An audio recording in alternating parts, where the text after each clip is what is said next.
Welcome to segment number 7 of our run through SteamWorld Heist 2. It is our first play of the game on veteran difficulty.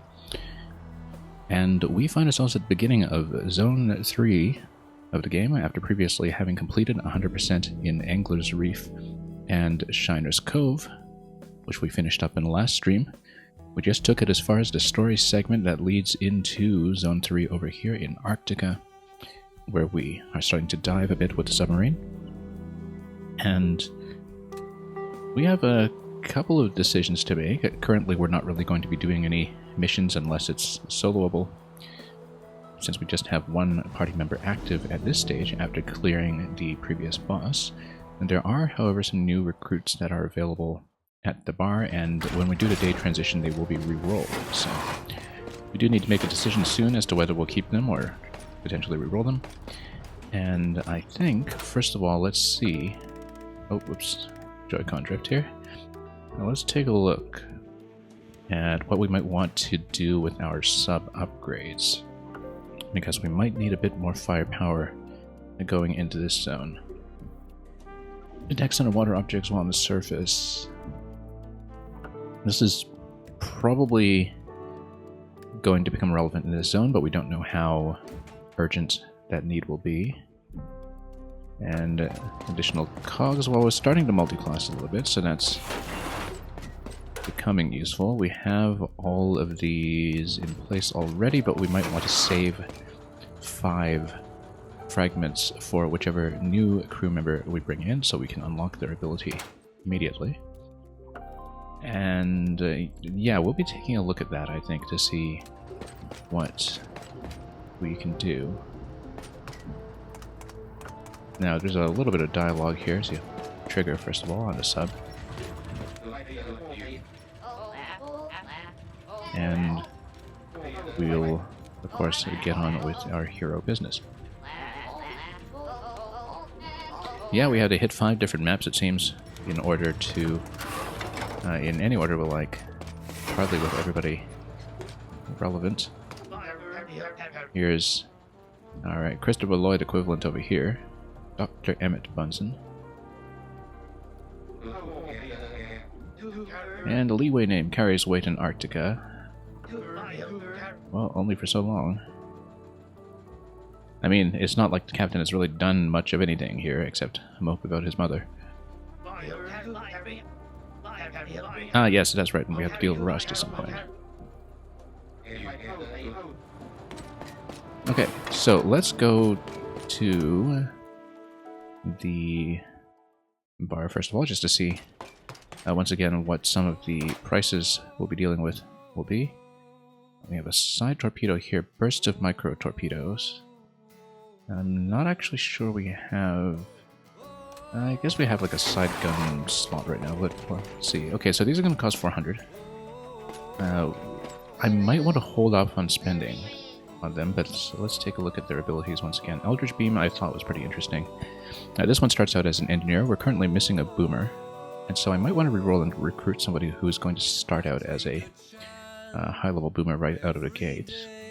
But extra engineer certainly wouldn't hurt for healing purposes. And yeah, he has to actually get the kills, though, in order to get the cooldown reduction, and I'm not sure if the cooldown reduction is just for a particular round or if it becomes permanent. It is basically a free extra 5 damage on a certain turn cycle, but 10 turns is rather long.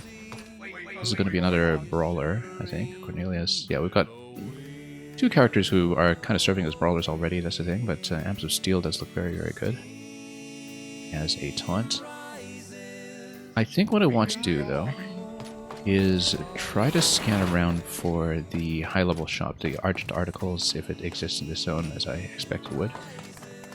Because I think a more immediate power spike, if we can get it, be something like a major upgrade to level 3 weaponry.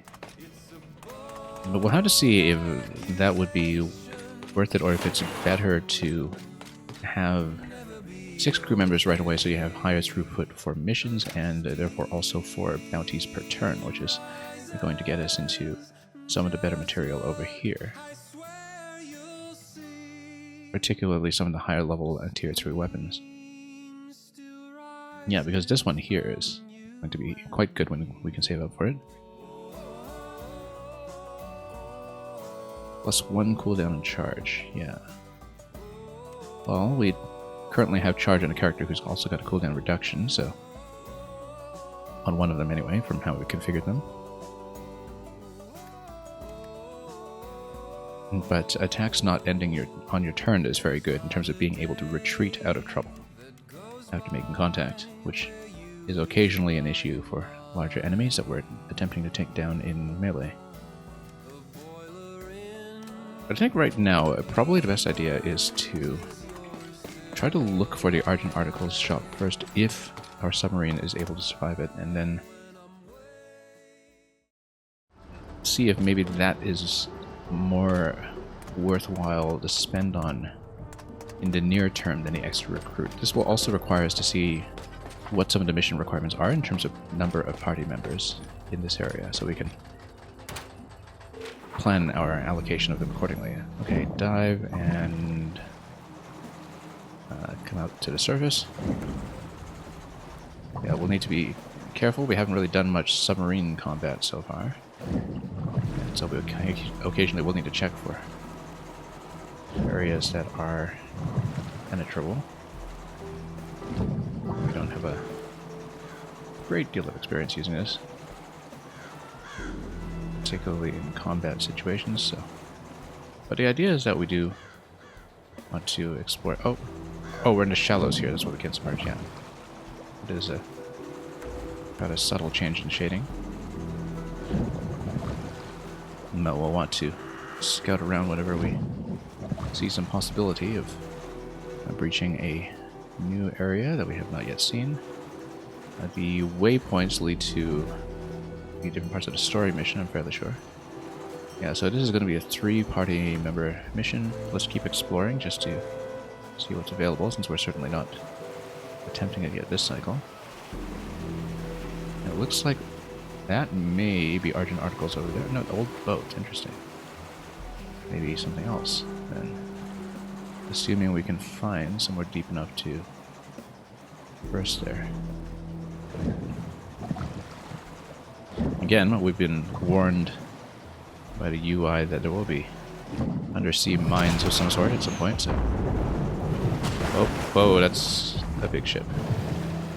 Well, we can go torpedo and just try to escape it that way. Need to be pretty careful here because we're in the shallows now and can't die out of trouble. That is probably more than I can handle at the moment. But we'll try to get a good angle on it. Whoa. And then maybe try to fire from down here. Hang on. Or just go around it, actually. I think we'll have to sink it eventually. That's definitely the biggest ship we've had to deal with so far. But yeah, going around it will certainly work. Now we do see where that old boat up top is located. That may or may not be the shop. But currently we're just trying to uncover the map so we know, once again, how we're going to staff the missions as we choose them. Let's not stand there. Also notice there's a passage to the left. Seems important. Oh, air, yeah, we're here. Got some loot. Repair kit 2. Yeah, we can always use more of those. Since the area repairs only do 2 currently. The ones that we have. Okay, then we'll make our way up. Let's see if we can survive. So far in this game we have not been blown up yet, but we've had a couple of very close calls. You do automatically heal back up, though, after a time. Oh, this just goes back to House of Pain on the map. So yeah, there's a bit of an undersea passage over here, but it doesn't seem terribly consequential. But we can attempt the right side over there, and again, we probably want to explore up north to see if there's a secret passage that way, assuming we don't get blown up first.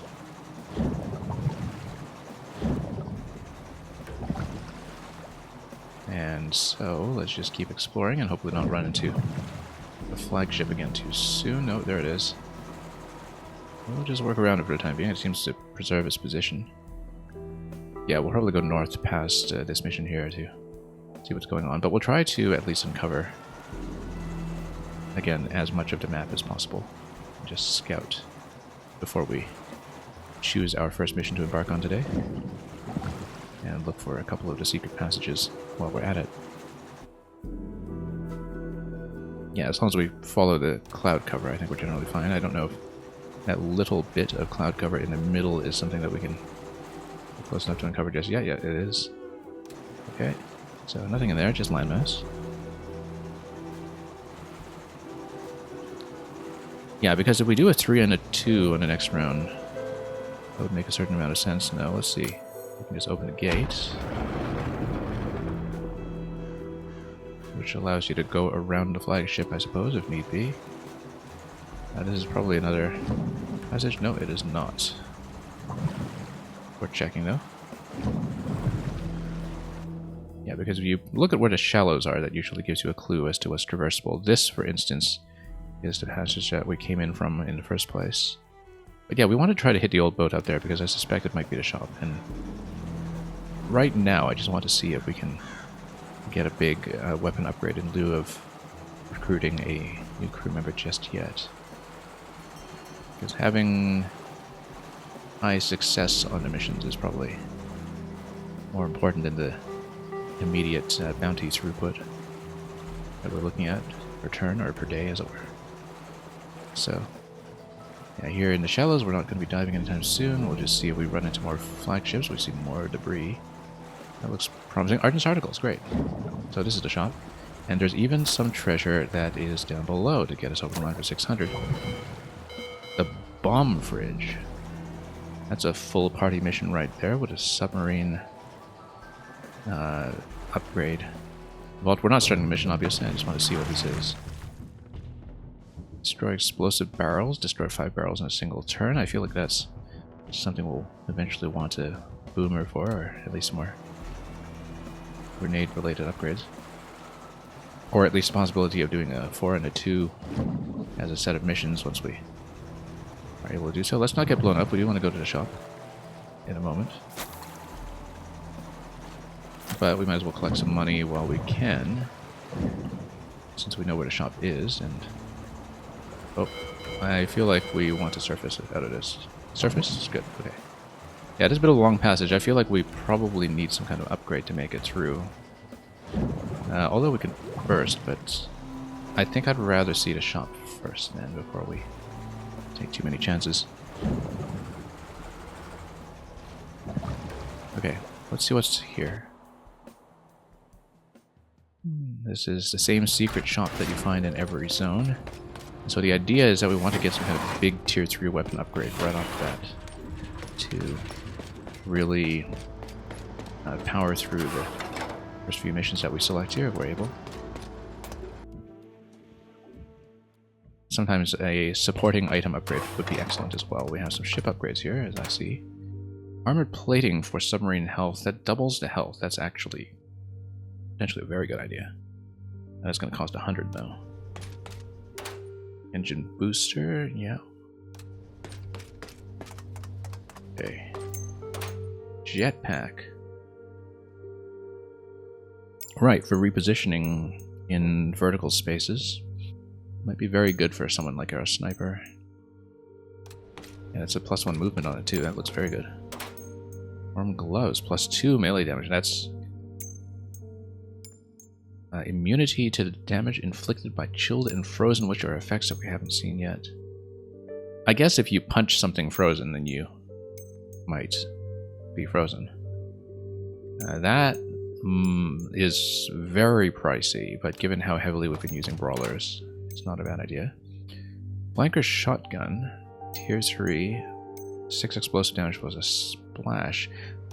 I think it's going to be a pretty strict upgrade on a current shotgun, but we'll take a look at that in a moment. Aura booster. Upgrades and utilities with an aura range will benefit from the extra range. Yeah, that's mostly for healing purposes, obviously, if we wanted to do some of the area healing or other area buffs. Any path is open to those who Got something to barter with. And traveling alone. Do you ever feel lonely, puttering around all on your own? I think she's doing pretty well for herself.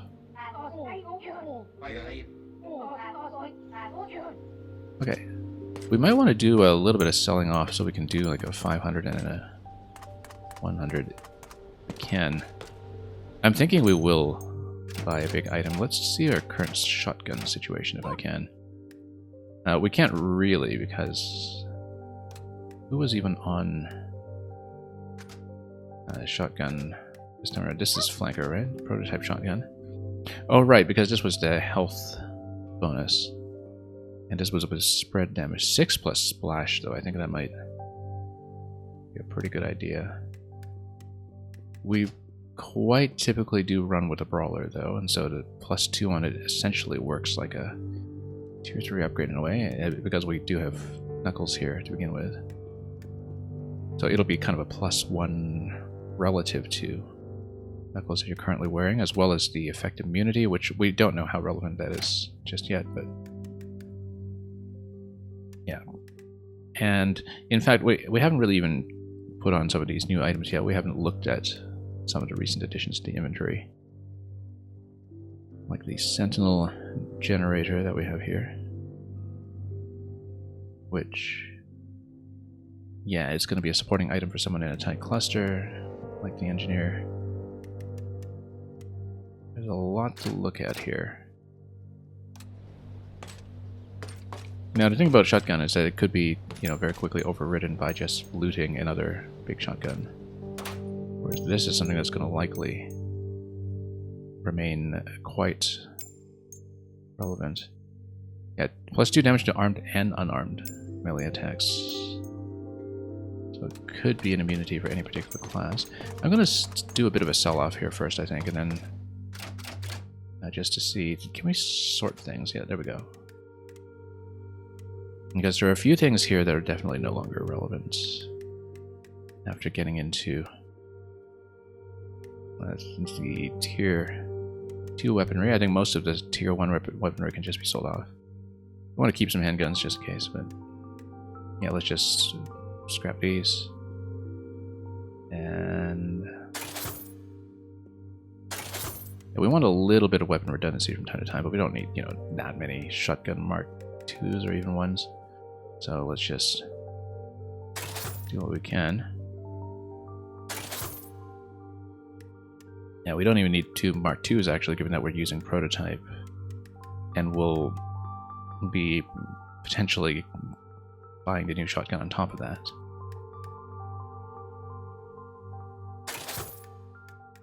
Depending on what we choose. And yeah, basically I'm just trying to get us over the line to buy a 500 and a 100, or possibly even a 500 and a 200. Repair kit 1 I think is not going to be useful at this point. We have enough repair kits that we always have something better. So I think repair kit 1 is just going to go in both cases. Then torpedo. I mean, we'll probably be replacing or upgrading this soon, so possibly we'll get rid of that. We don't need that many autoloaders, obviously. Although maybe they stack well, I don't know. Engine booster over here. Yeah, we're not really opening up more submarine slots right now anyhow, so let's see how much cash I have. 764, that's good actually. So we can get a 500 and a 200 potentially. Because, I mean, this looks really nice if we can get over the line to 800 in cash. So let's try to get over the line to 800 in cash. So we are missing 36 right now then. We can do enough of a sell-off. Like maybe autoloaders and torpedoes will probably be it, and hopefully we don't come to regret that. But at this point, I think when we shop for new submarine equipment, we'll do better. Also, sidearm 1 is absolutely not useful at this point, I think. Not going to do anything for us. So, we've got 2 sidearm 2s, and so even just selling off these three will be quite effective. So yeah, we're over the line now. So we can get one of these. Probably the jetpack. And then... yeah, I kind of wonder who will put the jetpack on. It makes sense for the sniper. It makes sense for most classes, actually. It makes sense for the brawler, too. And... you know, just in terms of getting out of trouble and extending melee range really quickly. So... I guess the question is, what do we want to upgrade sooner? I mean, like I said, this is going to outlast other things like weapon upgrades. This here is going to be more immediately impactful, perhaps. 6 explosive. I mean, how explosive? We don't really know. But it could be a pretty big deal depending on which flanker we're putting it on. Yeah, and then I think we'll definitely get a submarine health as one of the purchases. What was this again? Booster 20%. Now we're fine. So yeah, it'll be jetpack, which will replace whichever movement item we have currently. In fact, yeah, it'll just replace the boots. So we might even just put on brawler / flanker. And maybe even speed boots here. But let's grab this. Oh, you'd need to plug in the equipment though. I wonder what we replace on the sub. But it might be good to have this now anyway, and we just replace something else that's currently installed. Like the autoloader or something. Yeah, let's just get it anyway. I feel like we want it. And we can also just open up a new equipment slot if we're not recruiting this turn. Jetpack for sure. And okay, decision time. Melee. Like I said, since we don't know what's going on with Children Frozen yet, that might be a good idea. The other thing though is that without a high level boomer right now, we're actually a little bit short on splash and taking out multiple enemies. So I think we're taking this. And yeah, we kind of sometimes have 2 flankers on the go as well. I think we're definitely taking this then. And it'll pair with the prototype shotgun. Okay. That spins us very nearly down to 0. Let's see if we can plug in the armor into the submarine. And that'll be a very long preamble before we go out on mission today. So... yeah, we can open up an extra slot, or we can take out the autoloader. I think it's probably better to just open up a slot now, since we don't have enough money to recruit this turn. Yeah, right now extra cog is actually a little bit more than we need, I think. So let's... oh, something new. Oh yeah, that's right. And then we'll eventually open up some of these later ones too. Yeah, especially when we do a lot more multi-classing. Going for the combat guidebook will be good. But for now, we've got a lot of equipment to choose from. And I think we definitely want the health, considering how fragile we've been looking. I wonder if it still heals up to a percentage when you take damage. But we're not really sure. So anyway, let's just keep going. And let's return to the bar, rest up, and then get on mission. But we will explore more of the map first if we can. I'm going to see if I can make it through this passage here. I might need a bit of a speed boost. Like this. We need a full tank. And we need to kind of go around this way. And kind of boost immediately through it, I think. Hard to see where we're allowed to go and surface. Uh-oh. That's not good. What happens if I just run out of air? Hang on.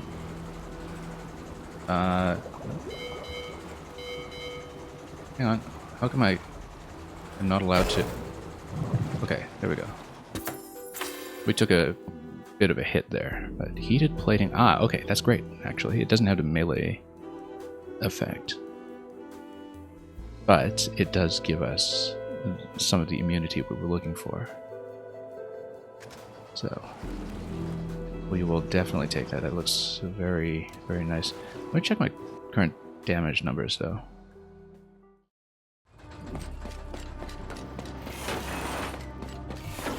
So what's the sub looking at right now? 48 out of 150. So we took about 40 damage from low air. So we can't afford to do much more of that. But yeah, because it looks like there was a whole other passage over here. Maybe, yeah, there's a whirlpool over there. Maybe there's a gate that we can open on the way back. I'm not sure. But we need more engine boosters for this kind of thing. So yeah, let's make sure we know where we're going. Because the dead end earlier was rather unpleasant. Okay.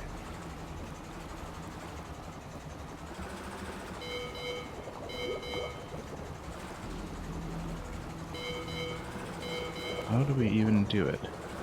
Let's just get back. Oh, there's air. Okay, I see. There are pockets of air. I didn't even notice the bubbles previously. That makes a lot more sense now, actually. That you can hit the air pockets. And that's pretty much the only way you can do this, I think. Okay. Old boat. Great, great. And then we'll have a whirlpool that takes us somewhere. Oh, I wanted to get the treasure, not dock, but that's okay. We'll dock. Hang on, let's get a treasure first. SMG Mark III, excellent. That'll... Is that much of an upgrade to my current Reaper weapon? We'll have to take a look at that, because I quite like the one that we have currently. The one that has some of the burst damage. Mr. All Games All Day, welcome. Welcome in. Let me give you a big shout out.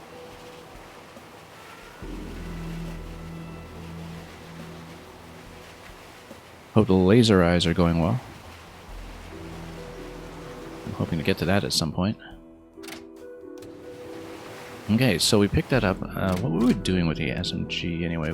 So she was on Reaper. Yeah, so it'll be an upgrade on this one, which had the +2 burst. I think it'll be a strict upgrade, even if we don't get the 1 crit bonus. Or what was it? Yeah.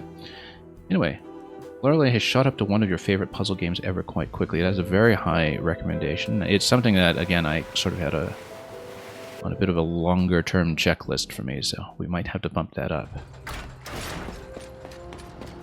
So you can, you know, hold your tongue from the back seat when we hit anything you find interesting, so.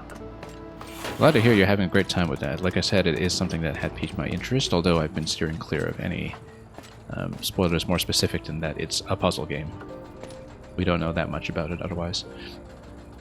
What were we doing? Oh yes, we wanted to explore the boat. 7 Silhouette, welcome. Hope the level building has been going well for you lately. What is this place?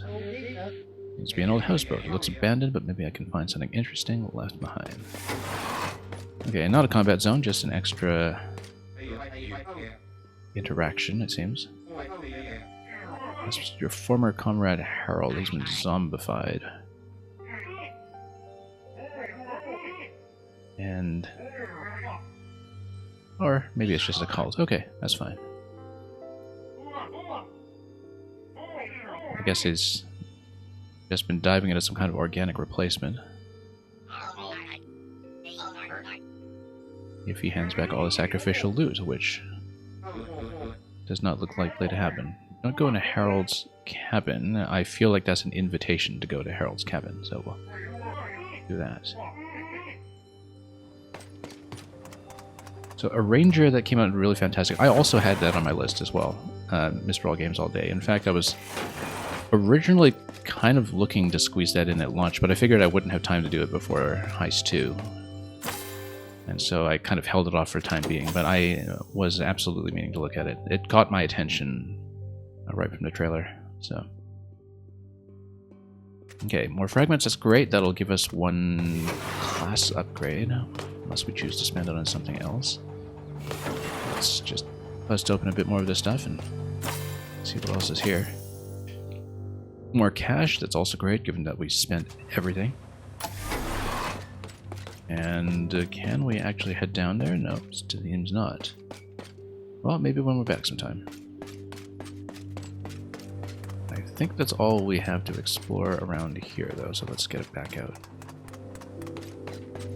Some of these new puzzle games are quite a time investment, yeah. I never quite know what I'm getting into with puzzle games when it comes to how long anything will take. Also because I think, as you'll notice, sometimes they take longer when you're streaming them because, you know, puzzle games have a way of going faster when you occasionally solve things with the take a break for 5 minutes method, where you suddenly see something you've been staring at for hours. Okay, so we've got enough cash now to do probably one additional upgrade. I feel like we want to save up for a party upgrade, though, given that we're just in a new zone. So we're likely to pick up a fragment off the next mission. We should save up for that unless we want a class upgrade immediately.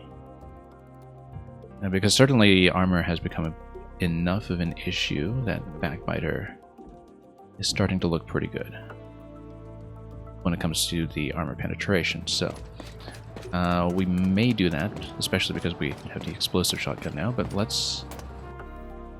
Oh, not enter location. Let's get back to the map and let's get back on mission. Who doesn't live for aha moments? Well, you know, all the people who say no puzzle levels or anything like that. Whatever motivates them. Okay, so old boat. Yeah, we found both treasures. Let's go out. And we find ourselves exit only out here, and then, yeah, we'll explore just a little bit more before we get back to base, just to uncover the mission structure of this map. So yeah, for context, Mr. All Games All Day, I know you're familiar with Heist 1. Currently we're on Zone 3 of Heist 2. We put about 20 hours in, which is already longer than what it takes to get 100% easily in the first game. It's quite big. We did 100% in Zones 1 and 2, though. And we're currently just doing a lot of preliminary content to gear up for the beginning of Zone 3, which we reached at the end of the previous stream. So let's just map out the place a little bit more and try not to get blown up too much. Have I ever played Codename Steam? Yes, Green Heroes. I played it right at launch. For a long time I felt like I was the only one who knew about the game, because I was spending a good chunk of 2015 telling people to play it, basically. And yeah, I never got really any time on the multiplayer before it died, but I did absolutely play it to 100% when it came out, and it does a lot of things that I still have not seen any other tactics games do.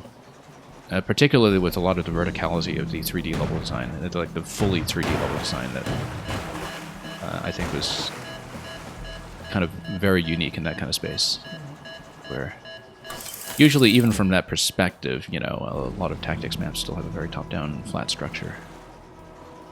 And so there was quite a lot of level design going on that I found interesting. Yeah, it's sort of had enough time to become even more obscure at this point, to the point that I think it is one of the most underrated first-party Nintendo titles for sure.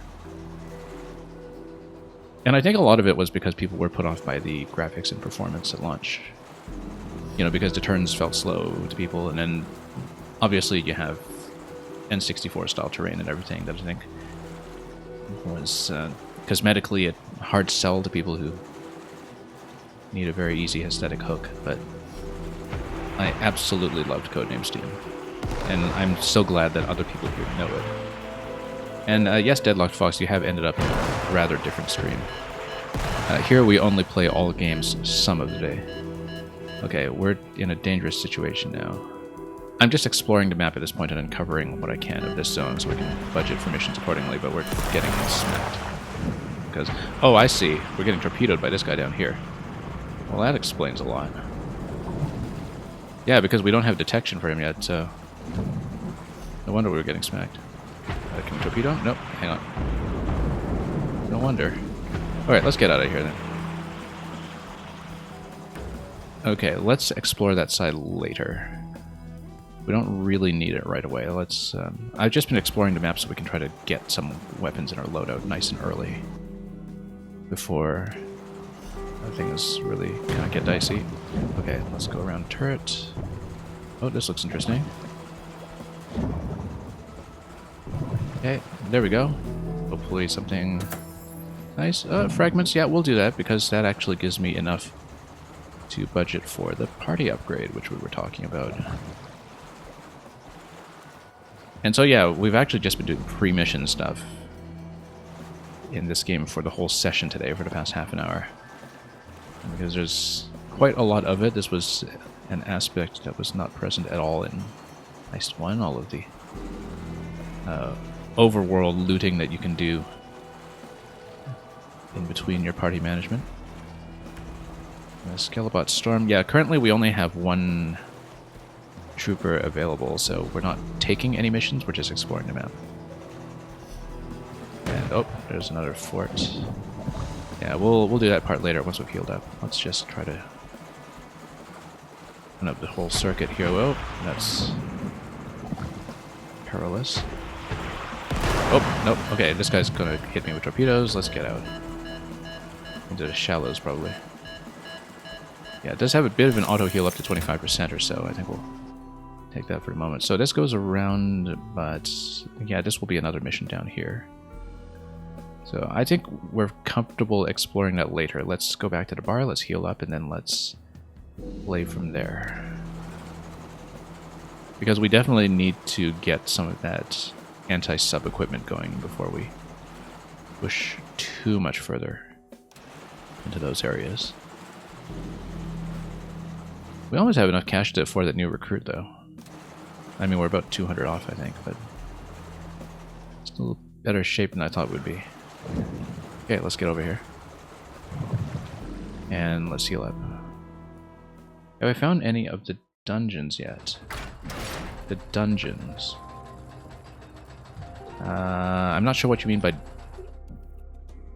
dungeons, unless you mean the maps that you normally play, unless you mean something secret. But we just arrived in Zone 3 today, at Deadlock Fox, in this game. Okay.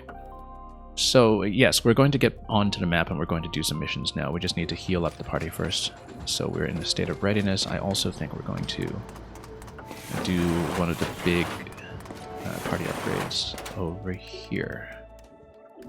Now, 1 HP is not a bad idea right now because it's going to be significant. One move is also much better in terms of getting in and out of cover. We can also... Yeah, so this is the thing that we need for pushing through the subs later. I think we'll do this one later. We're okay for now in terms of having enough access to missions to not worry about that too much for the time being. So let's heal up the party. It's going to re-roll the potential recruits, and that's okay.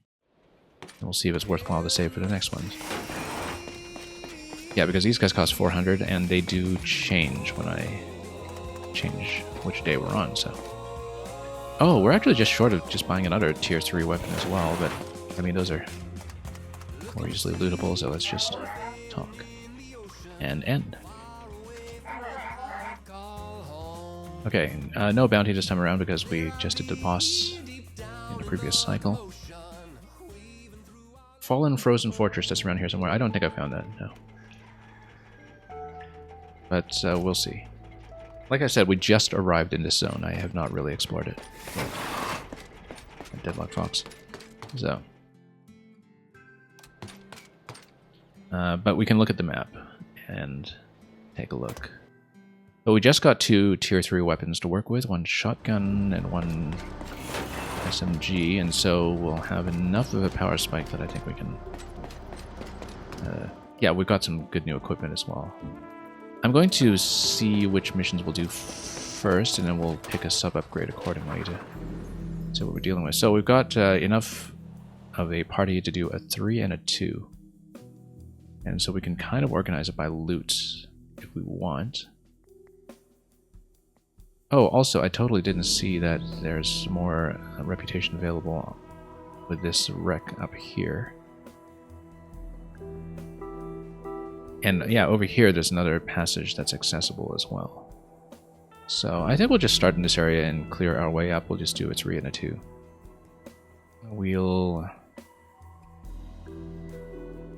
Yeah, so this will give you more equipment. This will give you more fragments. That's okay. This will give you a gun, though, which is probably best in some ways because we want to power up as soon as possible. I think we're going to go this way. We're going to go for the gun. Okay. Here we go.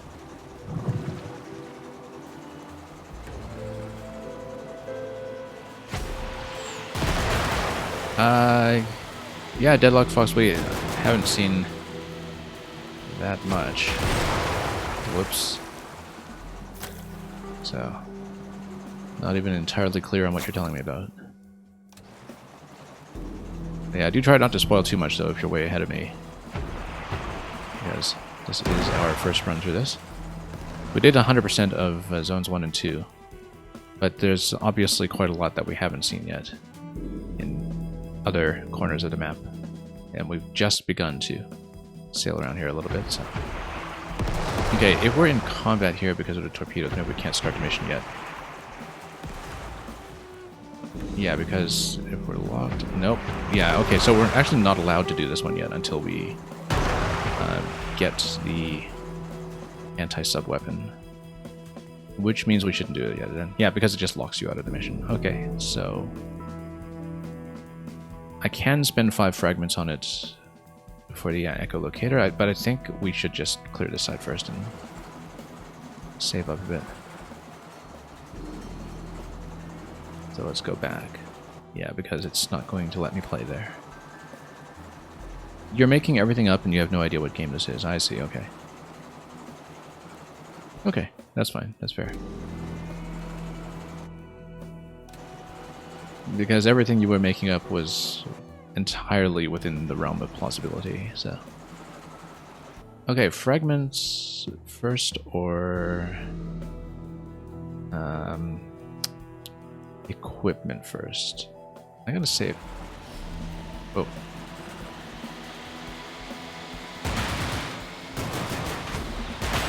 Oh, wow, these guys, we didn't have to fight them previously. That was quite a lot to work with here. Let's loot this. I'm going to say we go for equipment first, in case it's something really consequential, because we're going to load up our party of 2 here with some of the better stuff we picked up just to... Whoops.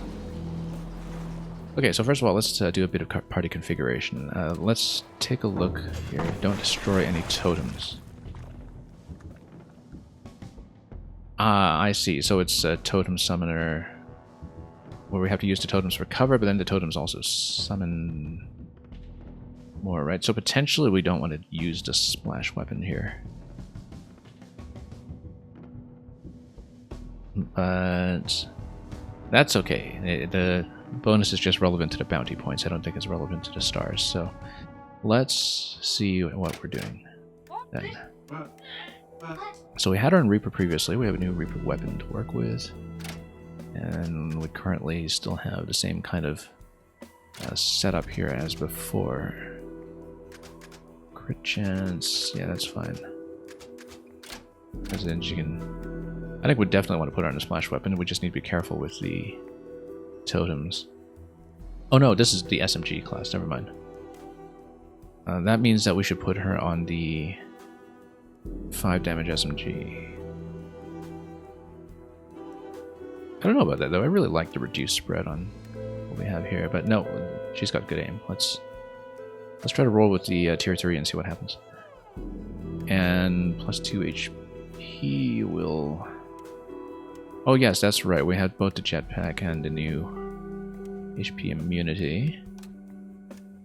Let's see who we're going to pair her with. I think if we want to get both of our new tier 3s up right away, then get her on the explosive shotgun. I have to reconstruct what we were doing in the last stream. That's the thing. It's going to take me a bit of time. And descriptive is, how is this game's aesthetic?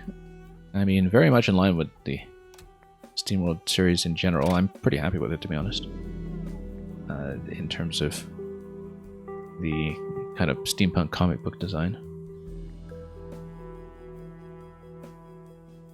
And yeah, Deadlocked Fox, you did that at your brother's wedding and ended up getting to know their family oddly well because they were trying to figure out who you were. That's a good way to make some conversation for sure. But yeah, Among Us has trained you well. Well, I haven't played at all, so I'm very thoroughly untrained. What were we even doing here? Oh yeah, okay, so we got some of the brawler stuff up here. Oh right, because we were taking her into the boss solo earlier. No wonder we had her on flanker. Who else do we have on flanker then? We were leveling somebody up. Right, because we put our repair up earlier. Maybe we want to get back to leveling him. Because then we can have repair here. Just taking some time to figure this out. Oh, yeah, no, I remember what we're doing. I remember. We wanted to get her up to flanker level 2 so she gets the cooldown reduction for when we switch her back to brawler. That's what we were doing. So yes, we're going to take her. We're going to take her with the new weapon, probably. Although it might blow the objective, but let's go with it. Anyway, and then one movement. We'll try this with a jetpack, maybe. Unless we want to save the jetpack for whoever we have on Brawler, which we might want to do instead. Let's see. Which means we'll put her on speed boots and switch from the Brawler. Where's my speed boots? Okay, here we are. Then we'll switch this one over to with a jetpack for later. Not taking for this turn yet, because we want to upgrade the weapon if we can. And yeah, descriptivist. So it is a bunch of different gameplay genres in the same world. So this is Heist 2. Heist 1 and 2 are the turn-based tactics games. Dig 1 and 2 are... well, Dig 1 is kind of a side-scroller with a bit of a dungeon randomization element. Dig 2 is much more of what people might call a Metroidvania, following upon those mechanics. Then there's Quest, which is a game that has a card battle party RPG mechanic.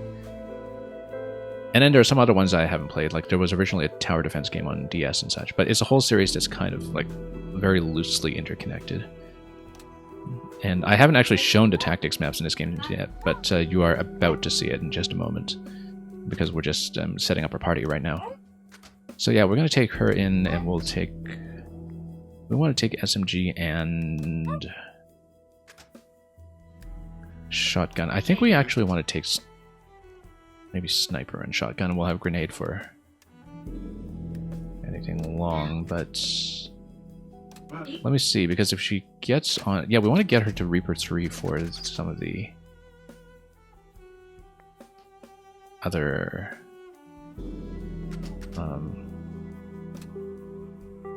what is it? The level 3 upgrades, so just want to switch her back to sniper. So yeah, we'll take these two with us. Plus 2 HP is great. I don't know if Chilled and Frozen will be relevant to this map yet,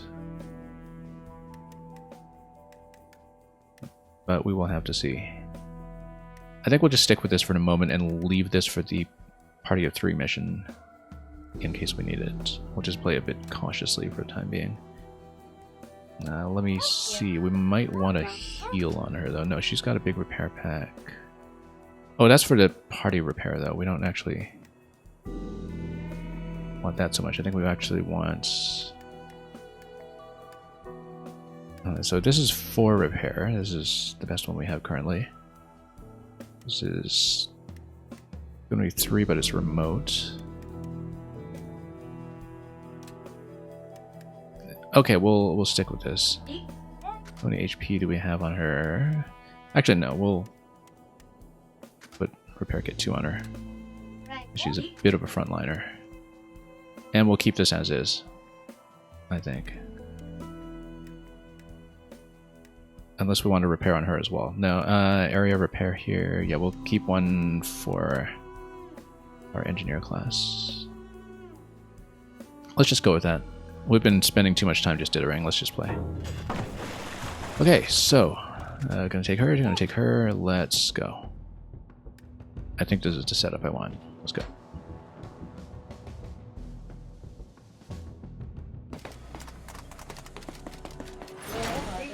And yeah, Descriptivist, it's definitely a development team that has really tried to cover a lot of different bases over the years. The series has been running for a little over a decade, I think. Actually, no, going back to the tower defense game that was on the DS that I mentioned earlier, a bit more than a decade. But yeah, I'd say Dig 2 is very highly recommended if you like sort of more exploratory Metroid-style games with a bit of power progression to it. It's very unique. I'm quite fond of the Heist series. We were talking about Codename Steam earlier in the stream, and these games are very much for people who like Codename Steam as much as I do. Apparently the Rattler who runs this place has set booby traps everywhere. And yeah, okay, so let's actually play.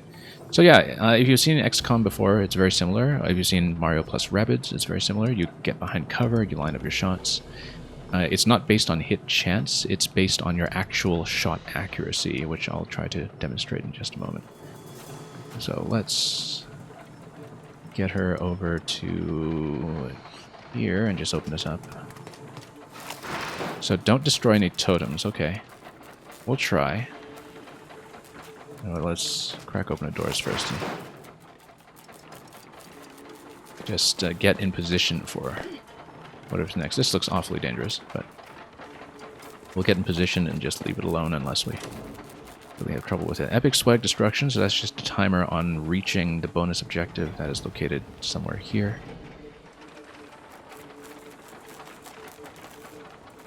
Okay, let's see.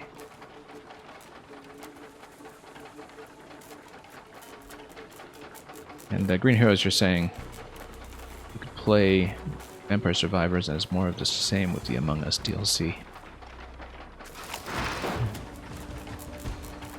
Okay, we don't know what the HP value is on these, so maybe taking the splash weapon here was actually a bad idea, but she's got the SMG, it's going to be reasonably accurate. She can get a double shot if she gets a kill, but let's just get over here and, yeah, splash damage with the backbiter, which means we should actually maybe climb up here and then shoot in the back.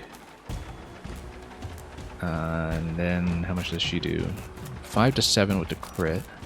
75% crit, so that's not bad. And she'll get a War Crown too. I think we're going to try out her attack just to see if she can get the crit. 75% is not awful. Because then she can try to hit this from behind cover. And just get a point-blank headshot. Good. Perfect. And then she'll get the second attempt here.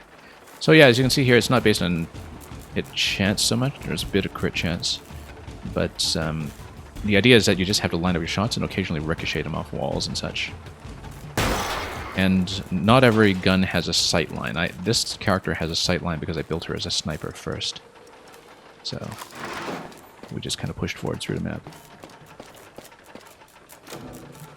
Okay. Now if you're at the door, you can just pop it open right away and try to gun it.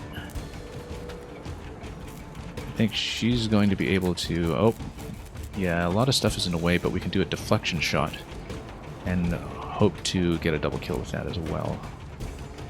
In fact, best thing would be to come over here and maybe do the back shot going back here after we've taken out this guy. So we'll see if we can get a good reflection on my first character. She's going to be out in the open, I think. We're not going to have her in cover necessarily. But we're going to go perfect aim. And then we're just going to make sure we line this up such that we can try to get a crit. We don't even need a crit to hit this guy in the back. But I kind of want to go for him first because that will get us the... Because then we're not dependent on the 75% crit, basically. Like, if we can hit the guy in the back with a deflection, then we get one kill right away. No, let's just go for this guy first. Okay, good. Then we can go for the second one, perhaps. No crit there that I can see. We'll just have to get a deflection back here on this guy. We're trying not to destroy the obstacles. Whoops, that's not going to do it. That's okay, it's just melee attacker. It's going to hit me, obviously, but we'll come up here and we'll actually try to wheel and deal up here and do the back shot up here. Yeah, because how we'll do it is we'll loot first and then pop up and then try to shoot from behind. So let's head up to the ladder, do the area loot, wheel and deal. That gives her the extra shots from here. I think we should be able to get the back attack bonus at this point. With a bit of splash. In fact, with a bit of splash, we might even hit the other guy. Okay, never mind. We're not supposed to destroy that. Whoops. That's a much bigger splash than I expected from that weapon. Okay. Much bigger splash. So, yeah. Okay, never mind about the objective. Let's just blow things up then. And I did not expect it to be that destructive. And yeah, actually, it hurt her quite a bit too, so we'll need to heal up. Except... Oh, is this the... Oh, no, this isn't the loot. This is a barrel. A barrel of laughs. We'd better heal her up before we proceed. And then we'll lock them in that room in just a moment.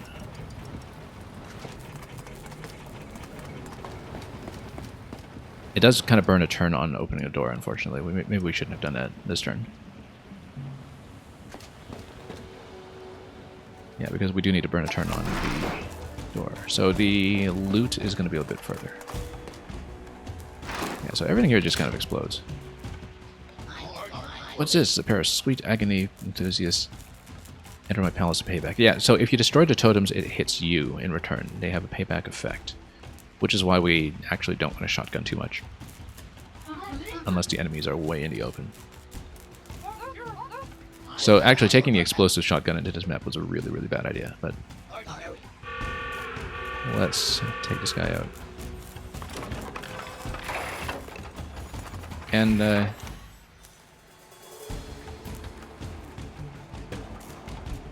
yeah, let's see here.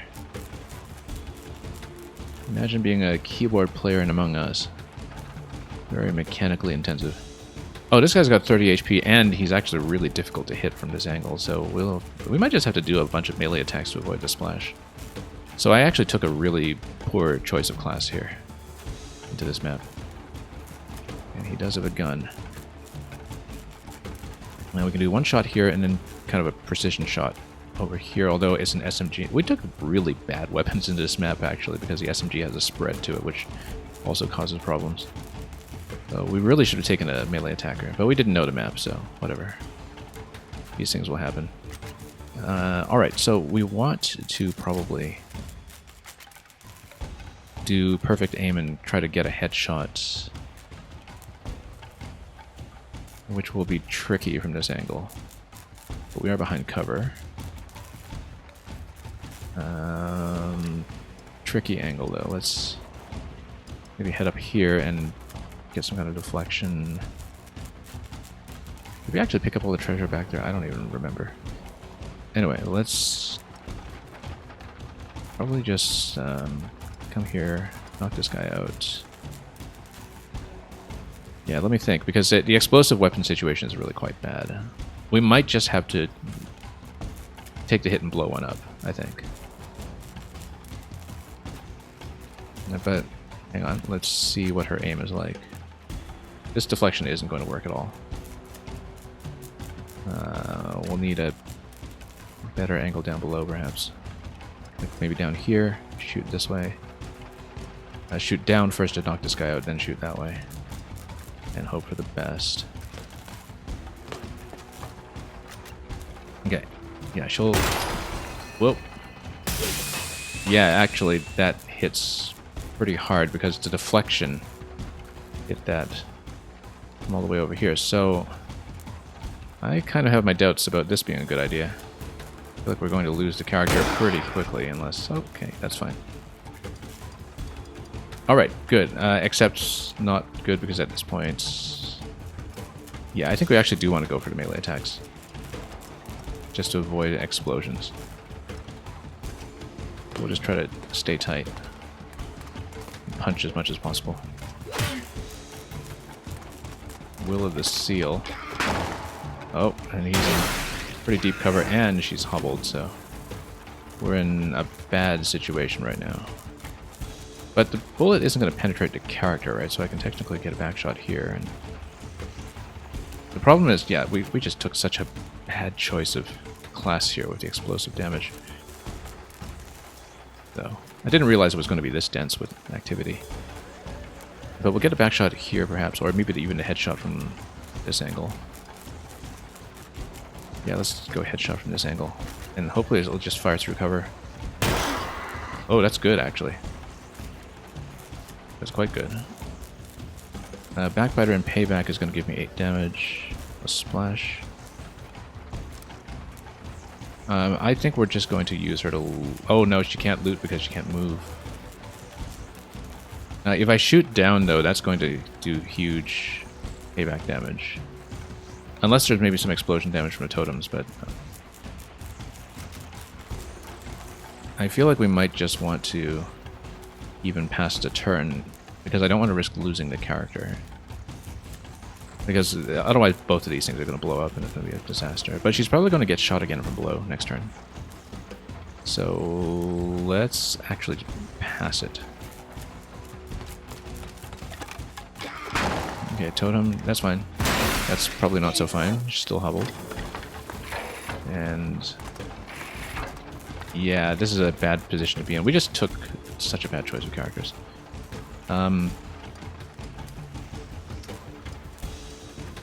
And we don't have a good deflection shot here as well, do we? Unless we can get a really good bounce that doesn't hit too hard. She can do total 6 to 8. The stun gun isn't the worst idea either. And then, yeah, one action point with a sidearm. Let's see here. The double cover is a big issue because it means this is going to be a bit hard to hit. But if you stand behind this cover, try to deflect a shot that'll go down this way, maybe you can hit. I don't like it. Like, we're probably going to die. Just trying to find a positioning that we need. Because currently, you see, she's been hitting the feet, so she can't move, and so she's frozen there with an explosive weapon that I don't want to use. I'm trying to find a deflection angle that will allow me to hit this guy.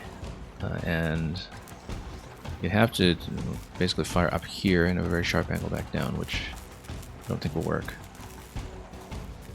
Unless you come up here and get some other kind of like angle, like up here, here, down. We can see. This might even be best, that if we can find an angle to shoot from here, that takes you down here. That's going to be a problem, actually, because it'll hit this totem up here, which is also not good.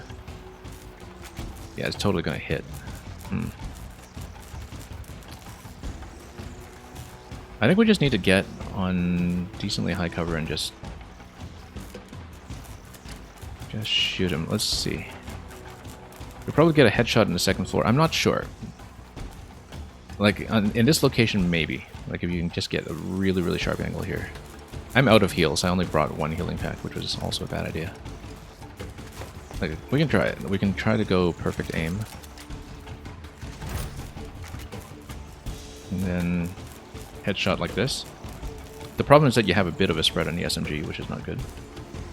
But maybe the perfect aim reduces the spread. Warcry for +1. That's not going to do enough anyway. Miss. Oh, and I got hit in the feet too. So, but we actually killed one of the other. Oh no, we actually hit a totem. That's why. So we actually get a second shot.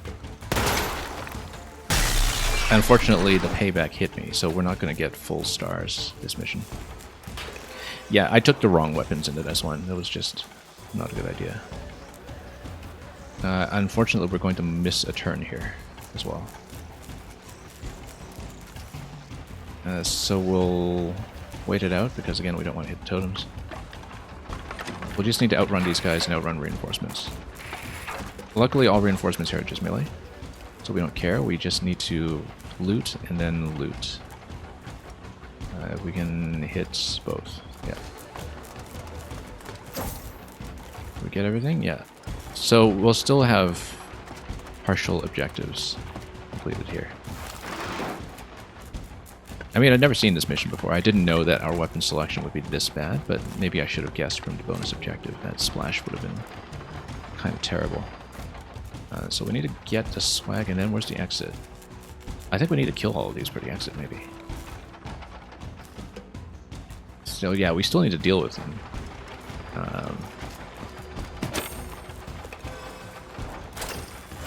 And then, okay, we can just exit this turn. Good. 75%? No, no, no, no, no, no. What do we miss? Possibly we need to take all these out? Oh, that opens up. Interesting. Well, we're not going to get 100% this mission anyway, so I think maybe we should just get out. Unless wheel and deal up here so we outrun everything, and then we knock this guy. Oh, no, no, this isn't actually accessible. This is... We probably just forgot to get a treasure bag in the front part of the map, so I feel like we're actually not able to complete it at 100% at this point, so... Yeah, I'm pretty sure we just forgot to pick up a treasure bag up front, so this was a wash to begin with. But let's just evacuate. So this will be, I think, a 1-star clear, which is terrible, but... Yeah, that was actually not accessible. Okay, 2-star clear. We'll have to do it again for 3 stars, but we'll take better weapons next time that are not so splashy. Like, we'll take snipers in next time. But we didn't know that, so... let's keep going. Unfortunately, 1 character down just for this cycle. Just reduces the XP intake. Okay, this is what we wanted. We wanted to get her onto level 2 so we can mix and match some of these abilities and reclass her. Pain Amulet. When attacked and damaged, the attacker also suffers 2 damage. And we'll probably put that on a brawler. But I've said that about a few things already, so... We'll see. We'll put that in somebody who's kind of a frontliner. Critical Goggles. I wonder how that stacks with the existing plus 50. Like whether it's multiplicative.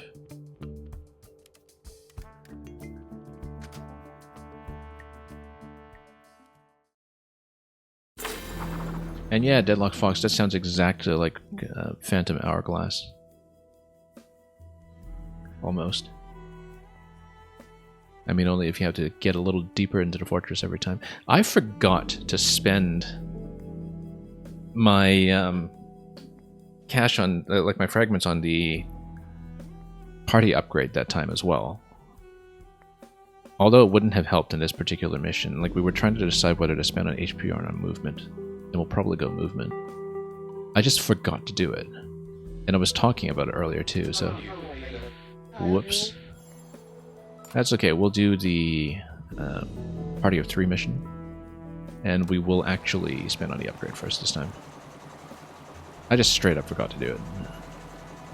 And... yeah, our weapon situation is going to be a little bit weaker for this next party, I think, but we'll see what we can do. boom and bust. So what's the objective here? Destroy Rattler turrets. Okay, that's fine. But it probably means Brawler might be a bad idea, except she's got the fast sidearm. So, yeah, jetpack might be great. Critical, we'll put on the sniper, I think. Do we want to replace grenade or sidearm? We'll replace the sidearm. Although sidearm might be pretty good for the turret, but I feel like the crit, with all the crit bonuses we have, is going to be much better. And hole puncher. We'll leave this one as is, I think. Unless we want to put him back on flanker with the other shotgun. Which might actually be a little better. Depending. First fire with extra damage. Actually, no, this is better for the turrets, I think, because we'll have a bit more flexibility for taking them out. So we'll keep them on engineer. Brawler probably is not a good choice for turrets. But I do kind of want to level that up. Unless we want to level up flanker to 3, payroll, and cog. Gain an extra action when picking up loot.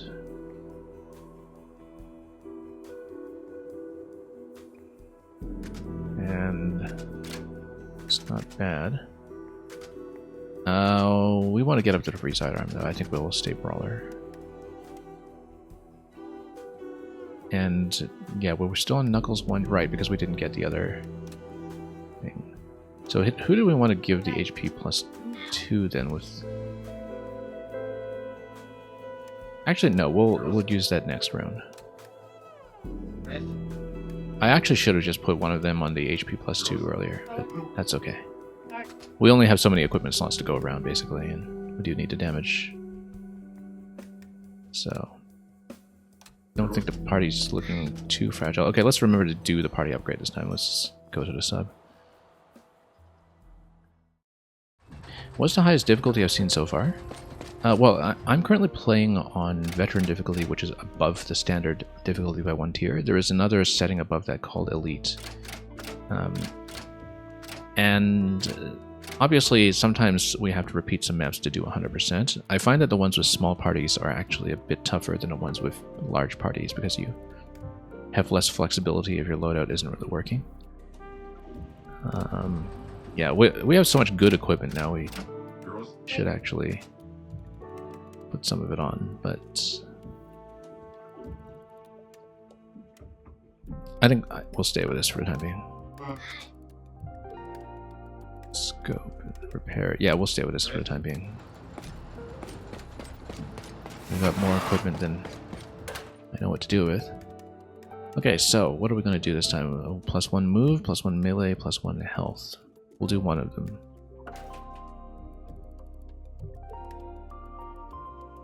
This is good for the reclassing too, but I don't think we need it this round.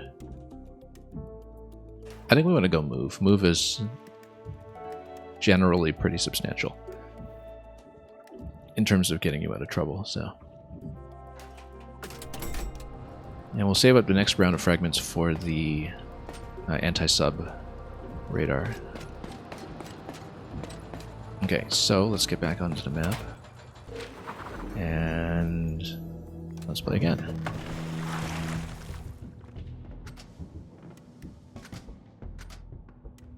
I think this is the setup we'll go with. Kind of tempted to switch one to shotgun again, but no, we'll go with this and see what happens. I think we've got our equipment slots mapped out. Maybe we don't really need a 50%. Yeah, we do. Yeah, we do. We'll keep it.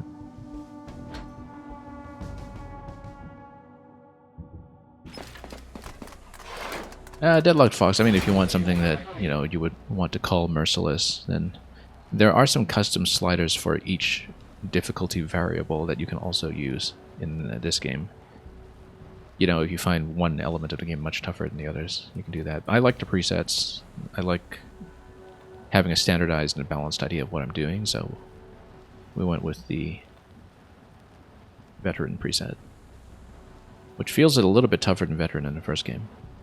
If the Rattlers succeed in shipping the treasures out of Frozen Fjord, they'll be lost forever. Yeah. Let's loot what we can. Okay.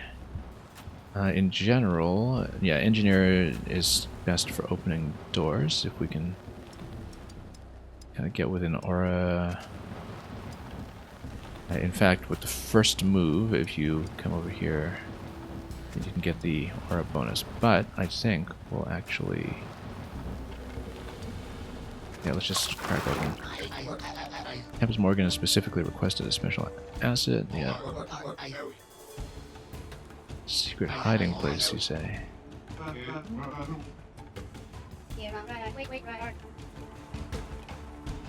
Okay, you see, we should have brought the splash weapons into this map. Why didn't we think of that?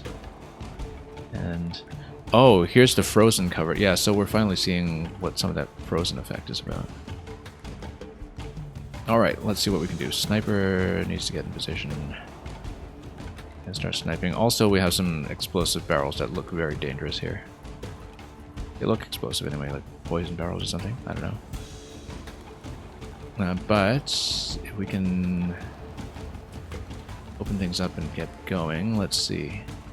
Brawler could just go ahead and snipe this first character here. I think that's going to be fine. And sidearm's not going to be free, but we'll just charge into this guy, I think, and just take him out immediately.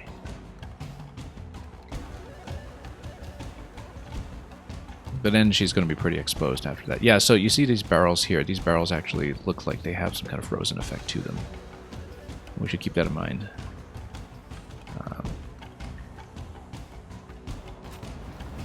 And so what's he got here? Build cover, sidestep. 3 to 5 on each shot. With the backbiter bonus though, which means that we should actually take him... oh no, he's already moved his turn. Okay, so we'll probably get in the cover past that. In that case, let's just run and charge in. It's only the 7, that's not enough. Oh, I thought we still had the other weapon I had earlier. Okay, never mind. We'll rethink this completely. Probably just punch this guy out. We'll be out in the open, though. Let's see here. 5 to 8 in a crit, but it is possible to have some extra damage going on there. So why don't we actually just go down here, and we'll do a deflection shot up here once we take out this first guy. In which case, base damage is 5. Yeah, we'll just nuke this guy first.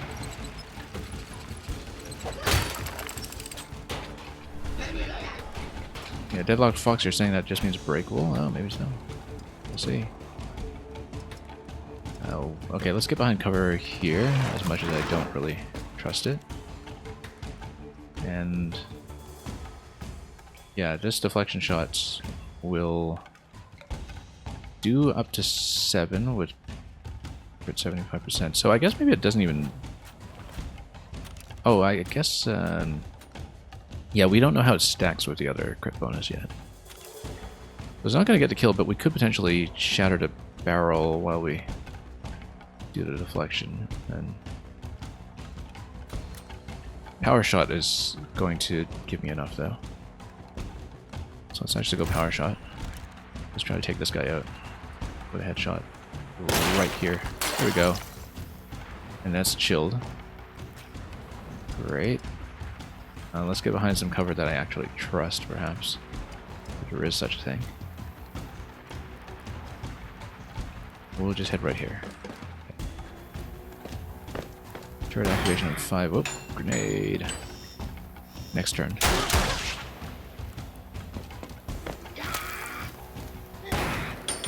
That's fine, we'll get well out of here. I think we'll be able to get out of that without too much trouble, in fact. Engineer can come up here and do a couple of shots. And then we want to do second shot here? Yeah, we can. Given that it's not going to get a kill on the other one either, so. And that's going to be a hazard. We don't really know what a chilled effect does. It might just be a slowdown. Now, we don't want to crack open the next door until we are a little further along, perhaps. Okay, reload.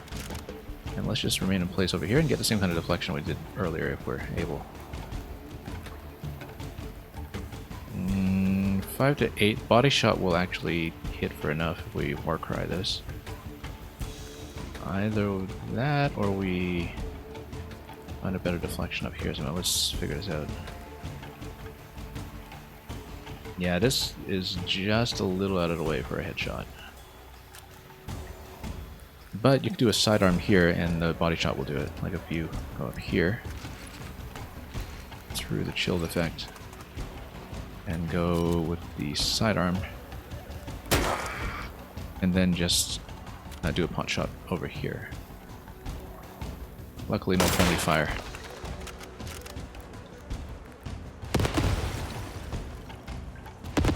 And yeah, despite the grenades, there's ice all over the floor. Okay, so let's see. Unfortunately, the aura effect only applies on flat ground, but we'll crack this open. Let's see, way too many enemies. I don't know if we want to crack this open too and potentially unlock more, but we'll take advantage of the fact that we've already got the auto reload and see where to stand.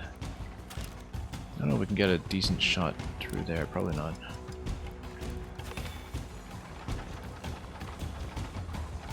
So yeah, we should crack this open. Oh, there's this guy here, that's fine.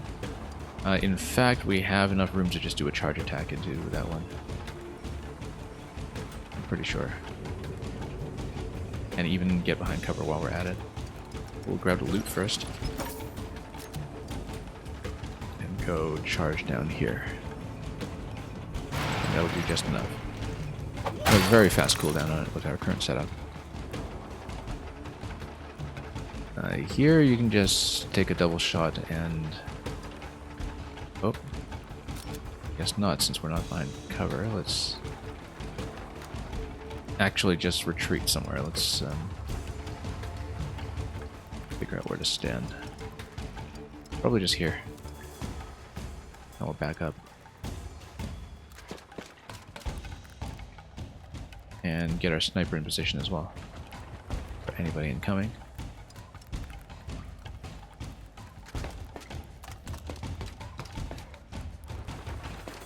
Okay, here we come. And we're gonna get flushed out. That's okay. We'll have plenty of room to knock that one out. And probably take out a lot of these guys up top as well, since you can get a bit of penetrating damage done with the double shot. So, first of all, let's go sniper and try to snipe this guy.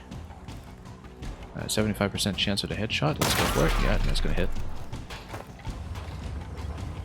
She can do cleanup once we've done a few penetrating shots up here. Let's go and just take 2 shots. Don't even need a headshot for this, I think. That will just take both out. Great. And then deflection up here will totally miss. We will bash this guy's head in. That'll clear the room. Third activation in 2, not an issue yet. But we'll get there.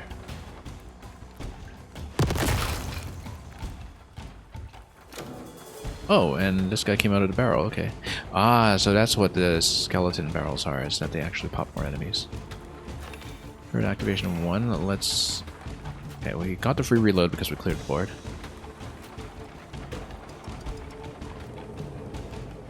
Yeah, dead end up here. We'll probably come up here with the party next.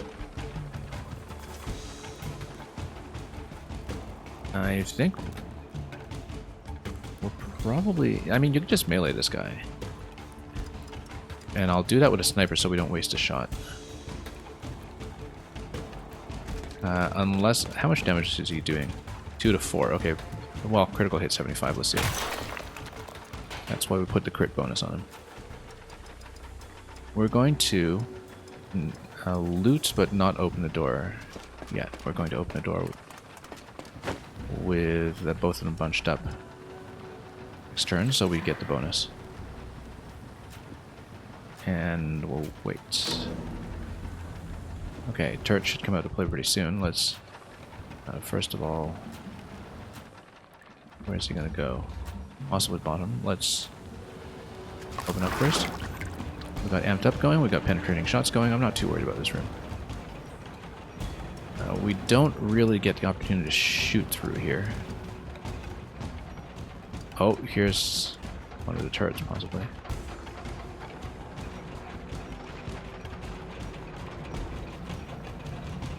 Yeah, because we can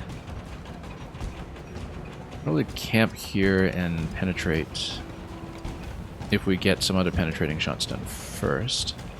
Like if we deflect, possibly break the cover. Okay, it looks like we're going to go here and probably do sidearm then. And... yeah, we'll just camp in this location. And we'll even get the deflection down there, which is kind of what I was looking for. Better than I thought it would be. And we'll come over here and penetrate the other 3, and then we might get hit from the feet. That's the only thing that is a bit concerning, but we'll try to get all 3. Great. And we'll try to scrap this one down here as well, which might require the deflection. If we can get it. I don't know if we'll get it. Not a bad angle, actually. Good enough. And we'll get a sniper in position for this guy, because of course he's going to have the payback damage buff going, and that could be pretty vicious. Also, big locked door down here that we're not dealing with yet, so I feel like the best idea is to just get him behind a door and park him there without opening it. And he can run an ambush or something next turn. So, let's head over there. Again, there are these turrets to deal with as well, which now they're actually out. Ooh. Having payback available on her is going to be great because she's got charge open. We can just charge into that probably. In fact, even with payback, you can just get a standard melee attack with payback, and this will be done.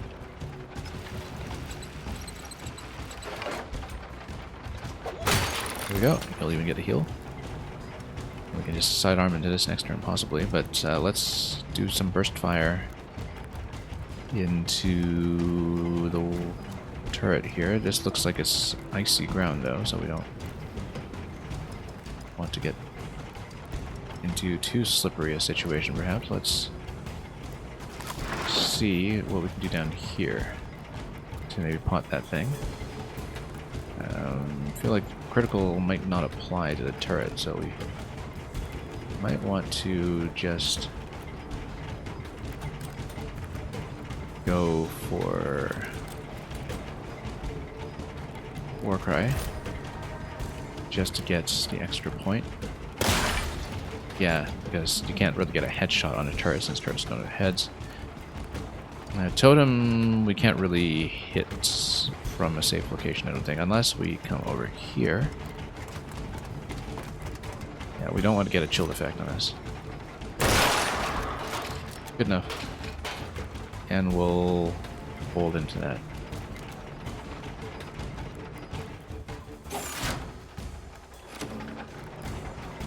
Okay, so sidearm's not going to be enough to take care of this one by itself, but we can get her out of the way and actually get this character up here. Do a double shot up here. I think that's probably best. We can also alternatively just try to snipe, but not really. We'll get over here. maybe just burn the free sidearm. Just in case, you know. And then take him up here. Or possibly just aim from down here. No, we'll go up here. Playing it safe, as he says. We've got the double shot available. We'll save it. And we'll position down here. Now, I don't know what's down here. It might be a return passage later on in the map. Destroy Rattler turrets. Do we have any back here that had not spawned on us? No. So we've got a good chunk of the map left to go. Okay, so new area. Let's... Oh, we won't really get the door bonus in the sky this turn, but that's okay. Let's see what we need to potentially snipe. And in fact, I can move them down to the next door. Okay. We see quite a lot going on here. Let's probably get behind here and hit from the cover, even if it is the icy cover. Because charge will do enough. Standard melee will not do enough. Unless there's a reason to charge into a different enemy. Like taking out this big guy so he doesn't start dropping totems on us. Maybe. We should determine this based on who the sniper can hit. In fact, then you can come up here. Oh, except the door is shut. But then that's a solvable problem. Let's get him up here first. Can he shoot up here? Only if he opens this location. Okay, so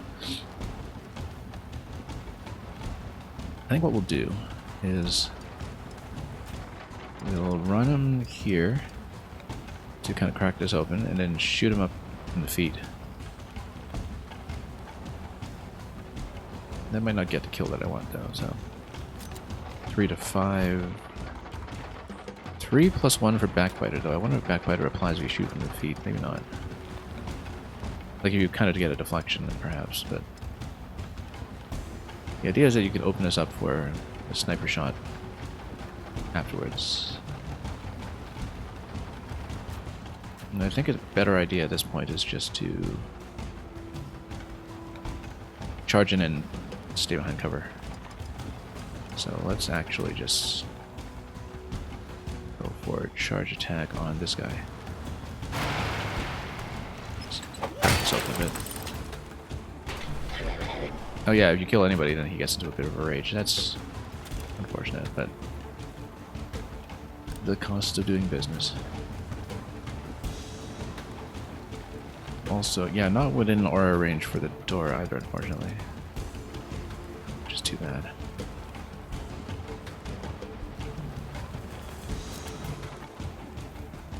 But he can maybe put on an additional layer of cover or something. I think we just need to play defensively this turn. And yeah, just park behind cover for the time being until we get something a little better as we brought him in. We can try to maybe do a deflection. I don't think we'll do much. Except below my cover. Okay, never mind then. Well, that's good. We got a double shot. And we'll totally miss. Okay, never mind. Disaster. So yeah, we're gonna get hit up there. Unfortunately. Whoops. That's okay, we'll stay positioned here. Let's wait it out. Yeah, kind of goofed that one, but let's... Well, the grenade luckily gives me a turn's warning, which is good, except of course it combines with a shot, which is not so good. This guy's going to do some extra damage, but luckily he's just going to do an area effect that's going to have a friendly chill effect as well.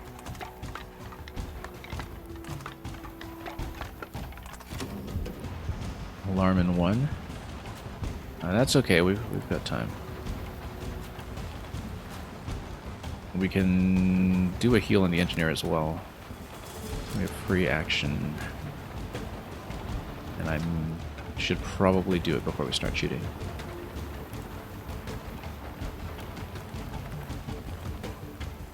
Yeah, again, yeah, if he comes down here, he can shoot through everything down here and just clear the board. Which is probably how we'll do it, and then we can get a second shot that goes up towards this guy. But we'll do the free action first and make sure we target the correct character.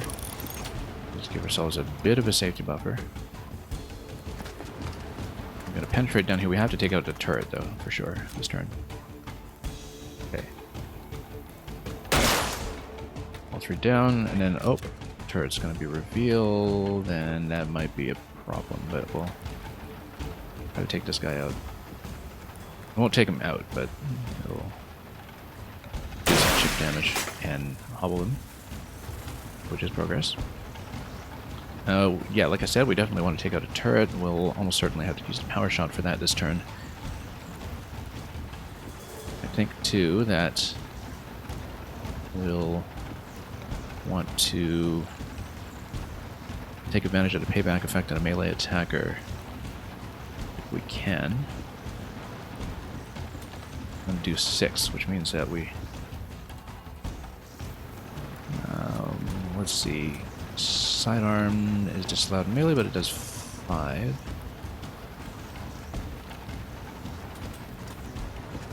Do I have Warcry? No, we have perfect shot on it, so that's not exactly what we need, but... We can take out a turret, or we can take out the gunner. I feel like maybe it's a better idea to take out the gunner.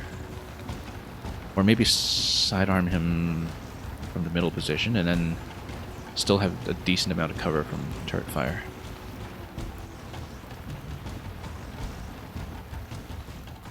Yeah, because we can do a penetrating shot through this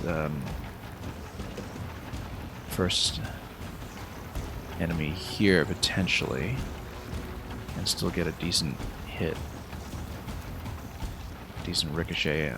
Or we can go grenades, which is also possible.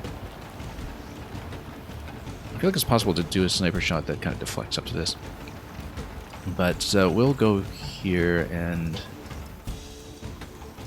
just pop this guy instead, I think. And possibly even open this door, because that'll give me a bit more shooting surface area with the sniper down here. So we'll go down here first. Oh, nope, wrong character, wrong character. Oops. Selected the wrong character. Okay, that was a disaster. I had to watch out for stuff like that. 4 to 7. I mean, maybe we could just hit this guy. Yeah, no, I was going to sidearm this one down here. That was unfortunate. That's okay. We'll improvise and make do. Or we could hit the alarm and... Now we can hit this guy. I don't know if we can get the headshot. Not quite. So this was not great. Because now we're actually in a fair bit of trouble. Let's maybe take cover here and then try to get a decent sidearm shot, which might just break the barrel. That's the thing that's concerning me right now, is that we're actually in kind of a terrible position. Yeah, let's see here. Sidestep. Go down here. Fire up. It's not going to penetrate this guy though, but it might hobble him or something. Well, he's already hobbled, but we'll maybe do better from down here. Oh, we got a flammable barrel here too, and yeah, that's on the other side of cover. We'll probably do best coming down here. Then we'll take this guy out so he can't just shoot through cover. Maybe. Yeah, too bad about the botched move over here. That was really quite bad. We'll take her down to this location and sidearm from the bottom. What's this ability anyway? This sidestep. Yeah, okay. So we'll just shoot up. I feel like turrets are going to hit like crazy here. Luckily, a bit of friendly fire.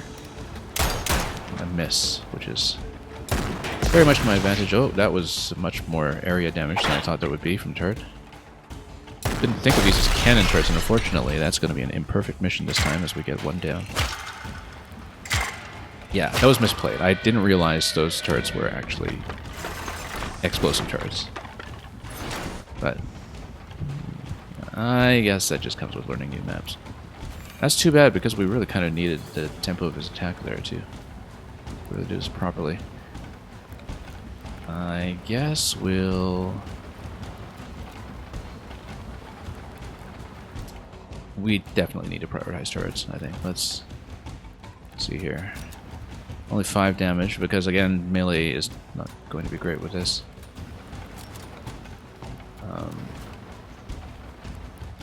I think we just pop down here and pop the turret and try to recover from a more defensive position.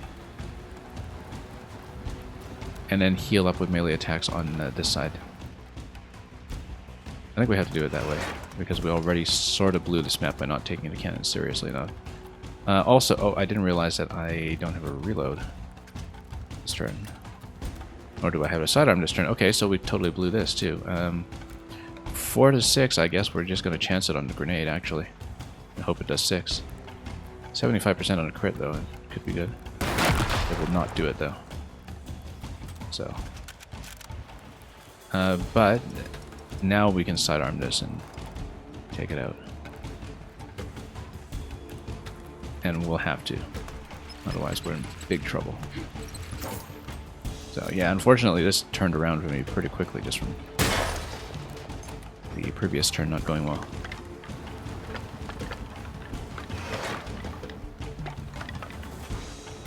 Yeah, because the thing is, the double shot on the engineer is pretty essential for taking out tons of these ads at once. But if we can get them all into a single choke point, then it's perhaps not the worst thing in the world. Because now Brawler's not looking very effective. But if he stands here and... Yeah, we'd have to go sidearm again from this position and hit both.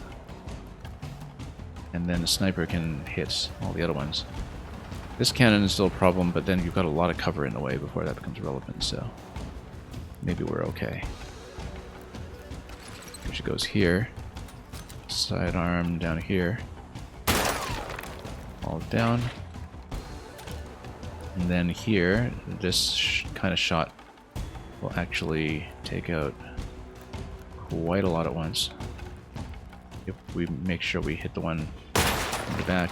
Didn't quite get everything.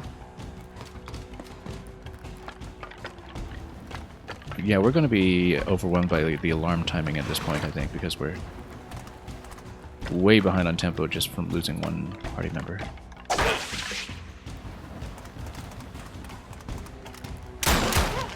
Okay, she's going to have to do a bit of the self-heal.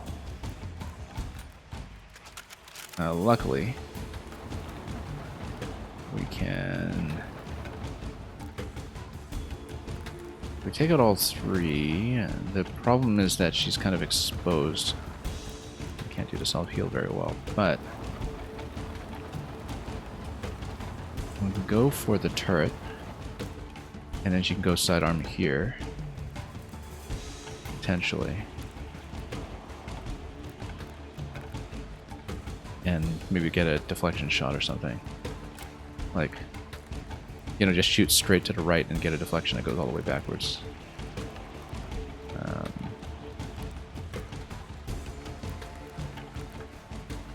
Otherwise, we don't have a chance of hitting the turret this turn. Is the issue I'm dealing with, potentially.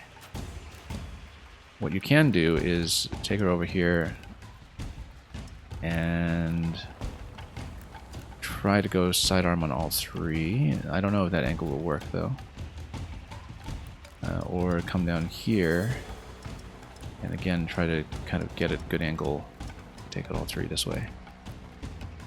Yeah, the problem is that from where she's standing right now, she's just kind of one tile off from being able to do anything. And we may just have to walk well out of the way of that turret. Let's do it this way. We need to do something reliable, so. do it that way instead. And yeah, that's the worst situation we could have gotten into here, just having the brawler available but no longer having the engineer, which is who we actually needed. Let's not forget the loot bag on our way out, but we'll try to get the next shot on a turret first. And hopefully things will go well. Yeah, we don't care too much about too many reinforcements. The gunners are bad. But, okay, this turn we want to get a power shot. Or a Warcry shot. Yeah, Warcry 6 damage on this turret here. Good. 4 out of 5. Now, the thing is, if we open this turn, we might spawn a little too much to deal with. But reinforcements are so far back right now that we can probably just outrun. Problem is she's so low on HP, and we need to hit somebody to really properly heal up. And also kind of... Yeah, we are disabled from having to free reload on a sniper as well, because that's a bit of an issue right now. But I think we just try to pick up as much loot as we can and just get out of here after this turn. And take cover somehow, like take a shot maybe and take cover.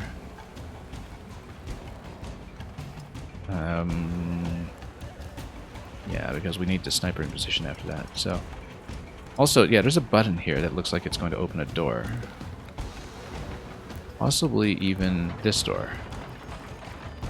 Not that we are in a good position to get the epic loot at this point. So, I think we're going to go here and we're going to sidearm it this turn just to see what's happening.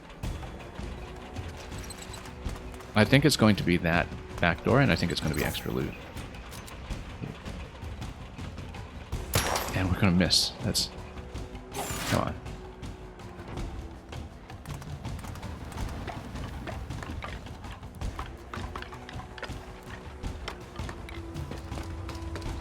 Yeah, I mean, this is going to be an imperfect map anyway because of the casualty, so I don't know if we'll even get the extra loot. But that's clearly the button for the extra door in the back. Which, with only 2 party members available, we're not in a good position to deal with this right now. What we can do is try to get a deflection on the turret, which would require me to open this door here. Possibly just get a really clean shot if we can. We cannot leave her there with the turret still open, obviously. So...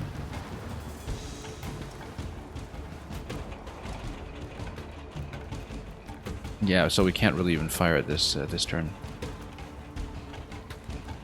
Too dangerous. This is probably the escape door over here. We do have to destroy the turret. So we can try to fight our way out. Going left to right. This is almost certainly going to be the exit. And this has to be the extra treasure. We're going to have to repeat the map anyway. It's just that it would be nice to get the extra fragments or whatever it is at this point. We'd have to basically solo everything there with a sniper, which we might actually be able to do with a perfect shot buff from this location. Except he's got to reload. So I think we need to get over here, open this up, and have the sniper spend 1 turn just taking out the turret. Maybe even aligning a shot from this angle, which we'll see if that's possible. We can worry about this loot later on the way out. In fact, we should just get back here first and open this door and hide. Chilled. This is the first time we've been chilled. You're chilled a second time. Oh, you actually do take damage from it. And the aim is shaky. Interesting. Frozen characters cannot take action. They will act instead like cover. Interesting. And they automatically break out with 2 damage. Okay, this is pretty much a whole new mechanic to me at this point. We should have taken the immunity effect. Didn't give me a warning that time though. Oh well. Oh, also, yeah, we can't actually hit the turret this turn because we're... Okay, we messed that up because we hadn't reloaded. Which means that the turret is likely going to do splash damage over here and just blow me up. Unfortunately, so... However, you still have a movement point. Which means... that...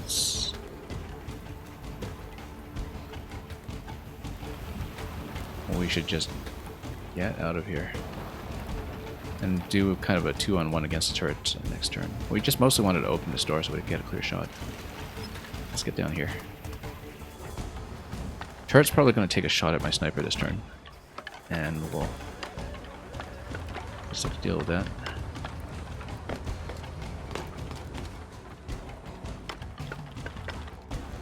Yeah, the extra loot is potentially going to be a tall order, but... because we're just being, again, outpaced by the alarm.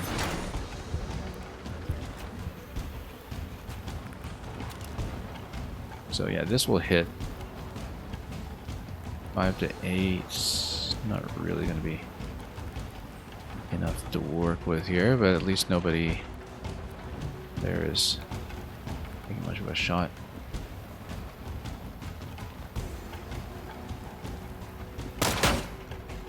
Okay, that's fine. We'll sidearm this one. And is this kind of a chilled patch? It's hard to tell. I mean, I guess there's ice on it. But I'm not actually sure. Let's get over here. Hopefully the shaky aim's not too much of a problem. It is very, very shaky. There we go. So we can try to trigger the door and then make it over, but it's going to be, again, kind of tough to get in and get out. So I think we should save it for when we actually come back here with a full party to get 100% on this. We might just have to take 1 star in the mission, which is awful.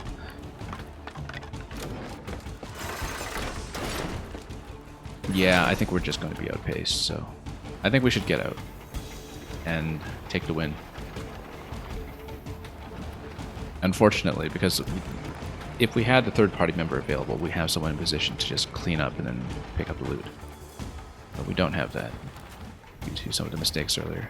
We took exactly the wrong parties into each map, basically. We took the explosive weapons into the one that needed precision, and we took precision weapons into something that needed explosions. And of course, we couldn't have known that. Oh, wait, this is the loot. This is not even the escape. This is the escape. So, never mind. Actually, that's a completely different situation than what I expected.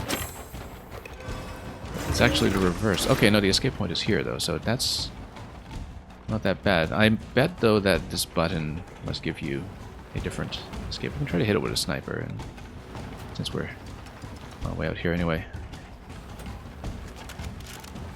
If we're able to. We're not really able to, but we can kind of dock here and then hope we don't get shot from lack of cover. No, we'll dock here and then next turn we can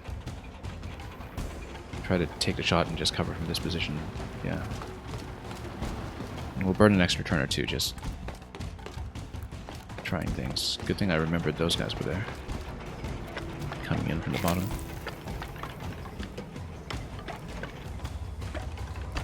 Yeah, we'll try to snipe them from this position and just get out. That button definitely opens that extra door, though, and so...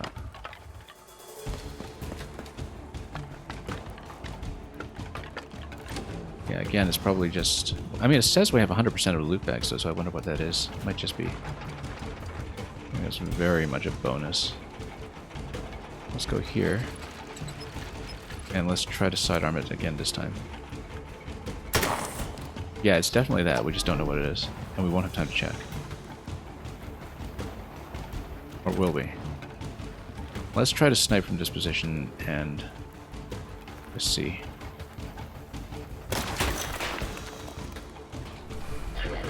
Sacrifice accepted. Okay, bad idea. Yeah, we're just going to get out this turn.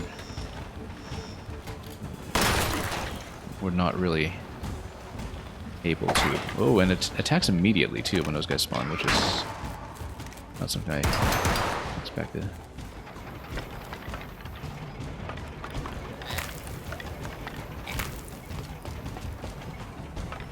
Well, I might want to use that free sidearm this turn. No, we'll want to escape this turn. But now we know what the structure is when it comes to the exit placement and the treasure placement. So there's going to be some kind of super bonus treasure down there that we just aren't picking up this time, but we have to come back here anyway, so we don't care too much. Yeah, we'll come here, and then we're just going to take the exit. There's not much else we're going to do here. I mean, you can always...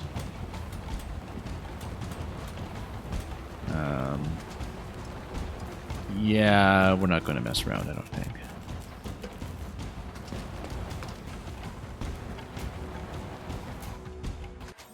So yeah, we'll have to remember that bonus room. Now that we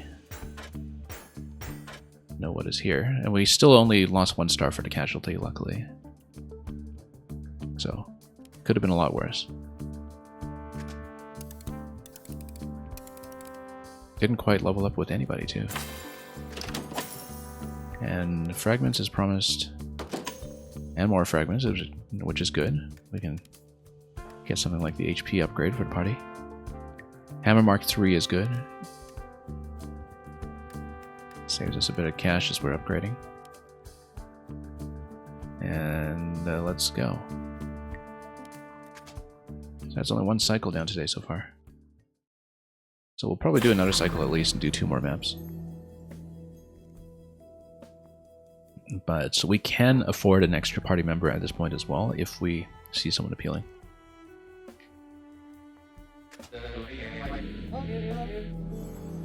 And yeah, I've been redoing missions at the end of each zone. So we'll go back. I mean, there is some extra bounty on the board as well.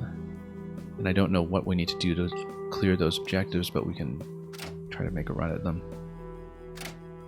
If we run into sub trouble, we'll upgrade the anti-submarine weapon. We have 13 right now. Let me just see what we're doing for bounty. Likely we'll take some more fragments, and so 11 on repair kit 2. Yeah, we could use another one for repair. Sure. If we get the 4 additional bounty off this and this turn, then we can get up to 13, but we don't really intend to grab the penetrating sniper rifle yet, I think. Charge laser would replace torpedo, I think, but you'd have to point and aim continuously, so I don't know. That's what we'd go for. We'd go for a lot of the smaller rewards, I think, which means that if we're adding them up, like if we do, you know, an 8 and a 5 for the fragments, for instance, then we could get a lot of fragments up in no time, which means that we might take the echo locator.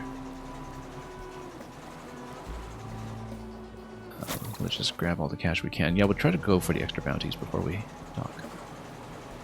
Although, looks like the extra bounties involve blowing up this guy, which is going to take a little bit of work. Even with the HP buff that we have currently. Yeah, we just need to dodge everything. He doesn't have anything that can hit me from down below, I don't think. Oh. How come I can't dive? Oh, because we're in the shallows now. No wonder. Just need to play evasively. And then very evasively. Okay, good. He's down. Big B, rare boomer grenade launcher. We might finally have to build a boomer. Fires bombs that do full damage on indirect hits with a big explosion radius. Full damage on indirect hits. This is very nice. We'll probably swap someone over to it. Yeah, we haven't built a boomer at all yet, so... But now that we have a weapon that gives us an excuse, then...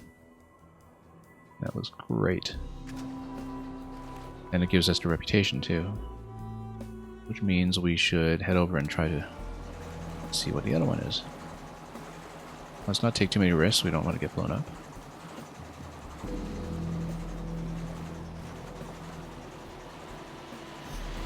Okay, it's these guys. Yeah.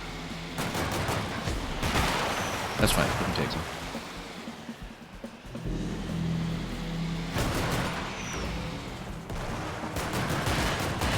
We might not be able to take them. Let's... Can I... Yeah, okay. That was way too risky.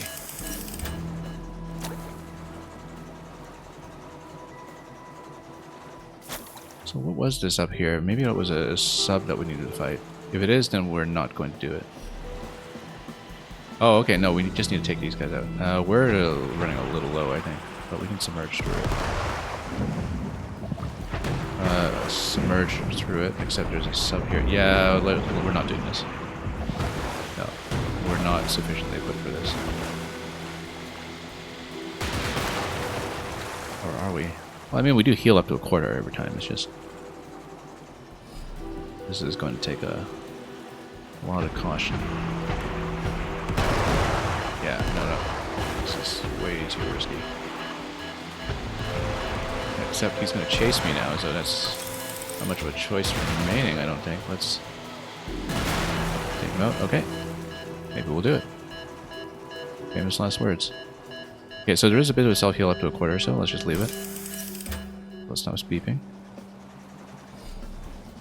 Yeah, but it is going to be submersible combat. Ooh, there's no rest. We did not take it out successfully. Let's go for the torpedo once again. Okay. Can't follow me into a shallows, so we'll try to go for this one more time. Or just take that. Okay. I think we cleared everybody. Which means we can go for this. Just fragments. That's okay.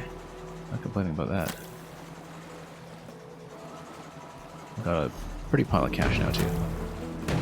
And we can use that towards the other weapon that costs 500 unless we want to recruit this turn. But having the frozen protection on the melee character might be really good. So, let's see. So currently we're looking at a situation where we want potentially to spend 500 on this, but it's also 400 on the melee attacker. We can cash 12 for 250, but then it would waste one. That would get me up to 790 or so. Plus a little bit of cash on the side. Still a little bit short. So, might be better. Well, let's see which characters are available in this rotation. If we can get someone who plays Boomer, then that's great. Otherwise, we're probably going to rotate Wesley onto Boomer. I'd like to get him to rank 3 Sniper first if we can. Yeah. Because then we can get a more permanent plus 50 crit bonus. But we don't have to necessarily. It's just that that would be nice. Yeah, if we build him on Boomer, we might not want to build so heavily on crit anyway.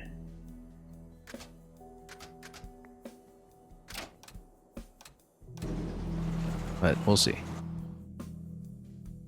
So let's get back here and think about fragments, because we can pick up quite a few fragments this time. We can upgrade some classes.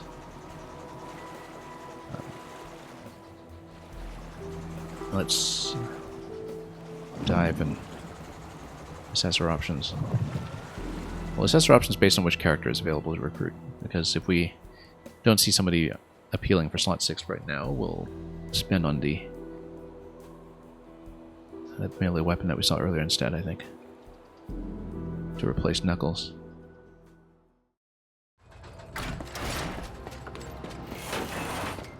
Okay, so in terms of upgrades, we'll probably get +1 health. We'll probably get the echolocator, but we'll price this out once we figure out how many fragments we want to pick up as a reward for this round. So we'll determine that in a moment. Let's talk before we do anything.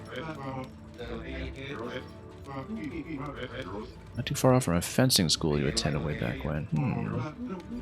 The dean is an unrighteous bot. He dishonors the school and its students. South central part of Arctica, close to the wall in the frostbite fields. Okay, yeah, bonus missions. We'll do those. Wonder if we require a specific party member, but maybe not. So yeah, it'll be an optional boss, I guess. Maybe even one that's mostly melee if it's a fencing instructor.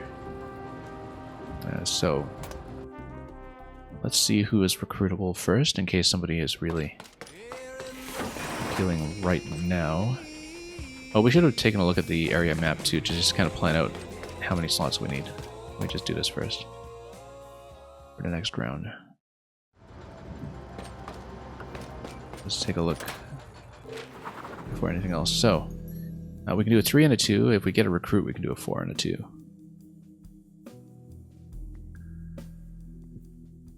But let's see who's available and then decide from that point.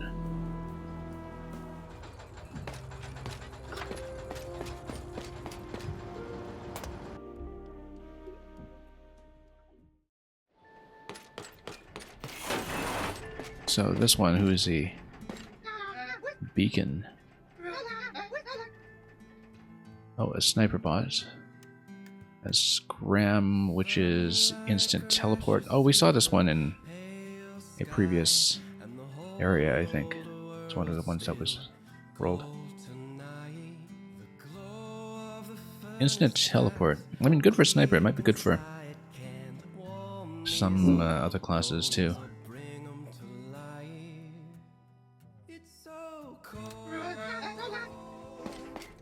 Good if you're playing for speed. Let's see who this is. Maybe Krakenbane. This is a flanker. Crowbar. And Hollow Frame. Very high jumps. We kind of have an item for that. We're actually a little bit heavy on flankers, perhaps. Tempted to get the teleport guy, actually. But I don't know. Maybe we'll go for the super melee item first. I actually feel like we want to explore more of the map first, in fact, before we decide. If we can. Because, yeah, now that we can actually take the echo locator. And we will, because we've got more than enough to afford it. Attacks underwater objects on the surface and allows attacking naval mines while submerged. Yeah. We haven't had to deal with naval mines yet, necessarily, but we have had to deal with enemies that are underwater. Let me check HP, in fact. 37 out of 150. Yeah, that's not great. And that is 25% we heal up to. And let's think about this for a moment. Let's see. Yeah, if we get a recruit, we can do a 4 and a 2. That might be pretty good bounty-wise, but we don't actually care too much about that. This time around, we'll probably cash in an 8 and a 5, and if we go straight fragments, that'll get us up to 31 fragments. Which will get us a couple of upgrades. +2 in Warcry is great. Backbiter would be great. Hidden explosives. Oh right, this is the boomer side ability. When used and +1. Yeah, because then you can basically plant a mine on a cover, which I didn't realize. So I think we'll need to build someone as a boomer this time around, and I just need to determine who will be. It makes sense to go with Grenadier for that. And we don't really even need to get his sniper up to level 3 to do that if we don't want to. Because we might just rebuild him completely. Don't want to spread his abilities too thin here, but we'll figure it out.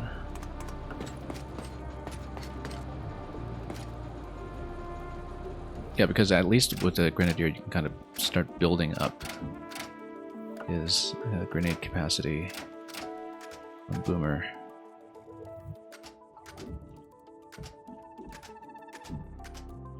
Could be useful. Especially if we get the level up upgrade. To get him up here right away, you can carry one additional utility item. Yeah.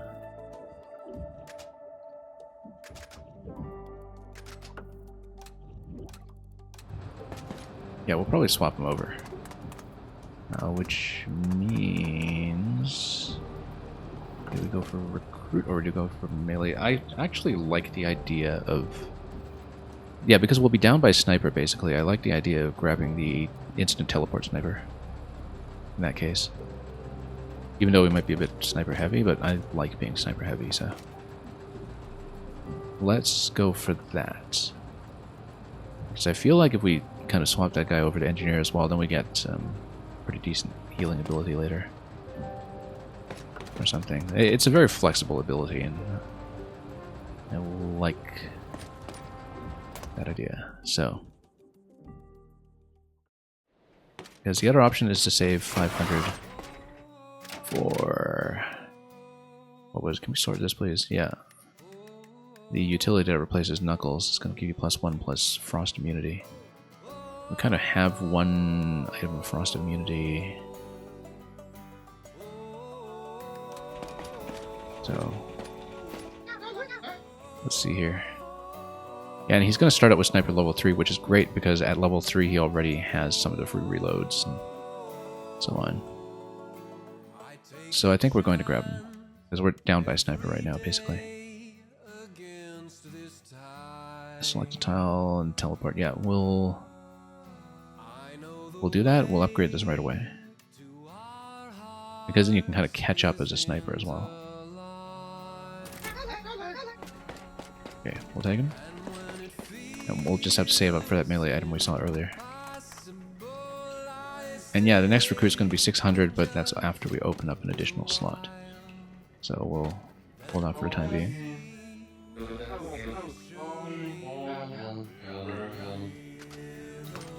And let's just keep going.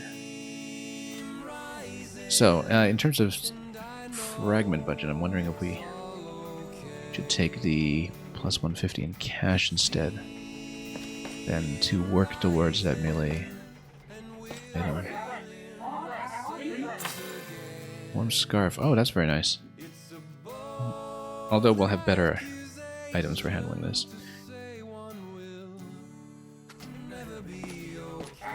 So yeah, we'll do the 6 and the 2, I think, this time around. So this is definitely one that we're taking, and then we'll choose. Let's see, if we have 18 fragments right now, we're going to spend maybe 10 on the quick level up, 10 on the HP, 5 on the echolocator. So we'll want to take as many as possible, and we'll worry about cash later. Yeah, and we actually want the character upgrade as well, so that's going to be expensive if we grab Scram immediately. So yes, we'll take this.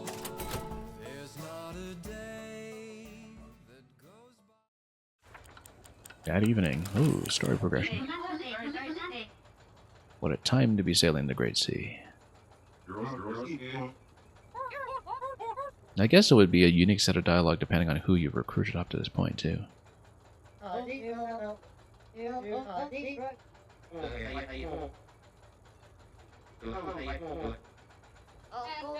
Yeah, we know all about the core.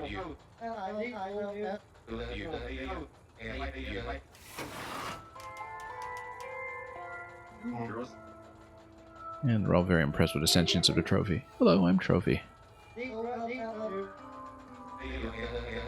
Doesn't matter which trophy. Well, if trophy would like to go on mission, that would be wonderful. Or you could just sit back here with Captain Leeway and just kick back and watch.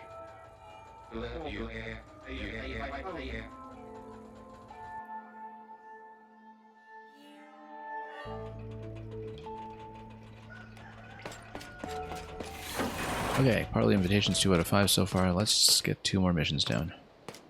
We'll need to do a bit of party reconfiguration. We'll try to explore the map a bit more too. But I think definitely we want to get some party upgrades going. Yeah, definitely get Scram right away. And then... in terms of class upgrades, I think we can hold off for the moment, but we'll determine that.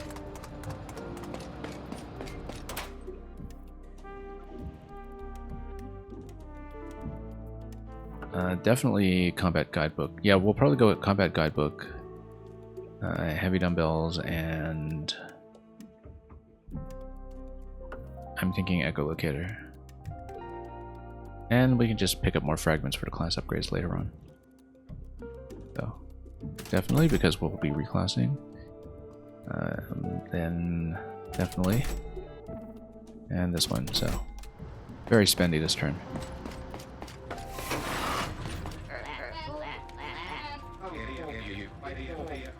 Well, I think the trophy's probably been alive all this time, but we can always ask.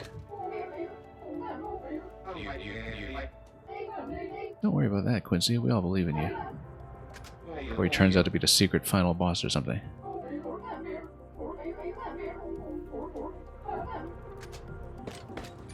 But we'll see how that develops. Looks like we're a long way from the end.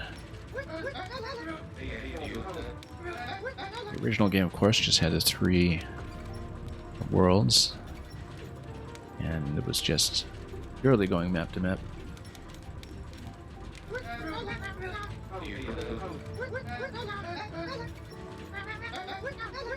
Anyway, beacon, beacon. So yeah, whoever's playing Reaper will probably go plus 2 HP plus the protection. I feel like flankers and brawlers will likely want some kind of cold defense as well, but we'll proceed first. Likely blowing up big ships is repeatable. Whoops, wrong way.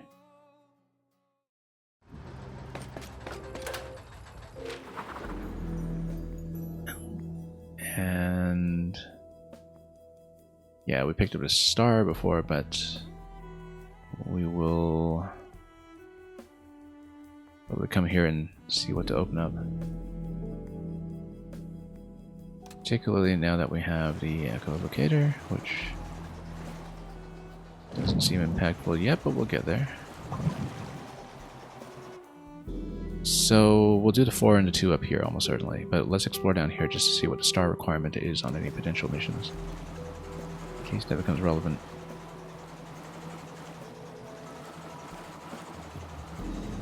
And we'll get there.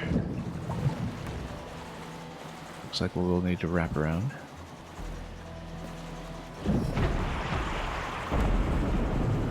Then we'll do a little bit of combat. Whoops. That's fine.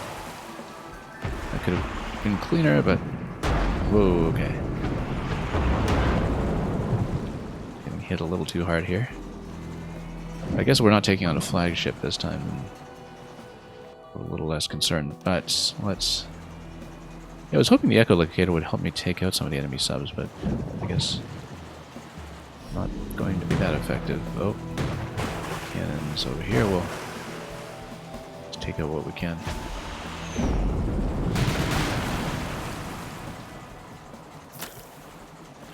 Scalabot Storm. Yeah, we'll explore a bit and hug the wall. Oh.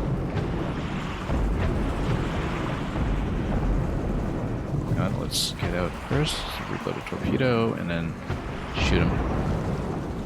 nice. Ah, here's one of the mines that we were told about.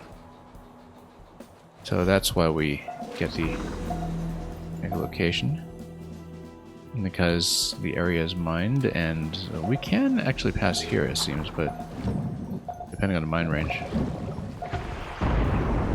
Yeah, because we can actually demine it a little bit, but let's explore this first. I wonder if we can do a couple of zones sort of out of order, or explore early. Ooh, here's something. How come I didn't pick that up on the echolocation earlier? Unless we're just missing a cue for it. Totem Hold'em. Yeah, we'll scan around to see what some of this is. Oh, here's something new. Down there, we'll have to take out what we can. There are some mines down here. We need to watch out for that. Not mines, but enemy ships that we can detect now. Oh, shouldn't have gotten hit. Torpedo these guys? Oh, kind of.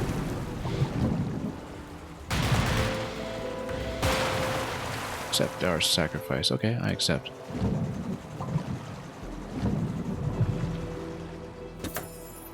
Or fragments, very nice. That'll potentially be impactful as well. Just scan around down here. I feel like there might be something down in the depths. Or not. But yeah, let's see in terms of star counts if we've accounted for very much. There will eventually be some kind of boss mission, I'm sure, and something down, or rather up here in the corner as well. We have 8, 12, 17 and 2 more that we missed, so 19 unaccounted for on the map right now. 7, 19 gives you 26, then you have 7 more stars unaccounted for, which are probably up here. Yeah, let's just explore the map for the time being and then cover as much as possible. And then we'll get to the fighting. Right, because this is a gate that we'd need to pass through, and then, oh, that's a lot of ship activity over here, potentially. Whoops.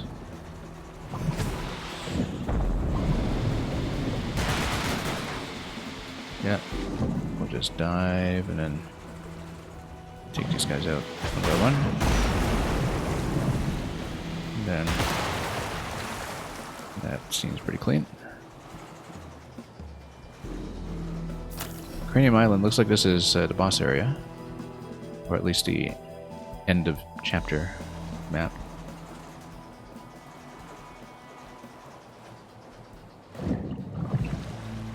Yeah, we'll do a bit more exploration and then probably do another map or two today. We'll call it from there. But we'll see. This looks like something new that we also can't traverse yet, but which may be the path to whatever optimal zone comes next. This also looks like a major fortress or something else dangerous, I don't know. This is a rather sizable, threatening looking area. Glacier Gulf. So you can actually cross into some adjoining zones even if you aren't unlocking the maps there yet. I wonder what you can do with this information. Because we're pretty far out of the way right now. It looks like they could just activate on me at any point. Oh, yeah. Okay, we're not fighting that yet. I guess that would be some kind of bonus. Eventually, let's keep exploring. Yeah, maybe there's some kind of ship boss effectively up there. We probably are a bit underpowered for it right now, but if it is similar to the flagships we saw earlier, maybe we'll take it. This looks much bigger, actually. Much, much bigger. But we are luckily kind of in the depths the whole way here, so maybe we can just do a bit of hit and run.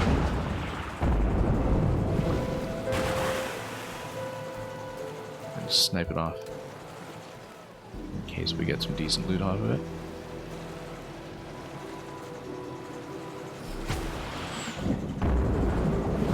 Are we actually doing some chip damage? Yeah, we are actually. It just might take a long time. We have to be very careful. Luckily, we can dive everywhere here, so we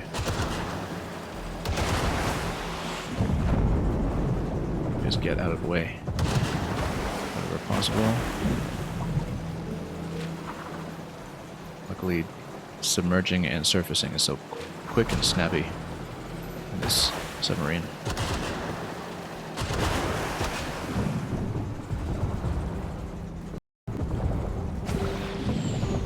We can just come up and fire. I thought torpedoes were supposed to fire underwater, but yeah, they only fire underwater against underwater targets. You can't just sink a ship from stealth.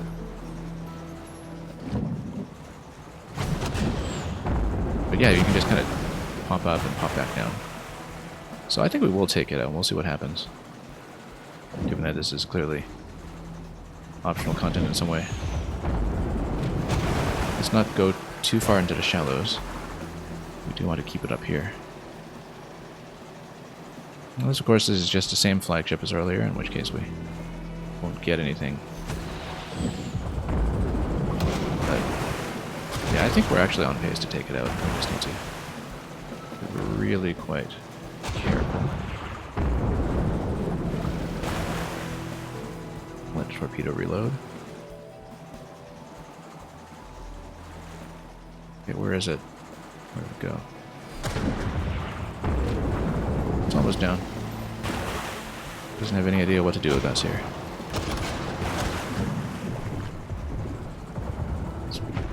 Whoa.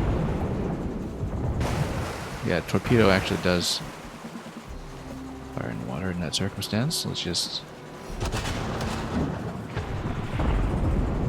blow it up. We're almost there, actually. So we don't know if we'll get anything off of this, or if it was one we'd already seen, but try to blow it up. We're almost there. Got it. 2 fragments. Yeah, it's probably just a one we'd already hit. Oh! Okay, now this one is going to try to hit me from below, so we actually do need to take it out carefully. Let's get torpedoes back. And then, oh, there's another one. Okay. Well, do a bit more of this. Hit and run. Gonna give my wrists a moment here. Because all this submarine steering can be hard on the Joy-Con. Let's see.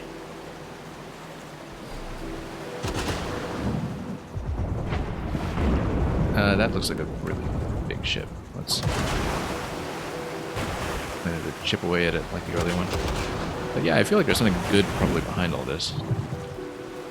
We're making progress, and we don't want to reset our progress, so we just need to be careful around the shallows where we can't dive.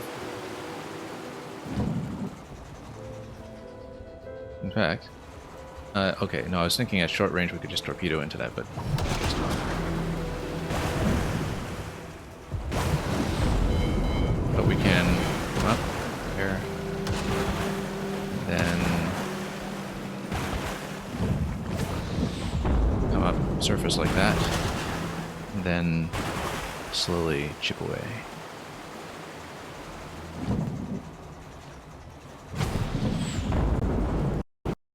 This is going to take a little bit of work, but we'll wait until the torpedo reloads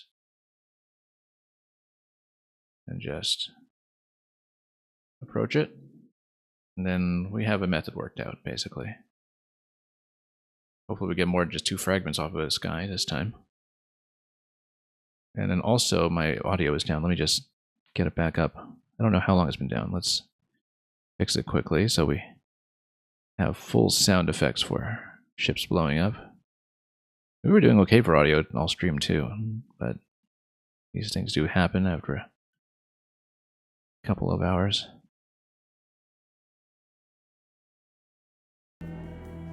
Okay, should be back now. Definitely on our end, not the game's. And okay, back in business. Let's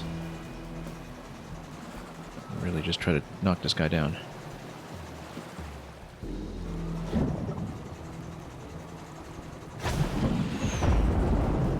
Get there. Need to make an escape, and then back up for air. Then just snipe it with a torpedo every time. Our level 1 torpedo. Yeah, make sure we have some room to escape. Then almost there.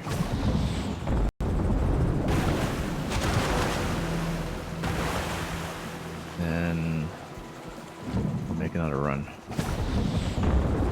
Yeah, we just pump up so quickly. Give it a hit. Oh, it's running. There we go. Treasure. 2 fragments. Okay, never mind. Looks like we can push through some of this. Yeah, we have to push through the currents, which is why it was important to snipe the ship from afar. I wonder what else is up here. Yeah, this is an entirely optional area from the looks of it.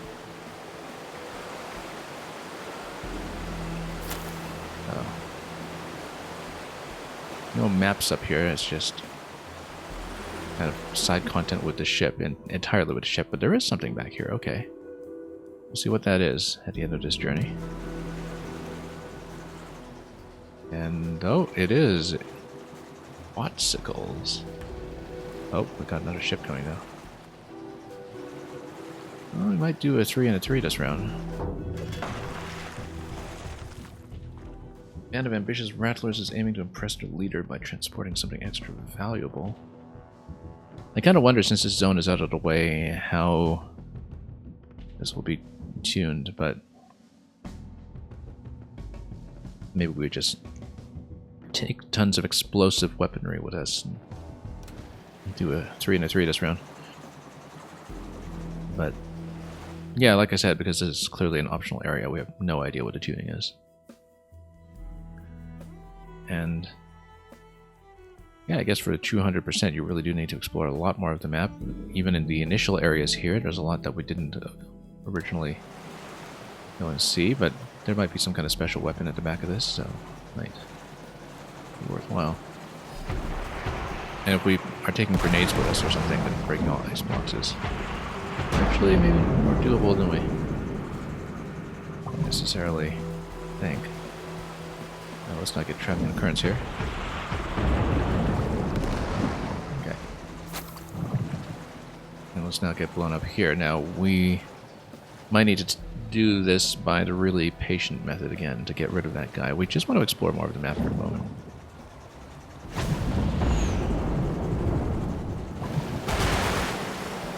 That's a bad position to be in. Let's get out. Oh, missed a torpedo. Okay, oh, get out. Actually, we can just push past them and see what's beyond for the moment, as long as we don't pick too many fights at once. Because this is a much bigger optional zone than we necessarily thought. Ooh, activate. I wonder what that does. Uncovers something. What's up? That up there beyond the ice. Let's see any way for us to take a closer look. Yeah, I feel like the rocks have to be breakable at some point. If we eventually have some kind of main game progression to get up there. But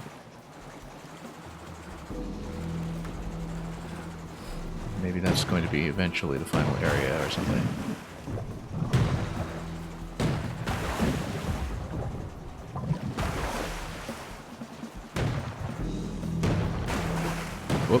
submerge. No, no, no, we can't submerge. These are shallows. Okay.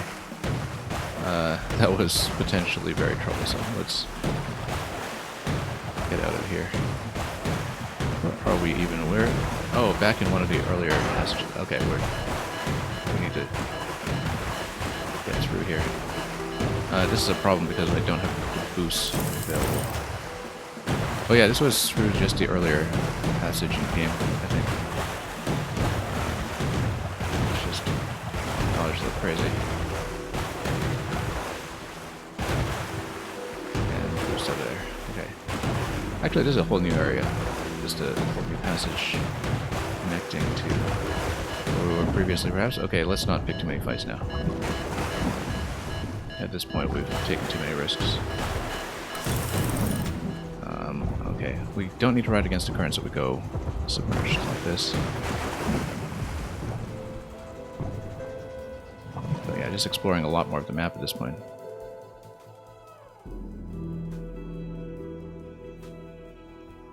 Rather dangerously, but yeah, it looks like this entire explorable zone that we not previously hit. The Ember Roost, interesting. Maybe there's some... Oh, it's a bar, okay. That's a bar we haven't seen yet, so possibly we're getting ahead of some story sequence, or ooh, things look rather frozen.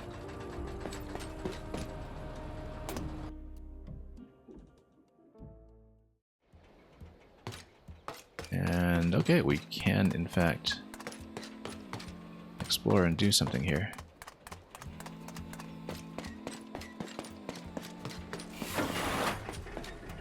Talk to bartender, we don't need to rest here yet, but a warm and welcoming spirit. Some rattlers got stuck in the ice northeast beyond the rapids, yeah. So we're not going there yet. We haven't made use of this day yet. Not that there's any penalty to just taking an extra day. Like, there's no rush, really, but... Let's see what this is. Gallons. Excellent. Now we can actually afford the 500 item we were talking about earlier, in fact. So, let's not reset the day just yet. I want to do some maps first. And we'll see. There's no penalty necessarily for deciding to rest up and heal the ship, but because we don't have any bounty points to cash in right now anyway, but let's continue. Yeah, we might not want to tackle that just yet. Glacier Gulf 0 out of 6. So yeah, there's a map with 4 up there. Possibly there will be another map down here. Yeah, it's a very substantial zone by the looks of it. We'll probably snipe the other big ship as we go, but...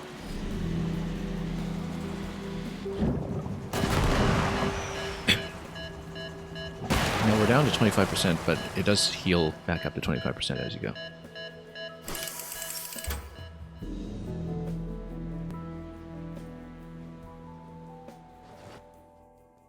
So as long as we don't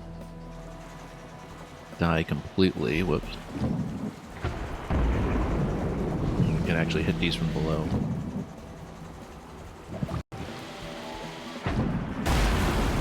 Okay, that's good.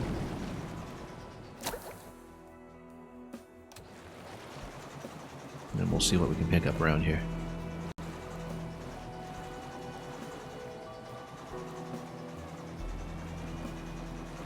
And what reason there is to traverse even further. Oh, it looks like there's another waypoint arrow. There's another zone beyond this too. There's actually so much going on beyond just a standard part of the map. I didn't realize it would extend this far, actually. Titan's Drain. That sounds concerning. We didn't find the remaining 2 stars in Glacier Gulf, though. Let's just take a look. We want to eventually make it back safely, too, of course, if we can. And if we need to take the extra day to repair the ship, we'll do it. But let's just uncover. Yeah, Big ship over here. Take it out in the usual way.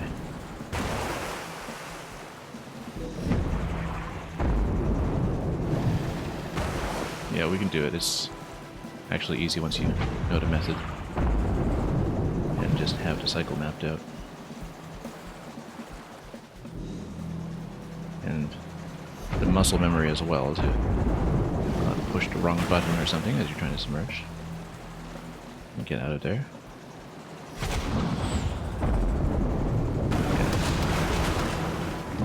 And also just not getting into the shallows, which are just hard to see sometimes. You have to pay attention.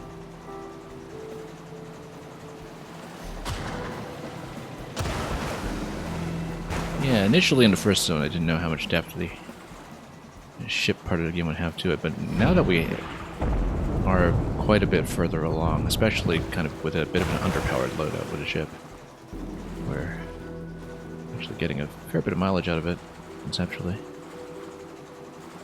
We probably don't want to go back through the turret section just yet, though. We can find a better way out. Because that was what was really pummeling us on the way in.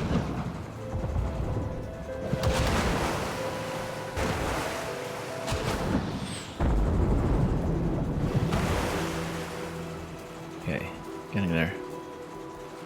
Probably just more fragments off of this, but that's okay. We want to clear the area, and that's a little more important at this stage. For all I know, it's 6 stars in this zone because, well, we don't know what's going on yet, but possibly the glacier zone does cover the bonus map that's past the rapids, whatever it is. And let's take it out. Big game, this one. And let's just reposition.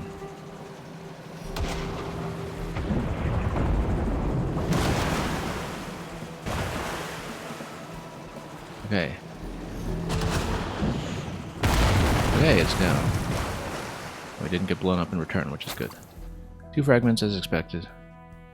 So yeah, given that it's 6 stars over here, 4 of them over here, I bet the other one is just 2 stars going up the top of the zone, which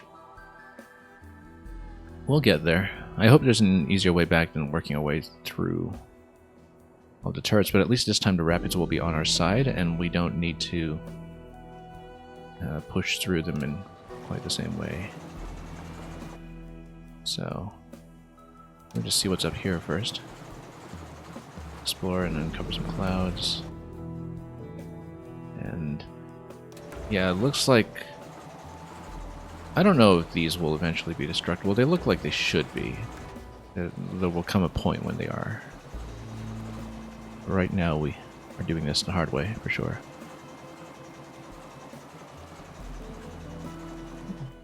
In which case, let's just keep exploring and see what's in the Titan zone or something. Maybe there's going to be some kind of big wraparound after that. We're way out of position for continuing, so might even just do one more map today, depending on how quick they are.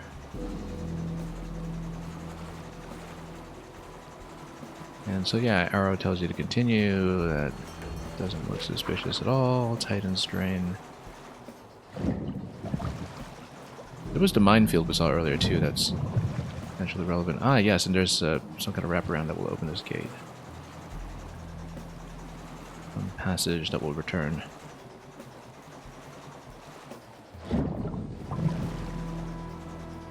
Okay.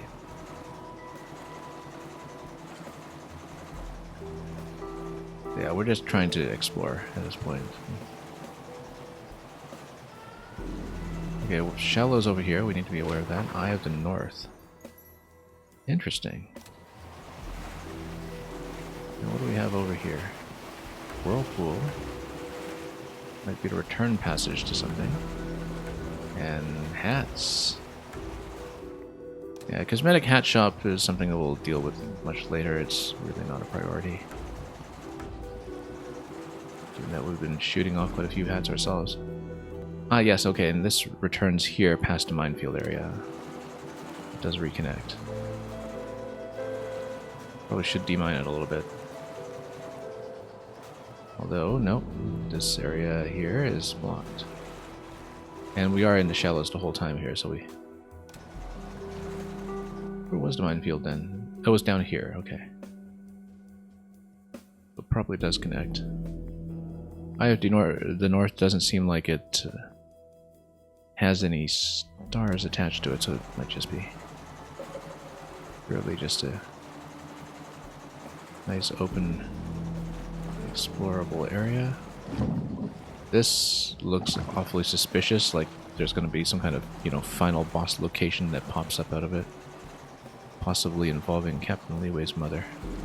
Wouldn't be surprised.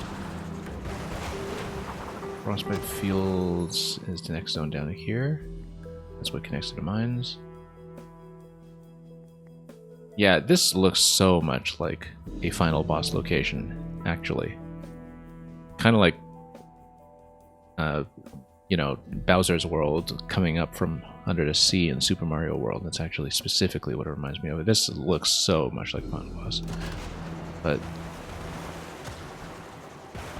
that's okay, it means we've mapped it out in advance. Let's emerge over here.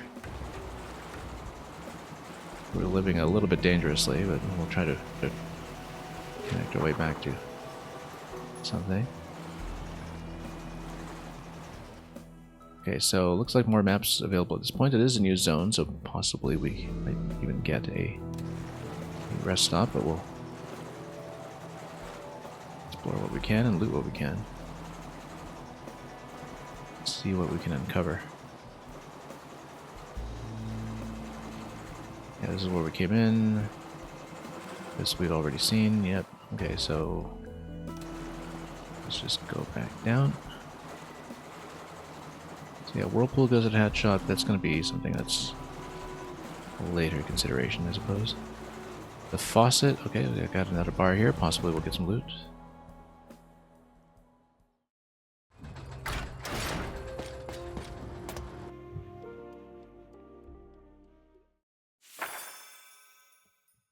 And welcome to Titan's Drain, and we actually have a crew slot just from exploration, which I didn't realize we could do. And plus more upgrades. So you can actually take this world non-linearly a bit if you want to risk it. More bounties are available as well. That's good because we need a bit more granularity to the rewards. And this is a substantial location. I wonder... Yeah, because we might actually just get a leg up on some much more powerful weaponry looking at it. Because this is getting into Tier 4. We can basically just get Tier 4 weaponry and take it back into the Tier 3 maps if we really wanted.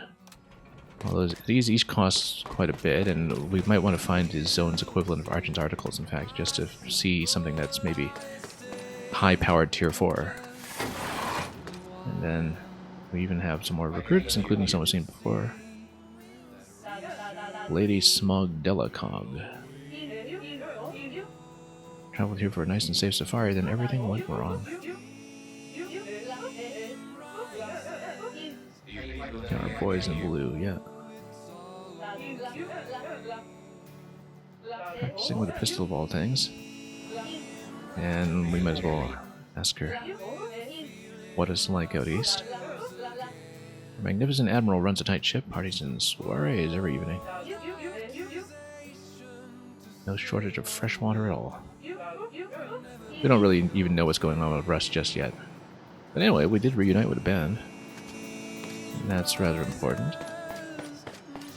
Wonder how far back in the game we are at Tier 4. It looks like this is a location that'll allow us to loot whatever is here. 6 fragments, it's great.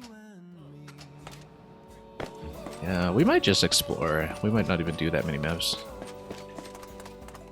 Because we wanted basically amass some cash and, you know, maybe get ahead on upgrades and then really kind of blast our way through the Zone 3 maps.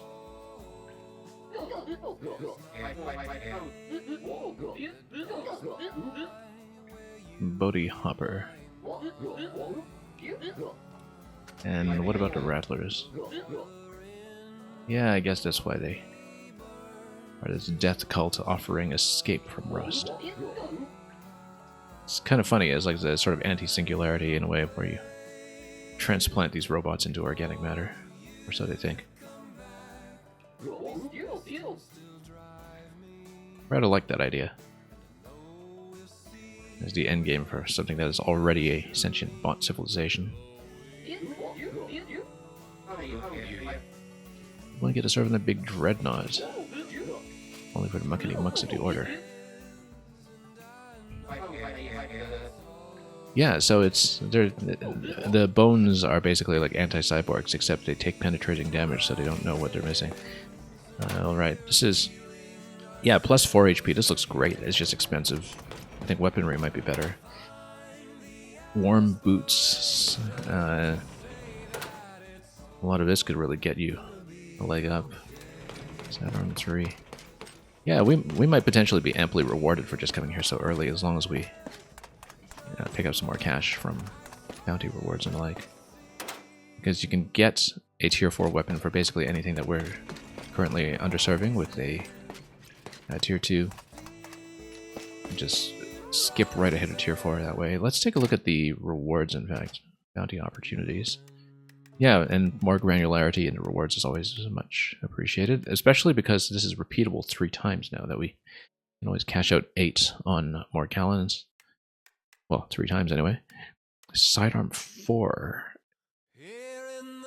And yeah, because the one here is actually just sidearm 3, so sidearm 4 is better than most standard weapons, to be honest, that we're sitting on currently.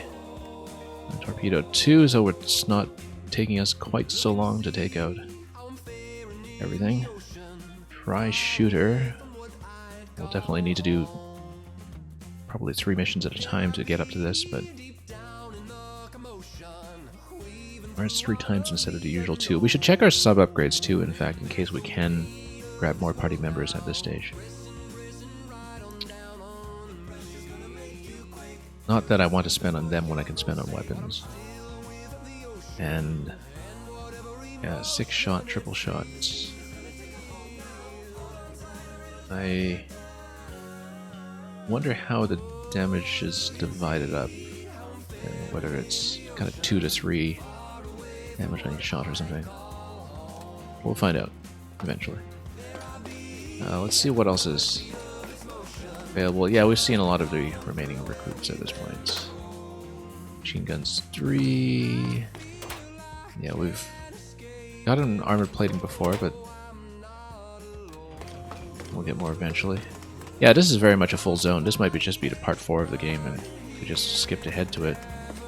Maybe maps aren't available yet, though. That's the only thing. But we'll come back. So yeah, I think the objective at this point actually should be to try to find this zone's Argent's articles.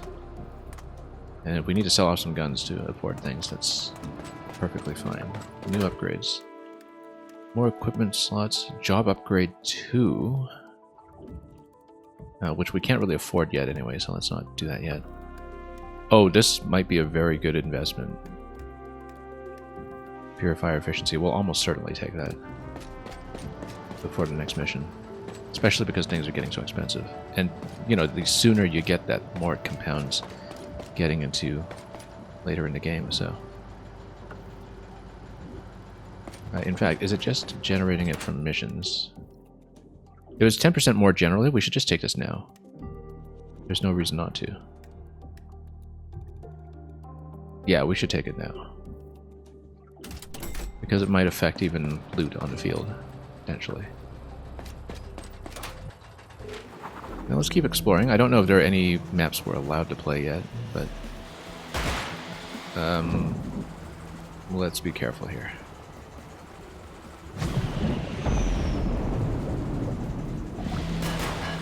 Oh, these guys are going to pack a pretty heavy punch though, so let's just be really careful. We might want to start making our way back. Titan Strain starts here. We're clearly not equipped to be doing tier 4 maps yet, but let's take a look at how we're doing for guns, because yeah, this guy brought no sniper rifle with him. Let's take a look, because we might get tier 4 sniper or something. The 500. Yeah, because right now we're still on tier 2 on sniper rifles, and the thing is we're so dependent on snipers that we might want to level that up. If we have a tier 3 weapon, we will not prioritize replacing it just yet. We have all this explosive stuff right now. We've got the Big B. We've got the rare handgun. So yeah, sniper looks like it's probably the first priority to refresh with tier 4 weapon if we want to buy it. Or the full 500. But again, if we can find the Argent's articles in this zone and get an even better tier 4 weapon, I'd like to do that. I just don't know if we can make it there, given the current condition of the ship. And, oh look, this is a current that's going to sweep you away. Sure, we'll do it. What could possibly happen? Other than having to fight this guy. He's going to ricochet back and forth. And, oh, okay. So, you don't want to crash into these things because they do damage, I see. And you can't really see them underwater. Whoa. Maybe these just do kamikaze attacks generally or something. Nope. Maybe we just shot him twice to begin with. Whoop. Oh, okay, we're in big trouble. That's okay, it'll heal back at 25%. We don't care. We don't care. Awfully risky here. I mean, it did warn you that you lose amassed bounty for being sunk. I don't know if you actually lose cash, though. Obviously, if we can open a gate to get back out, we should. Like if it's this gate here. And what a steal.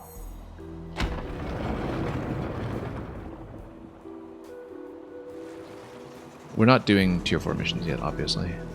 We're hardly done tier 3. Tucked away in this corner of the drain, a greedy rattler berserker has been amassing precious loot for himself. So it looks like it's boss plus treasure. Not doing it yet. We're just going to explore. We really should upgrade the ship at some point, though.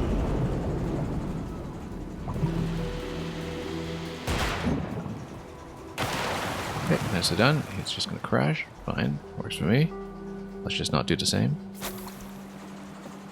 And we're actually picking up a lot of money off of this, so we'll keep on going. Yeah, we might even just do one more map today, I think.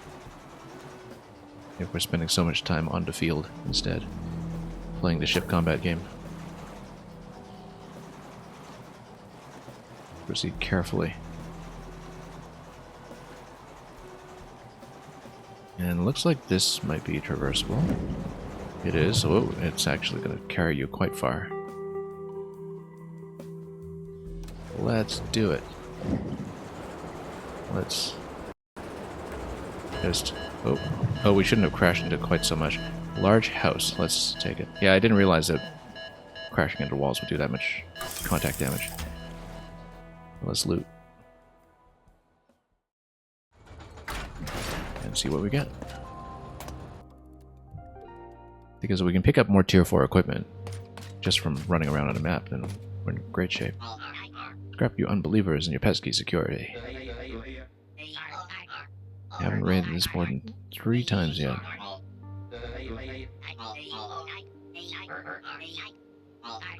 May the mighty sea grant me the wisdom to figure it all out.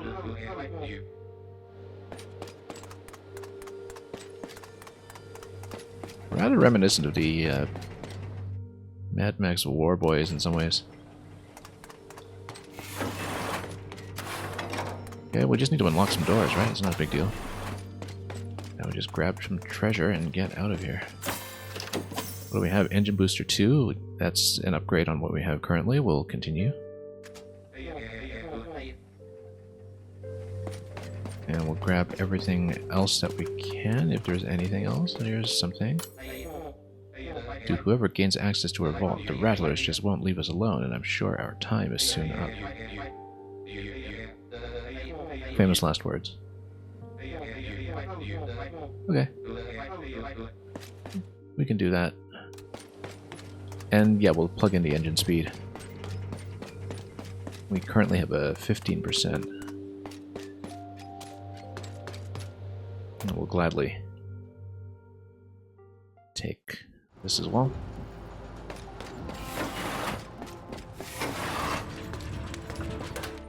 So yeah, elite engine booster, pretty good, but this is better. Not this one. This one is better. Tier 5. Yeah, we'll eventually stack more than 2 for more speed. We actually still don't have a frontal weapon, now that I look at it. Or, well, this is the front weapon, but it's the torpedo. Yeah, we don't have a dorsal weapon, basically. For surface purposes.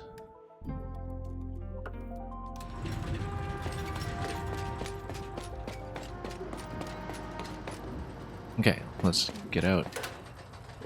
Not bump into walls. I say as I bump into more walls. Can we get out? Yes, we should be able to here. Okay. Then let's ride the current. Let's not bump into walls. Low air. Oh, we better get out. There we go. Big gig. Join us or sink. Okay, so someone... Oh, brig gig. Brig gig. Let's see here. Again, we're trying to look for the shop. That's what we're going for. But if we're being tailed here, we better get rid of that. Okay, let's get past them and we'll just go around. Let's be careful with the spikes. Did he just blow up? I think he just blew up. I see debris over here. Okay, works for me. And let's keep going.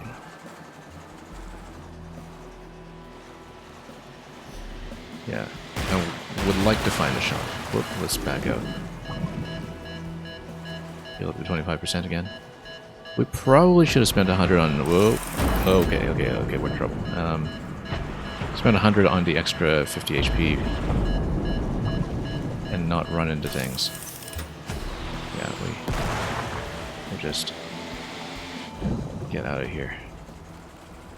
Blow up what we can. Run them into obstacles whenever we can, perhaps.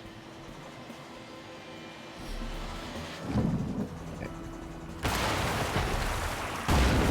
Blow that guy up. Okay, lots of wreckage. Still need to deal with one more. I mean, you know, we'll just need to clear them out again in the next day cycle. So. Oh, diving is not going to do you any good with these guys. But narrowly escape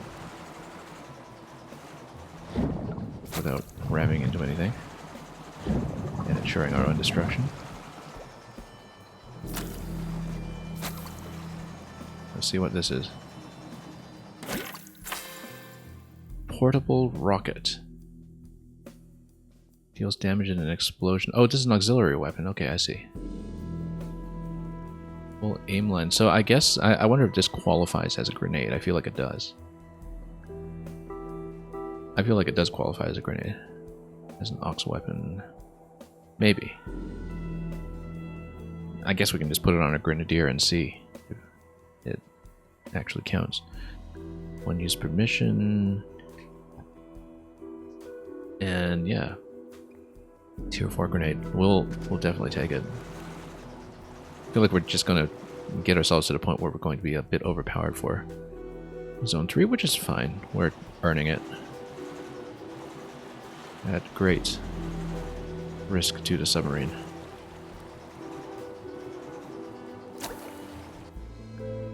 Over 900 in cash at this point. Yeah, so maybe there's some kind of shortcut passage down. But that's just a bar. Let's see if there's... Anything else down here? Yeah, there is a passage that is a shortcut to go this way, but it's basically a one-way passage. We can't really push through it with the boost power that we have. So it's a shortcut if you don't want to pass through this stuff up top and fight through it. Wonder if I'll remember that. And regardless, yeah, if we can find the zone shop, that's our objective.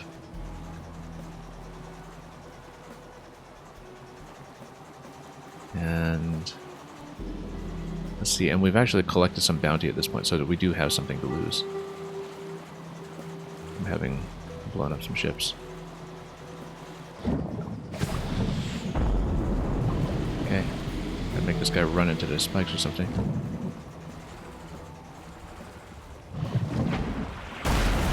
Okay, there we go.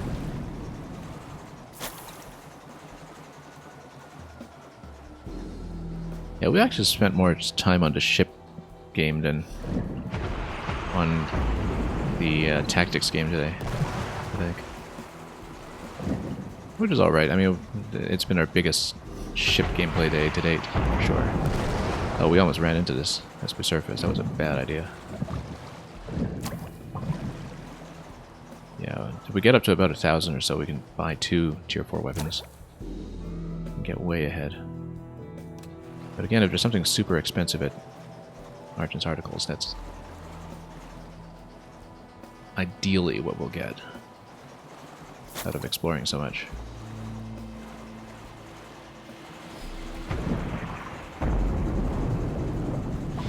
Okay, let's not run into this thing in the middle. That's probably the biggest priority here right now.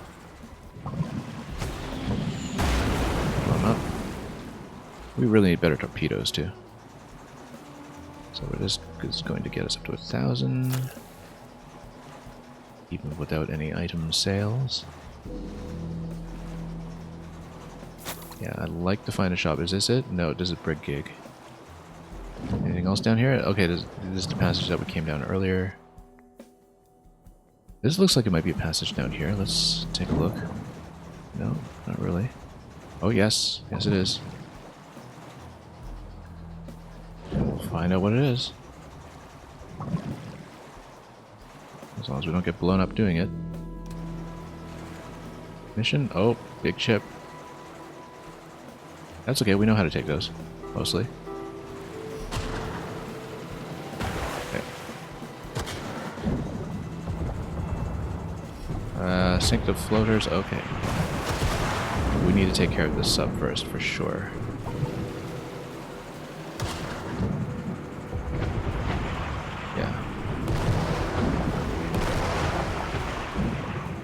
Mostly out of the way. Let's get the torpedo back up and running.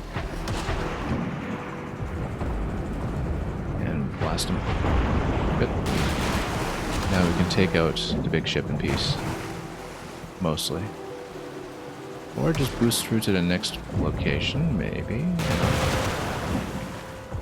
Just point accurately here. Yeah, we really do need to upgrade that torpedo. This is much too weak to do this safely. Get out. And out.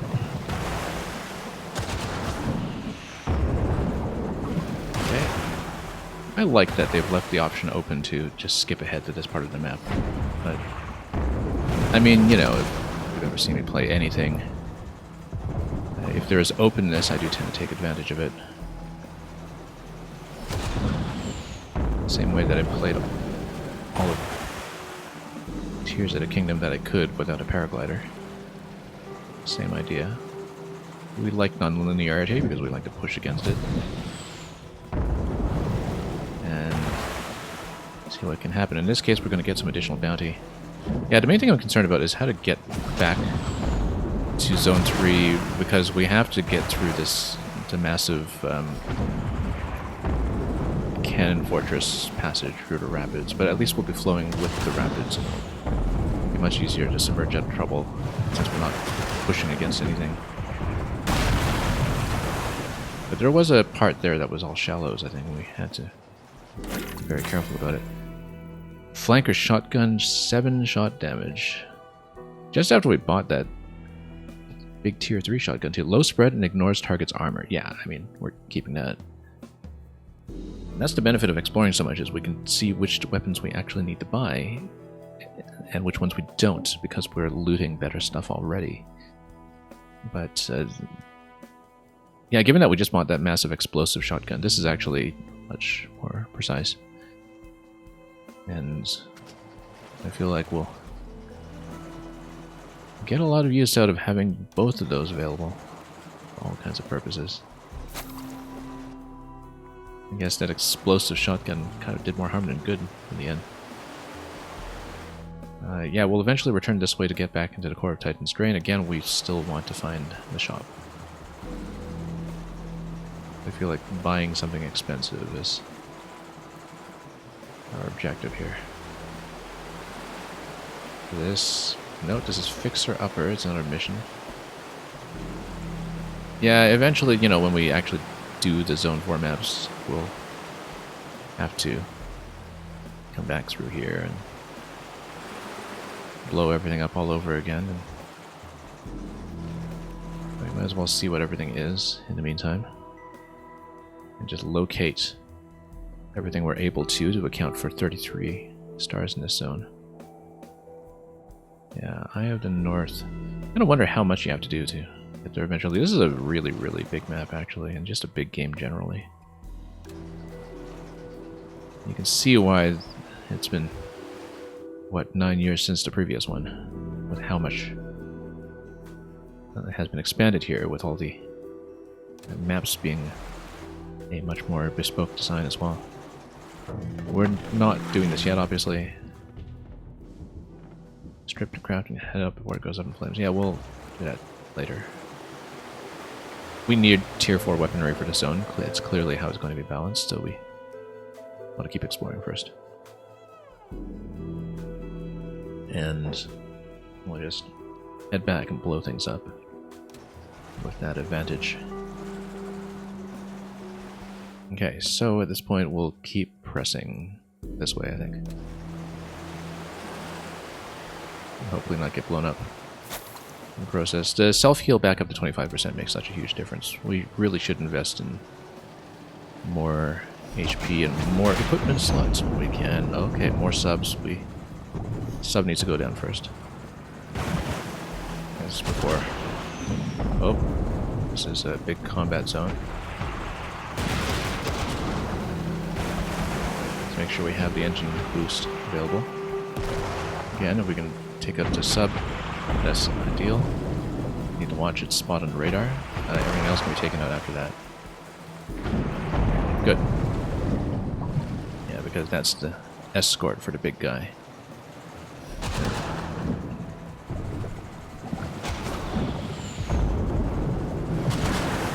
Yeah.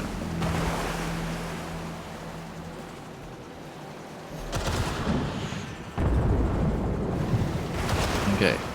Let's not take on both at once, obviously. Make sure we have enough of an air tank that we can just do a quick emergence. Oh, we've got more gunships there. I feel like we don't want to pull those just yet. Let's just stay in this area. We can always escape out the left if we absolutely need to later. We really need to upgrade this ship. Just make ourselves able to do this stuff faster at less risk. But I mean, we're able to hold out right now. It's just that we're... Oh! Got caught. The rapids. Oh. Get out, get out, get out. Okay, okay, we're in trouble. Let's back out a bit and heal. Out of combat if we can. Oh, we're just one shot away from taking this guy though, so... Loot? Yes. Okay, fast gunships have to go down first. We'll over that. Again, you know, we're maybe inviting more trouble than it's worth to clear out zones when we don't actually intend to do the maps yet, but we'll see what we can achieve. Again, I'm just mostly trying to look for the shop. So if we can uncover the shop, we're going to be in such great shape.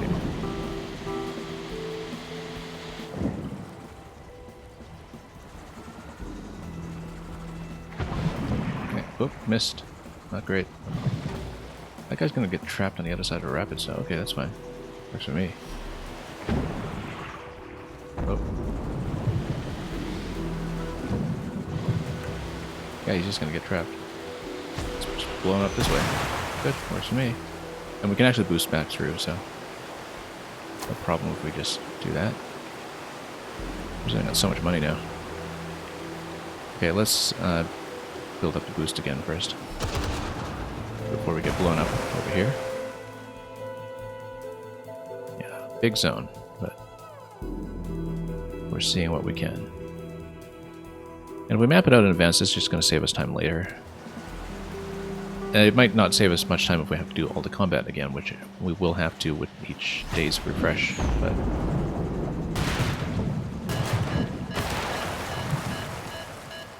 really cutting it close here. But yeah, there's a question mark over here. Probably just another mission, but let's make it over and see what we can do. Yeah, I've really warmed to the ship combat game, I think. This is obviously a secret passive somewhere else. Oh. Okay, never mind about buying a sniper rifle. We just picked this up. And this looks like... Oh, well, it's a standard Sniper Mark IV, so that's going to save me 500 in cash, basically. Because we were about to buy this thing.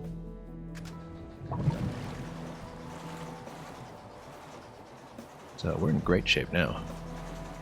Loot-wise. Yeah, we were about to buy that. It's just a non-issue now. I wonder if you... I actually should have looked at the recruits, like whether it's possible if you unlock the next recruit to get it as a tier 4 character right away, in fact. Where it starts with level 4 in his class instead of starting at level 3, or if that's something that is story lock progression. We don't actually know.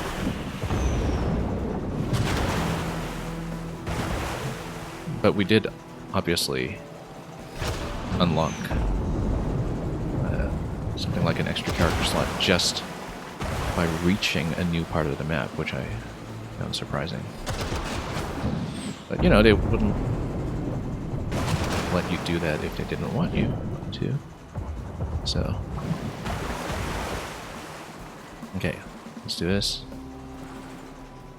Once again. Over here. We're absolutely doing everything the long way, but we'll get to coast through some maps after this, I think. With all the equipment we're picking up, and all the cash.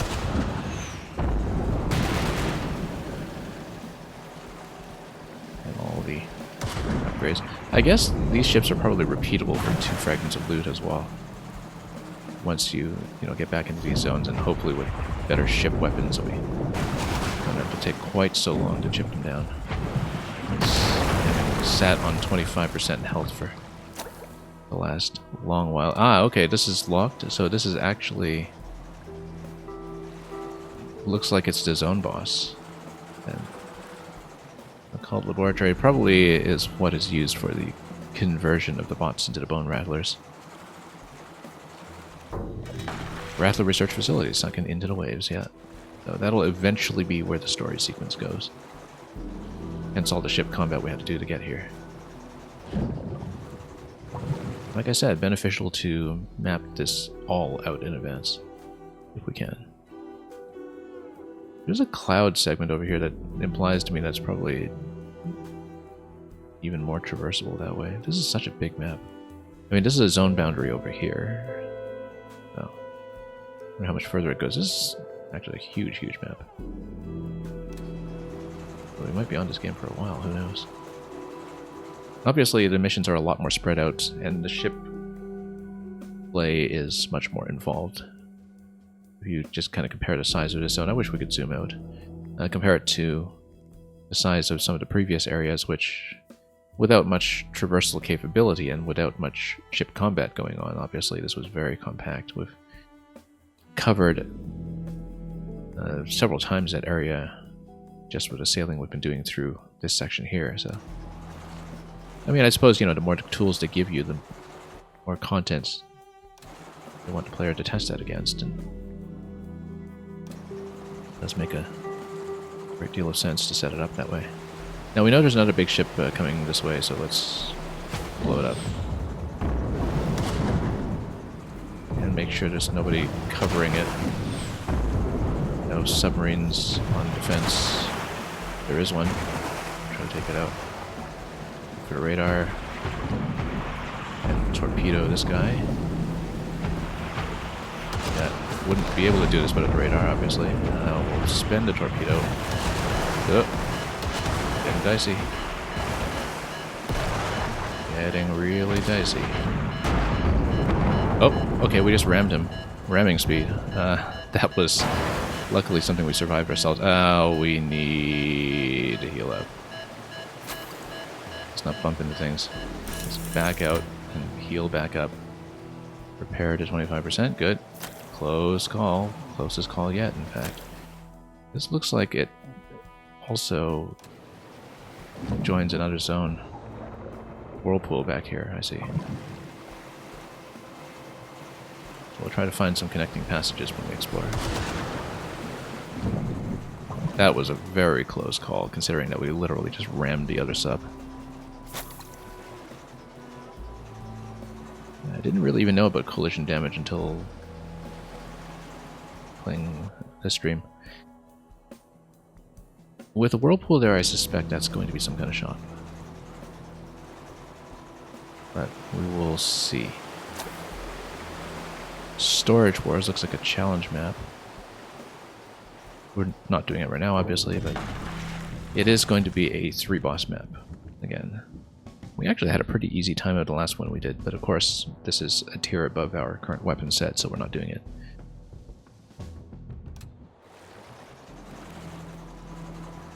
Let's keep exploring. It's all shallows here, though. So, yeah, challenge mission, probably something very good there. We'll try to find a way to the whirlpool in this section, having mapped out everything else up to this point.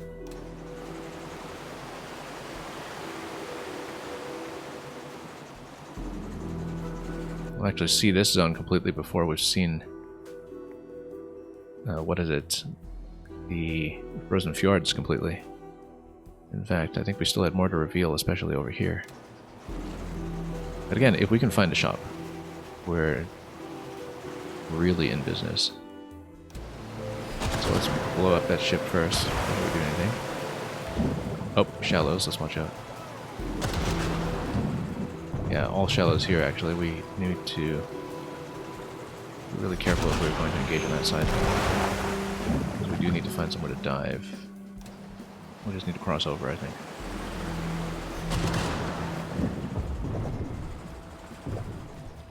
Okay. And we'll snipe it the way we've been doing. Okay.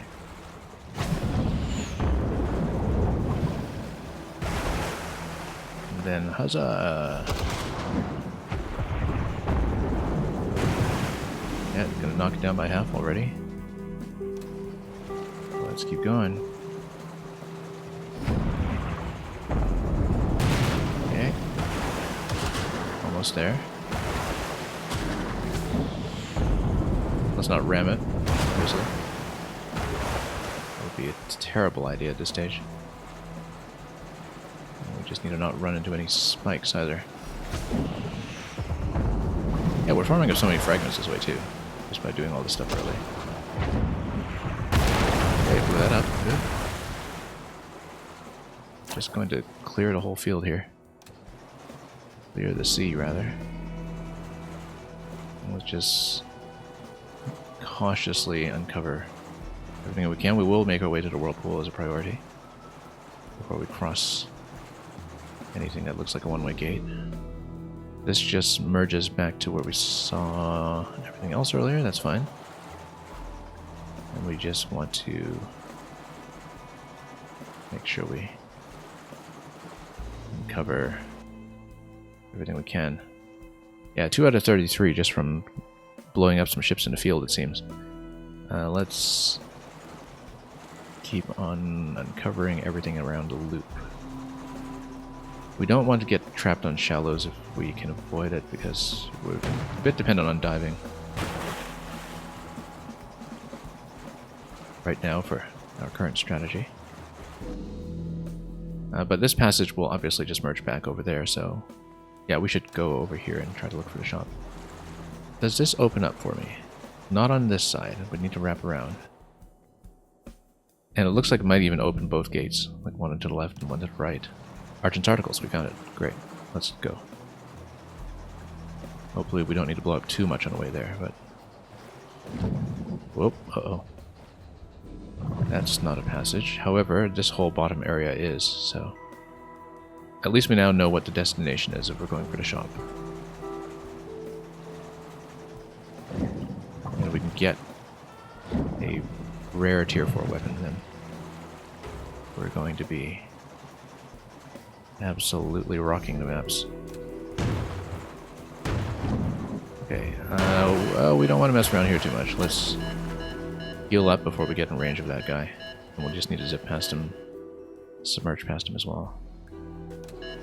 I feel like this is going to be a little bit dangerous.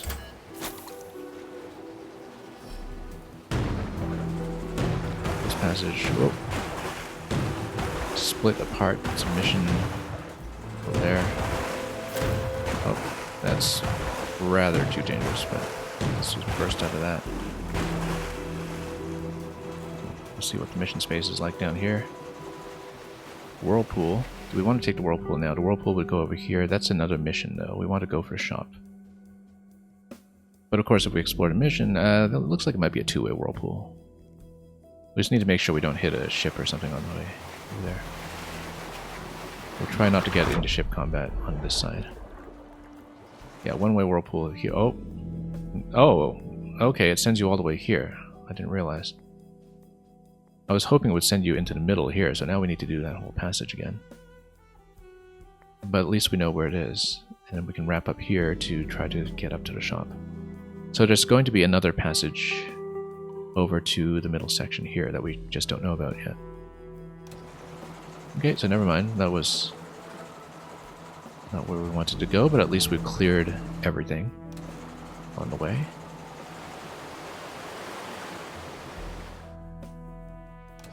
Yeah, at this stage we might not even end up doing any battle maps today. We might just loot and roll around in a ship and set up the party and basically have a ship combat day with this game, given how much of the map we're uncovering.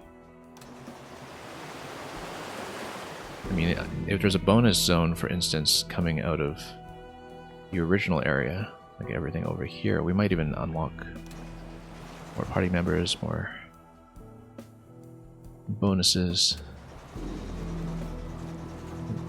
just for playing so non-linearly. So this looks like it's potentially a big 100%, which I didn't expect. Also, this area here is clearly something. Inside this fortress, which we don't know how to traverse yet, but oh, there's a passage. Oh, let's get out of here, though, before we get trapped. Yeah, so there's clearly something inside here, too. We don't want to get trapped in any ship combat over there, I don't think, but we'll just reveal this and see what's there. Just open up this map. Because we have just some free loot from another abandoned base or something, that would be wonderful. Okay, so nothing visible here right now, but it looks like it's maybe another secret section that is story locked. Would not be surprised if this is just another story locked node, especially because we have no way to blow up rocks yet. We're clearly going to get it at some point, given all the areas that are gated by rocks. So we don't want to take this whirlpool, it's one way over here. Now we want to go down and head up to the shop, which is what we were trying to do in the first place. And let's not get blown up while we're doing it. We're rather too close to that. in our previous efforts.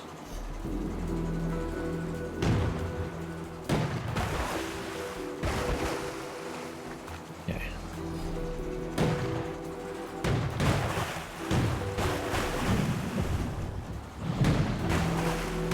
Oh, too risky. Way too risky. Oh no, we're gonna get... Oh. Alright, that's too bad. Well, we were asking for it. Yeah, so this is our first shipwreck. And we lost, what, like, I don't know, 3 to 5 bounty or something. And unfortunately, I think it probably respawns the ships. We should have just healed up in the first place. We lose money? We don't. We should probably get ship HP. If we can. We're looting enough that we can afford to do it. We should probably upgrade weapons too, to be honest. But... micro torpedo... Or do we want some kind of big torpedo? I think we just want HP, to be honest. Except we would need additional sub-slots to put that in, which I think we can afford. Also, we have more recruits available at this point. They've re-rolled. If we want a brawler. Okay, yeah, we were kind of asking for it with how risky we were playing. But I guess we'll just work our way back there and blow everything up again. Armored plating 2. I feel like these will eventually stack better anyway into some additional upgrade, but...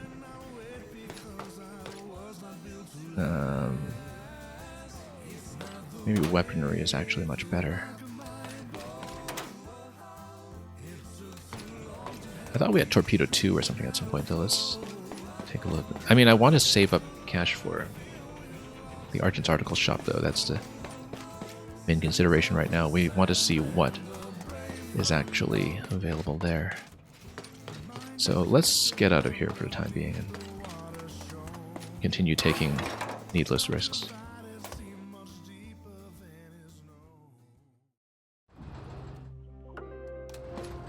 But what are we looking at in terms of sub-upgrades right now? Equipment slots.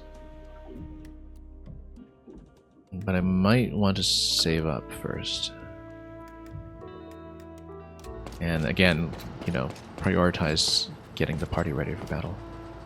So yeah, we did burn a day, which we would have done anyway if we were refreshing the ship. But it does mean that we lost all the bounty. And it was just a 2 bounty, actually. Or, no, we got 2 stars, but I think we got a bit more bounty than that just from blowing up big ships and taking that as an optional objective. But that's okay. We wouldn't have earned too much. We would have earned a few fragments out of that at best. So it's not a big loss. Okay. So, let's get back to whatever it was we were doing here. We want to... Once again, oh yeah, we're over here. We want to head down and we want to wrap around to the shop. That is the ideal. Here you can see it's gated in both directions, so we have to go from under through the passage where we're blown up. This time we're not at 25% HP the whole time anymore, so we shouldn't be doing quite so badly. We can even uncover a bit more of the map here.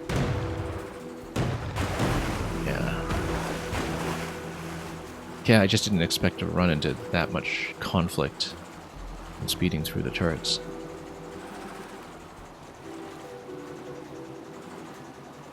But we know where to go at this point. We know what kind of opposition to expect. I mean, part of the issue was that I was also trying to pick up so much loot on the way, rather recklessly, the way that we're doing right now.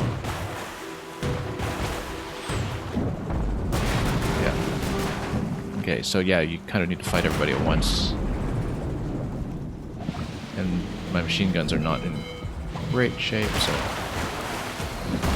But we'll take those down. You see, we could have done this just fine with our lowered health pool earlier. We didn't just collide into everything. Totally manageable. So we just lost the day. And we hadn't even started doing missions yet, so the bounty was no big loss. However, we do need to take care of this guy. This one was one that we'd already taken down for the star earlier. So... Whoa, oh, ramming this guy. Ramming speed.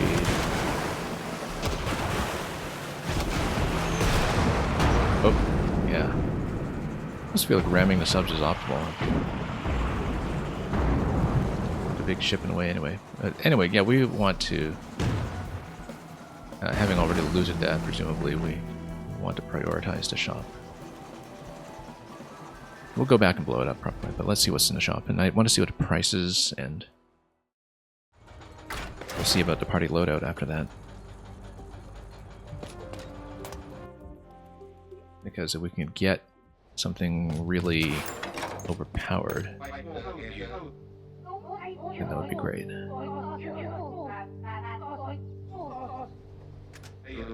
So what's up with the Rattlers? Trying to convert all of us. So they can all share penetrating damage together. Okay. What's this? Box of grenades. Unlimited uses. And that's with 6 damage.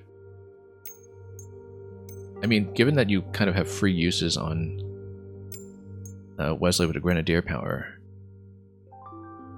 this is a huge power spike, potentially.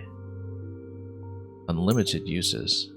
But it has a cooldown, that's the only thing. So you can't just spam it every turn. But we're having maps that are long enough that unlimited uses is actually going to be a big inventory saver. Now, okay, 800 on the main weapons. Let's see what they are. And this is what? Cog chain 2 plus 4 cogs, wow. Some of these are very nice. What is it? Dead shot. Armor penetrating sniper rifle. Okay, we do have a tier 4 sniper already though, so that's maybe less of a priority. Mjolnir. And, ground enemies within or 2 take 2 damage at the end of your turn, so there's a bit of an area splash. Plus the 6 melee. We'll probably prioritize this since we already do have the high tier sniper, but let's take a look here. Sniper Mark 4 is just 6 and 2. So this is with the armor pen. Ignores armor and deals extra critical. Oh, 6 plus 4 though. Hang on. We might take that. That might be a lot better. Because what do we have for melee right now? I mean, melee could use an upgrade. We're still on tier 3, but the sniper rifle is so good. Like 6 plus 4 plus armor pen. It's a huge upgrade on the standard one. I mean, we might even be able to afford both if we just sell effectively. Top machine gun. Torpedo damage. These are precisely the classes that I kind of need to fill with tier 4 weapons as well, so...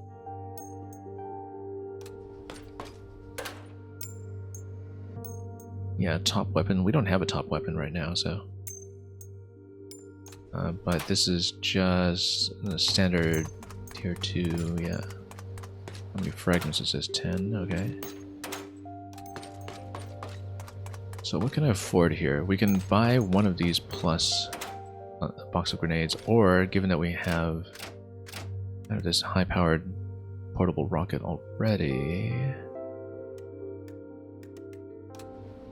Well, let's see what we can sell off, actually. Because we can start selling off a lot of tier 2 weapons and below at this point, given how much better equipment we have. Machine gun autoloader 1s, for instance, we're not going to use those.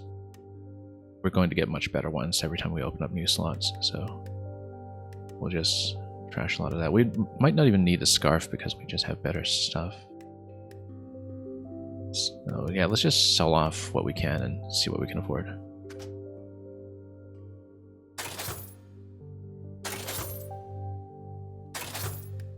And yeah, machine guns 1. We'll just have better guns at this point, so A lot of the tier 1 equipment can go. Engine booster 1, we'll never need that. Even if we're stacking, we have more engine boosters at this point, so... We might keep this one just in case we open up more slots, but...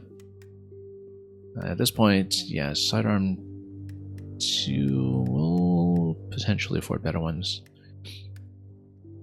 We might not even need boots anymore because we have this plus the jetpack item. And plenty of headroom for more. How are we doing for cash right now? 14.15. We can see how much further we get. Because, yeah, at this point, we can definitely trade out some of the guns as well. Including some of these earlier ones. This was good for a time. We used to pay a lot for some of these, but many of them have long become obsolete. Sniper tier 2, for instance, we're not going to need either of these. We've got much better stuff at this point. Yeah, even with some of the ones that have some effects to them, we don't really need them. So we'll just sell off pretty aggressively, I think.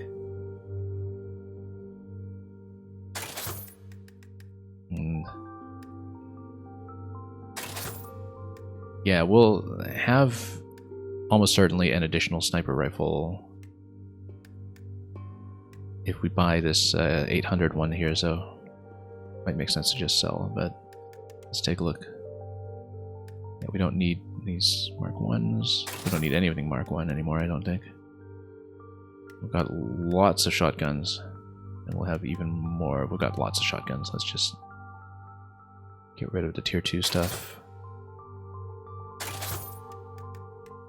And how are we doing for cash? So we want to get up to 2050 if we can to get everything, but if not, we'll just go for both weapons. Which means that a lot of melee weapons can go too. Yeah, we've been using Sunderer as our main one here. It's strictly better than Hammer 2.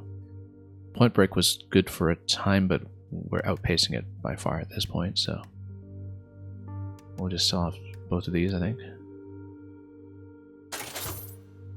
Starting to sell off a lot of our former big purchases.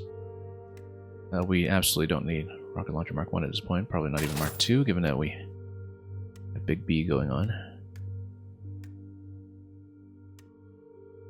Yeah, full damage on indirect hits with a big explosion radius. You can pick what the B stands for yourself. So yeah, basically we want to deflect with that. Yeah, we'll sell off most of the Mark 2s, I think. We don't really have a spare engineer handgun at the moment, so we might want to keep one, but... Crossbow was a disappointment. And at this point it's not going to do anything for us, because damage doesn't matter. And let's see, keep rockets, probably upgrade the sidearm. Grenade 1, I think we can just trash. Depending on whether this counts as a grenade, I think it does. Auxiliary weapon, yeah. I don't actually know, but we'll trash some grenades. We really need to slim this down a bit. Even some of the repair kits aren't necessarily going to be that good at this point, because the area heal is only 2 damage. Let's see, we've got some speed items going. Well, we haven't used Sentinel Generator yet, but we might want to keep that for now, just in case it becomes critical. Are we doing 17-13? Yeah, we've got a long ways to go in terms of selling. We can afford both of these at this point, though. So we'll have 2 good sniper rifles, which means we can get rid of the tier 2 as well. Whoops. Let's not sell the wrong thing from Joy-Con Drift. Yeah, we'll get rid of it. we're almost certainly putting them in grenades next round anyway, so... Yeah, I think we might not even do any more maps today. We'll just do party configuration. Get ready for the next run. I mean, we might want to do one map just to give new loadouts a try and see how overpowered we are, but we'll see how much time we have.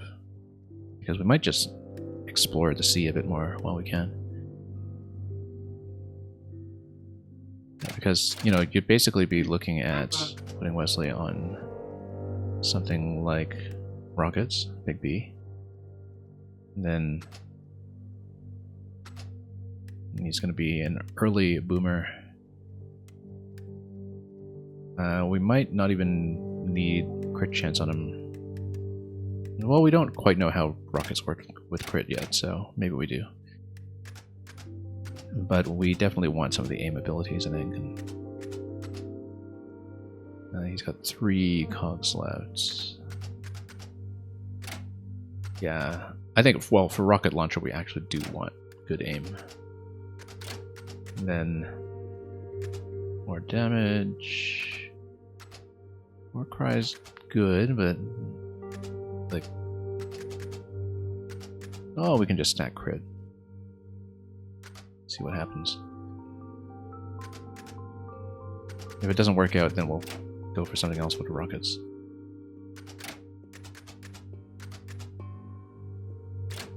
Yeah, we'll eventually want to get a sniper up to 3 just to get some more abilities, but we don't have that many cogs to work with right now, so...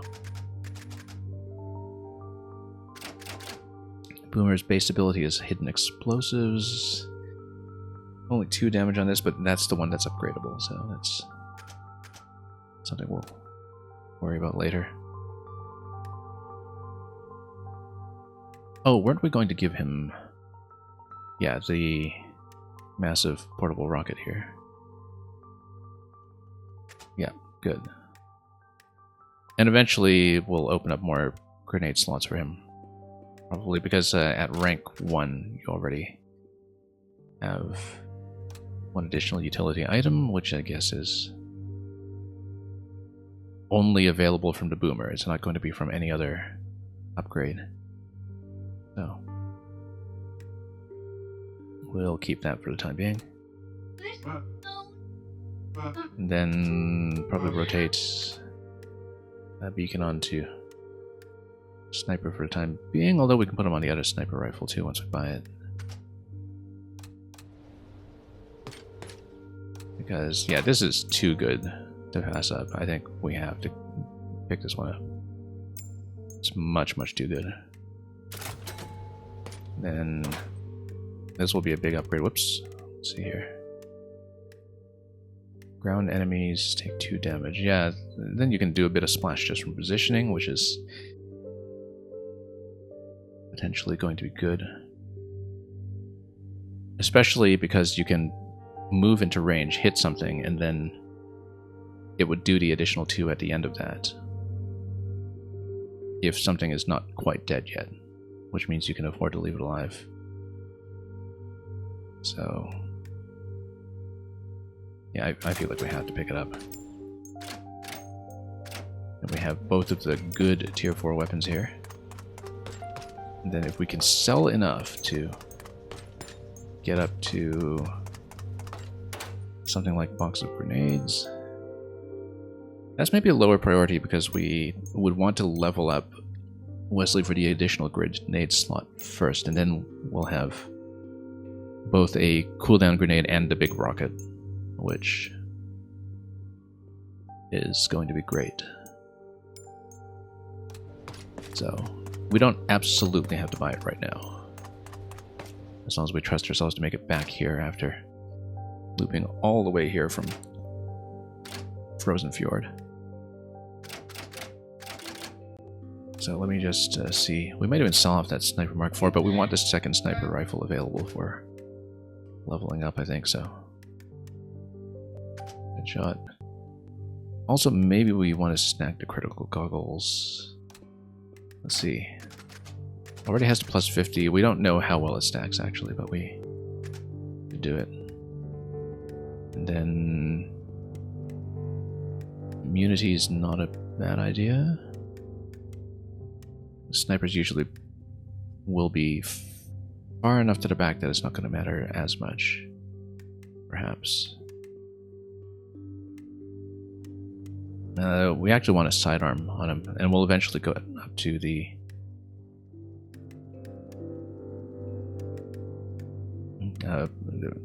higher tier sidearms if we can afford it. Particularly the one that's available as a bounty reward.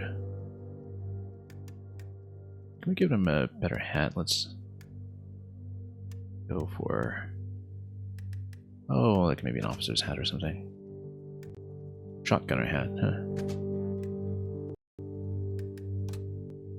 Yeah, we'll probably get a better sidearm on this one later. And otherwise... yeah, we'll figure that out. Or go repair pack, but we'll figure that out when we actually put some of them on mission. And who is going melee currently? Yeah, so Sunder ignores armor, but I think we'll have a pretty strict upgrade with this one here. Also, did she get up to Flanker 3 already? No. Flanker 2 gets cool. Which is fine, because it means that we can switch her back to Brawler and have her go really quickly and kind of start working up towards level 4 Brawler.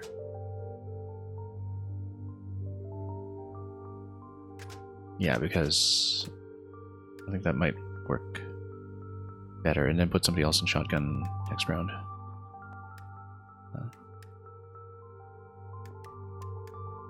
So let's actually rotate her back. And yeah, this gets you the free sidearm. And oh, she doesn't have enough for backbiter. That's too bad. Escape, movement, sidestep. That's fine until we unlock more cogs. And then yeah, we'll do some kind of reconfiguration here. Plus 2 speed boots I think is actually still going to be good unless we want the jetpack instead. Jetpack might be a little better for flanker, but you know, for high ground positioning and alike.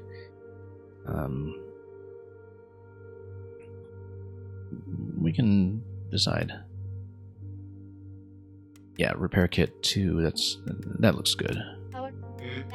Then we'll switch probably back to flanker over here. Let's check. Level 2. Oh, she's so close to leveling up as Brawler. That's... we actually should have kept... yeah, well, we might keep her on Brawler for one more map just to get up to free sidearm. Yeah, but it's more of a consideration when you're actually playing it as the Brawler. Because the sidearm is unlimited. So we'll see. Maybe we'll temporarily rotate her out, but we've got 2 good shotguns right now though, so let me see how we're doing on the hole puncher. Yeah, because we might just go 2 flankers this time. Although he's almost up to Engineer 4, so we might want to do that just to unlock. Although Engineer is actually kind of the weak link when it comes to the weapon set right now, I think. Because hole puncher is just tier 2, right? So we might want to rotate back to flanker anyway. But we'll worry about that when we actually buy more guns. Let's see what we're doing here. Sort things out. Yeah, this might have outlived its use at this point. Handgun Mark II. We're not going to use this at this point, even if we switch someone to engineer. Let's just sell it. SMGs, shotguns, yeah.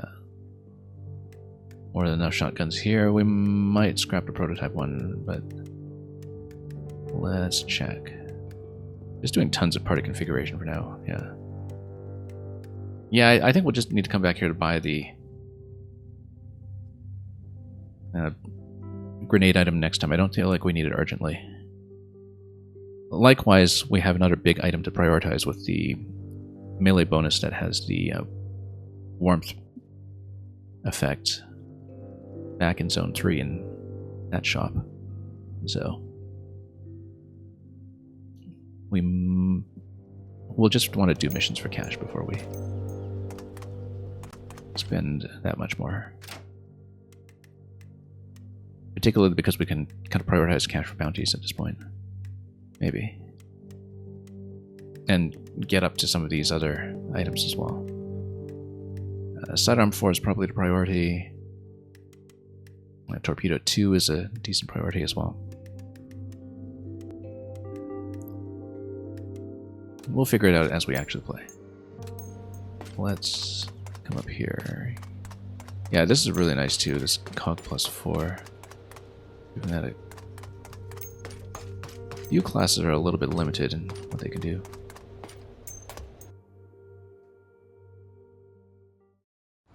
So let's finish doing what we were doing with the flanker weapon. We'll probably upgrade backbiter or something as well. So we've got 13 right now.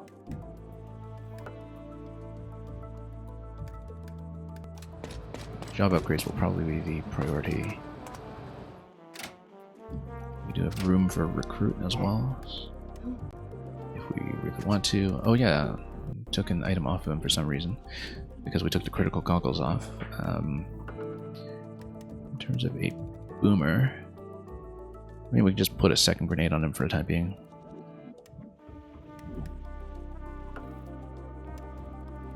Or even a sentinel generator or something.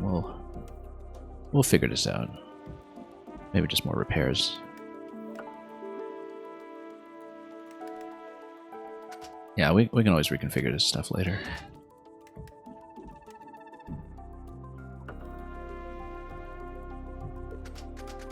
So, probably back on a shotgun at this point. Do we want splash or do we want flanker? We'll see. Sniper on this, Reaper on this. Oh, we must have something better, right? At this point? No, just a tier 3. Well, we've got 2 good sniper rifles at this point, so we might even put her back on sniper soon. But we'll worry about that later. We've got a pretty high-powered party right now, though, with a couple of these weapons. Let's see here. Flanker almost at 3. Flanker not really anywhere near 3. Yeah, we'll put her on the slingshot tumbler.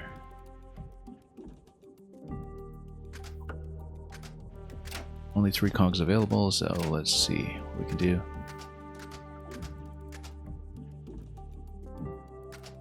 Don't take more than 1 damage from explosions. Yeah, not too bad. Payback. Probably even better. Protection is always good. Yeah, let's just do that.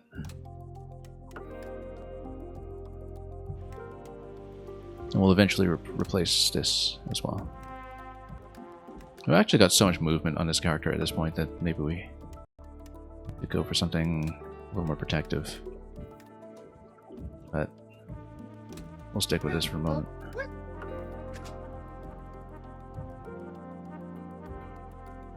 Yeah, we've got a couple of characters at this point on tier 4, so... What's this shotgun? Tier 3. Yeah. Might move one of these over to the explosive shotgun, but basically we have a really high-powered party at the moment. So we might even take one mission, then, just to see if we can blast through it. But let's see how much more ship combat we need to do to get back into a map that we want to look at before we do so. So there was a ship to blow up over here, there was something else to uncover here, there's 3 bounty that you can pick up off the ship which we previously lost because we... Yeah, we actually had 6 bounty, I think, on the previous round that we lost because we picked up 3 here and 3 here, so we could even redo that if we want to risk it. It would be better if we had superior ship weapons to do this, of course, but we'll just grab this. Oh, look at that, more cash.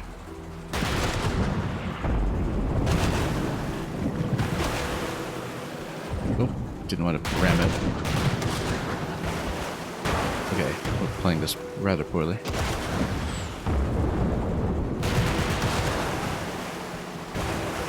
A lot of punishment, actually.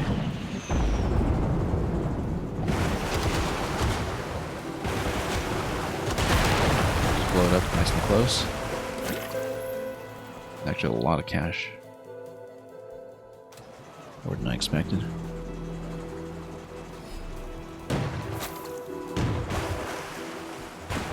Okay, let's grab this. That'll come in handy. Yes, it will. Okay, let's see what's down here. We'll just map things out, and I feel like we could have released a gate above the shop if we wanted to explore here. Yeah, we can do that.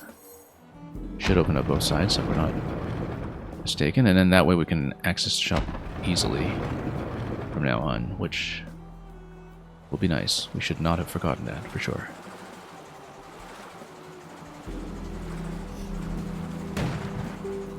So we can get back there quickly. 3 to tango. I mean, we got some tier 4 upgrades at this point. We might even try it.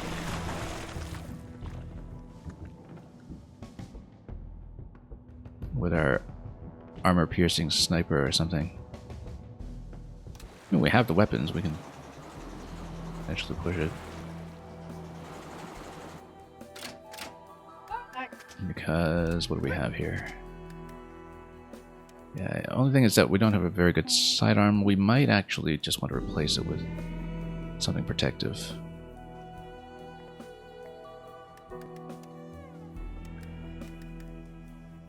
Almost certainly a healing item, in fact. And then take 2 of our big characters into this.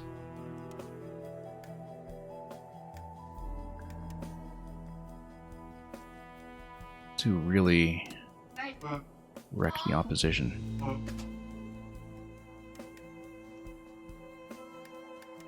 Portable rockets, grenade launcher. Let's see about this. Yeah, probably take the dead shot if we wanted to do this. Plus the slugshot tumbler. Yeah, we might just take these 2 in then. Oh yeah, we don't need knuckles in this one now. Let's rotate that out. We might want knuckles on her. Even at the expense of speed, but let's get them on something else.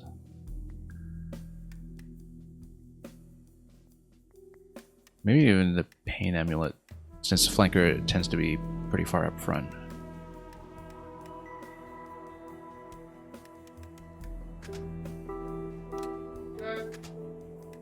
Yeah, dead shot. Here we might go for defense or healing.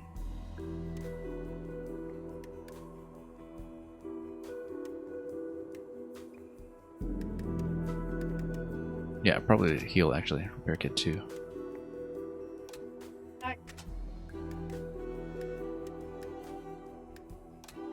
And we might even try to do this mission.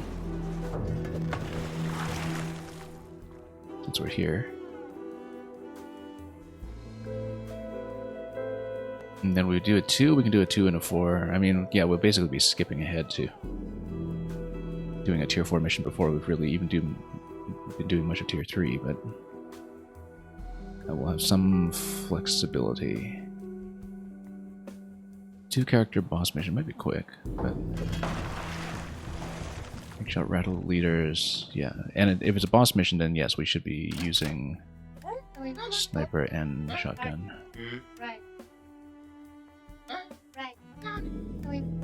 Might be interesting. I guess we would try it.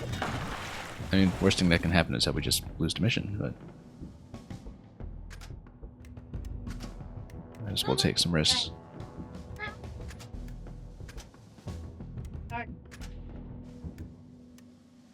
And yeah, let's go. We have everything we want. Repair, damage. Maybe we want to go for a second repair, but let's see here.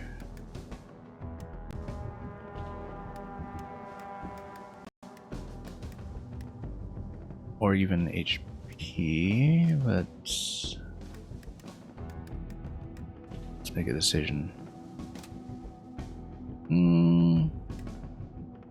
Yeah, because we do kind of need some survivability here. 50% critical hit chance.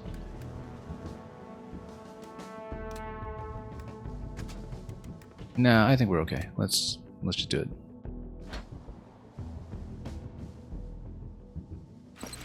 Okay, after playing on the boats for probably the past hour and a half or so, let's actually do a mission for once.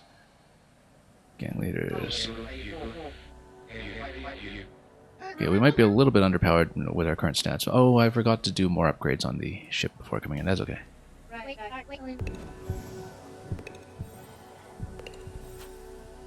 Alright, let's just do it. Roll out first. Time's called share bravely how you've heard him, Spike.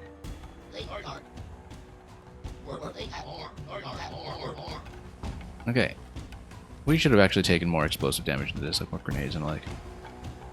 Oh, that's actually quite a lot to deal with. 5 turns to epic swag destruction. We have to really run it to make it over there in time. Yeah, maybe we should have gone for more of an explosive approach here. But no, we're going to get here and start sniping.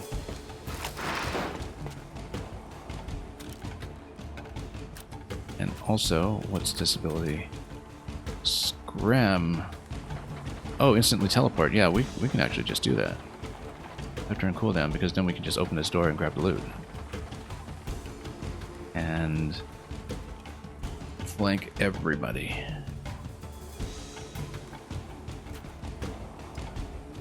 Should have done that in the first place. Does it cost an action point? I think it does. It's not a free action. But we can do that if we're tight on time for the loot. Yeah, we've got a lot of armor piercing damage. How much does this do? 7 to 8 for armor. And then, so yeah, if we come over here, we can just shoot up. And this will wreck this. We wheel and deal it. Like over here, perhaps, so we don't have to deal with much cover. So we take this guy out right away, and then everything else will follow. Okay. So let's go wheel and deal. Let's just go quite far, in fact. We'll go up here. We should just be able to blow away this first guy. Armor piercing, we don't even need to aim, really.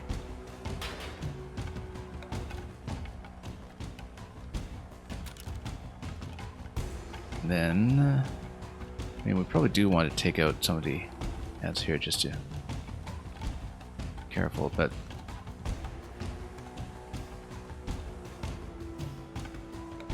I'm just trying to find a good deflection where we can zip through everything.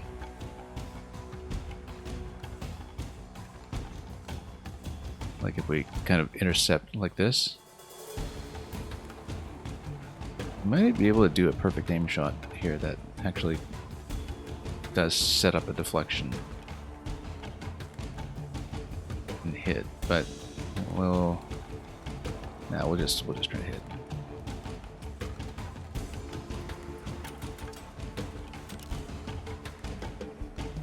And yeah, let's just Go for it. 10 damage. Yeah, we'll be out of here soon. Hopefully. Okay, a little bit exposed. That's okay. We're very low on HP. That's the only thing. Oh, hats off to you. And that's okay. At this point, a lot of splash damage on the rattlers will just knock them all out at once. By my brethren's memory.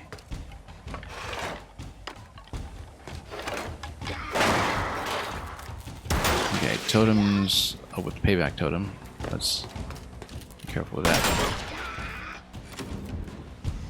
Pain amulet's going to do quite well for us, in fact. But we need to get some kind of deflection and just take everybody out from this position, probably. Let's reload.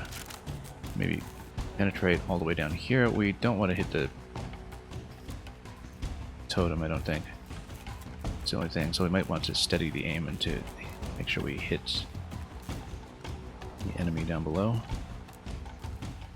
Or even get this deflection.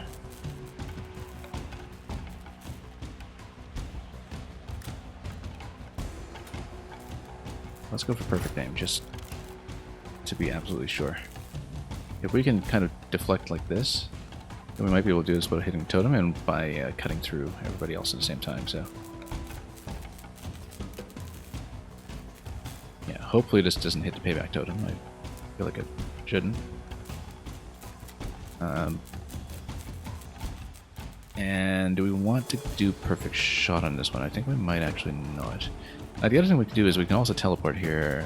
No, that spends an action though. We've already reloaded. One. Let's try to find a good deflection that will allow us to just hit everything. We can always just go like this. That would hit a lot. This would just pile through all of those. Oh, that's interesting. That could actually just destroy all of these ones. We're still a little bit exposed, though, to the boss characters, but the other one can come down and splash the rest. I kind of like this, actually. Like this shot right here. Might even be able to get a deflection onto the boss at the end. This cuts all this stuff. Not bad. We will need to, yeah, unfortunately, like these barrels, they will open up to reveal bones, but we'll probably come down here and do some kind of shot that will cut through everybody. I'd better back out. We don't need to be terribly accurate for this one. We'll hit something. Less than I expected, but okay. Oh, yeah, we're going to be in trouble. We're going to be in big trouble.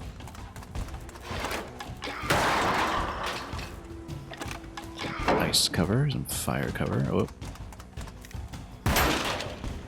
Yeah, one more shot here is going to be a big problem. Way out in the open. We're going to get a shot. Yes. Okay, that's fine. Still alive. And we have heals, so that's fine. And we have the free reload. As long as we get rid of the rattlers, I think we might actually be safe. Spike destruction in 3. Let's see what we can do with this guy first.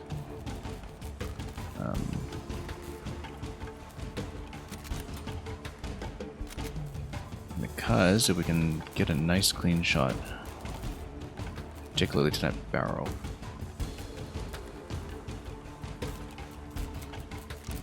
Let's see, because we've got a huge movement range. Come up here, loot both of these things, fire down below, and possibly even deflect over the barrel. That would blow up the payback, though, and we would get hit by that. But maybe worthwhile. Let's back out here. I feel like we're still going to get hit, though, potentially, so.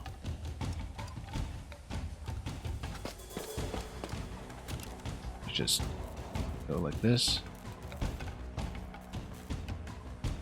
And we'll hit all three. Good. We're in a pretty risky situation at this point, though, so... Again, could come up here and fire down and take out as much of that as we can. We can also just go here. Payback totems are a big problem, because we can't even blow this up because the payback totem just becomes an issue. However, come up here, put 2 bags, fire down. Or we might just have to play like really defensively and just back out for the time being. I feel like she's going to get shot up here if we're not very diligent about this. Well, might have bitten off more than we can chew here, but...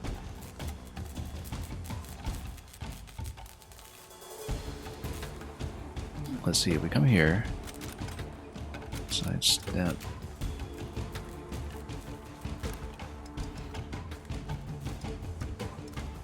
Yeah, loot, shoot down. We might be shot from below, that's the thing, and get hit in the legs, which is not ideal.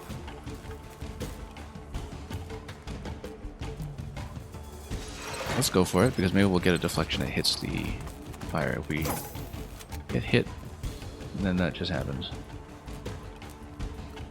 Maybe even do a bit of a deflection down here. Pain means nothing. We'll see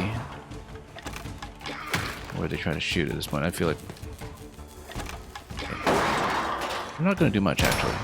They'll shoot and miss, so good positioning there. Reload.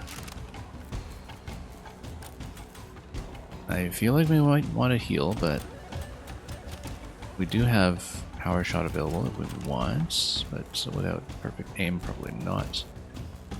We can take one out. We can even deflect on the barrel, I think. Just a little bit out of position. But we might have a deflection right here. Oh, missed. Okay, that's too bad. But we'll fire down again. And hopefully that'll be fine. We could actually even take out the first one here, this turn. But this is getting a bit risky at this point, so...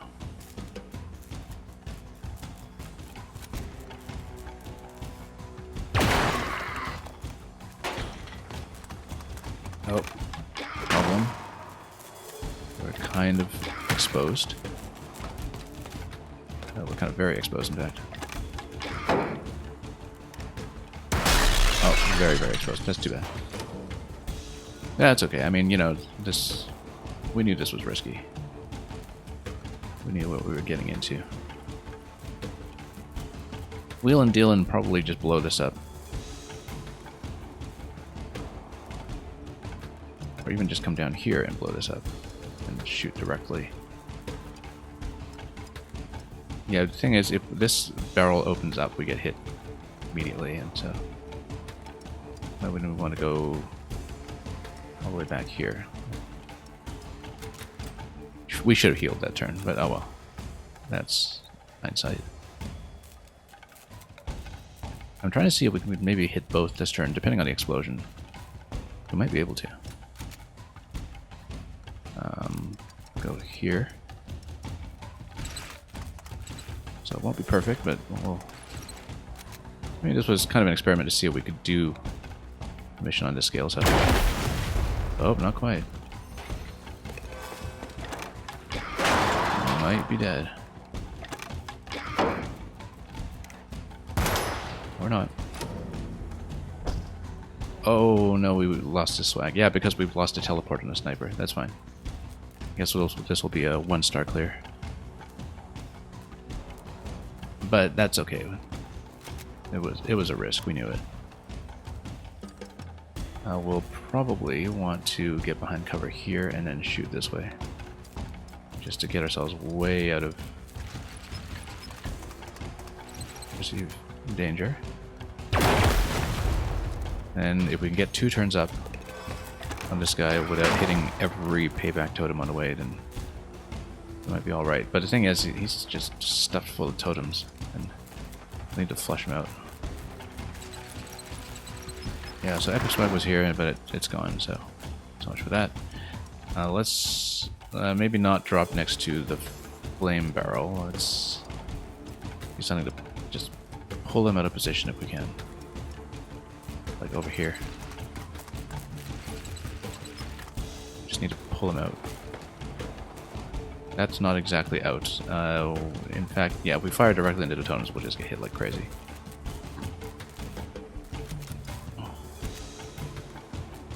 Let's just continue to pull him out. We've got time. And just get him out of the way. Don't want to stand next to that, but we'll stand over here and just hope he doesn't surround himself with totems every single turn. Now at this point we can probably come up here and... no, we don't even have anywhere to stand. But we can stand on the other side of cover here, and then maybe we can fire without blowing him up. The only thing is, will we survive this turn afterwards? Let's find out. We just need to survive one turn and we can just blow him up in two. And... good. Maybe. We're gonna get flanked. No, we'll just flank him again. And again, try to fire in such a way that we don't get trapped. And don't hit the totem. So we can just go to the other side of the totem and shoot him in the face once again. And we'll even be undercover the whole time, so... one more turn. We'll actually be able to beat this, which is... interesting. Oh, look at that. He took himself out. I didn't know that happened, actually, that they take friendly fire from their own payback totem. So yeah, too bad, imperfect, but that's okay. It just means we'll redo it at some point. And we get some treasure, even if we didn't get the good stuff. Yeah, because the idea was that we would use the sniper to come here and just kind of cheese that with the teleportability. Which we could have just done instead of... I mean, if we knew they were likely to die anyway. But I didn't keep an eye on the timer at that point because we were trying to set up all these other shots. So, that's okay. 1 star it is.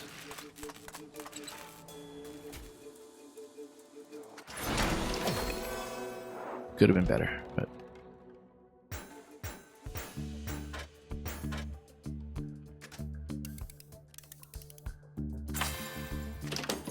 and then we'll get lots of fragments. Good.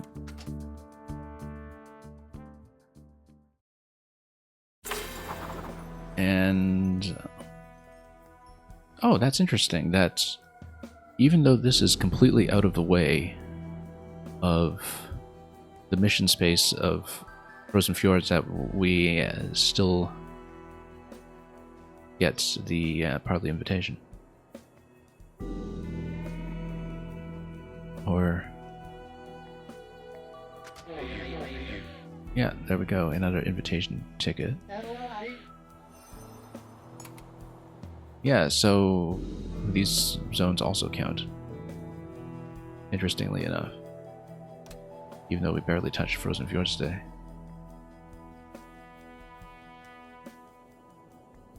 So yeah, we can... how are we doing for bounty at this point? We've got 5. We don't want to lose it. We can get an additional 3 here if we want to run the ship again. We should probably explore our way back to easier territory, though. Without getting blown up, if we can avoid it. We do have a lot of cash to sit on at this point, though, which is nice to have if we want to go for anything like the additional grenades.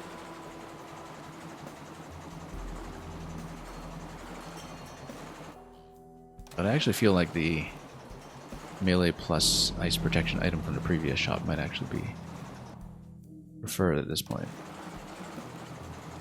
Okay, so nothing over here right now. Let's just explore... oh, what's this?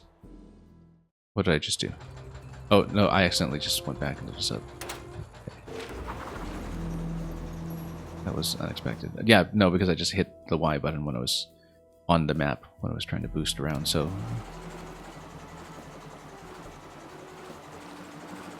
Let's see. If we can squeeze in one more shot map, maybe we can do it. This looks like it's probably warning you about a minefield or something. But at this point we know how to deal with that, so...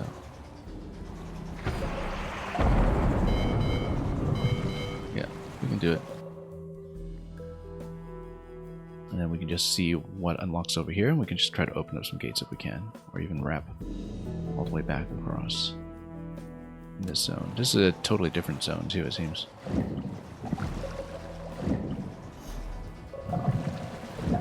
Okay. We can gradually demine it.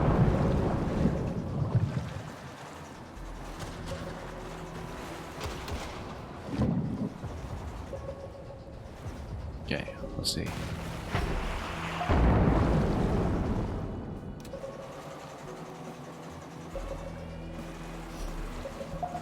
Okay, that's standing a little too close.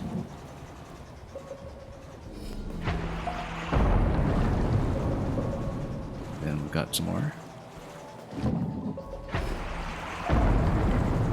And one more in the southeast there. Let's see. Is there a passage that is available here? Not quite.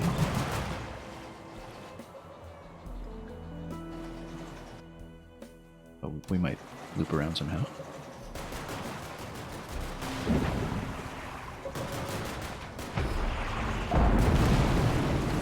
Almost out of here. We've got some more danger coming though.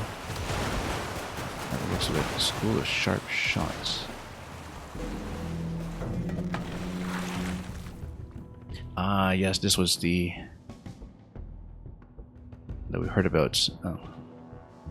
I wonder if Wesley is required for this or something. No, he's not, but it's probably recommended. We'll explore a bit more first. We heard about this mission previously. This looks like it's back in... slightly friendlier territory, but... we got a chance to try him as Boomer. Maybe go Boomer and melee against that. Oh. Okay, sure, this one wants to fight. Then fight.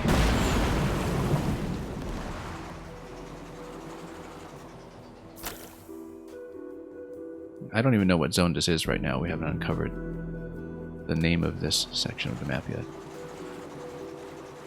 But yeah, more passages that look like they'll eventually be destructible if I had to guess. We didn't really even go back and explore the area next to Zone 1 earlier. Whoa. Torpedoes in this guy, we have to watch out.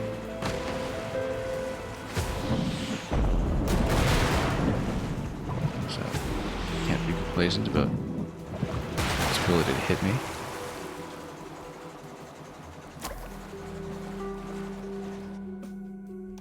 We'll just try to uncover more of the map. Treasure. More treasure. Whoa. Oh, that looks like a big ship. The kind that we hadn't had to deal with before, so... Oh, because I guess we previously... yeah. Oh, we'll see. Respite. Okay, new bar. Let's see what tier this is on. In case there's anything good in the shop.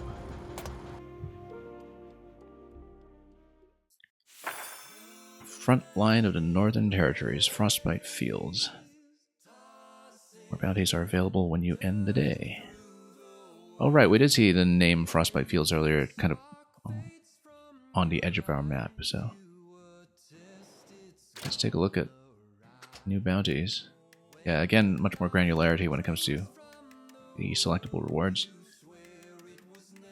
Experimental side lasers. Completely safe, we're told. But yeah, just having more options to choose from so we don't have anything go to waste when we leave the day is going to be quite beneficial already. Let's see what else we can grab.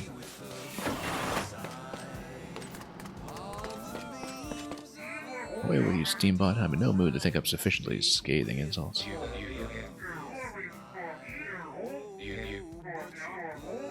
Oh, I got a talent show going on. Sounds fun. I would just wish to join them north of here on the stage, for it is my true calling. The very model of a modern Major General. Admiral, I guess.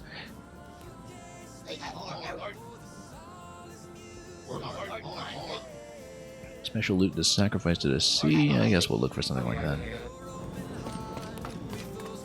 And, okay, you do need to clear more of this zone to unlock whatever that is. We've gotten a healthy chunk of exploration done today. That's just fine. Aren't you worried about housing rattlers and navy bots at the same time? We'll kill each other later. We don't need to end day just yet. Let's just keep going and amass some bounty. And not lose it like we did before. For the first time.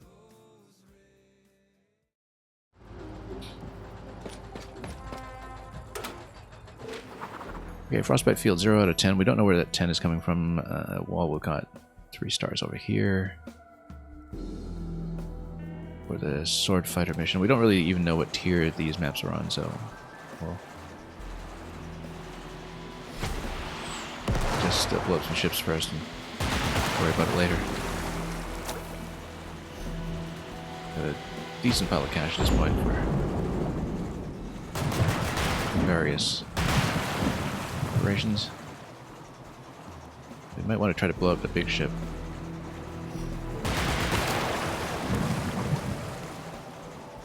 We can hunt it down again. Curtain call. Ah, yes, this was the theater mission, I suppose.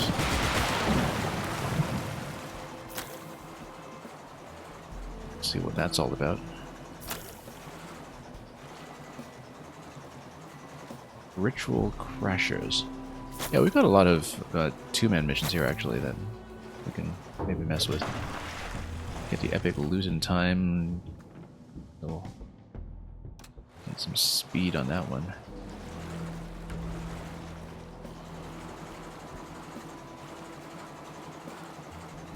We'll see what to do with that.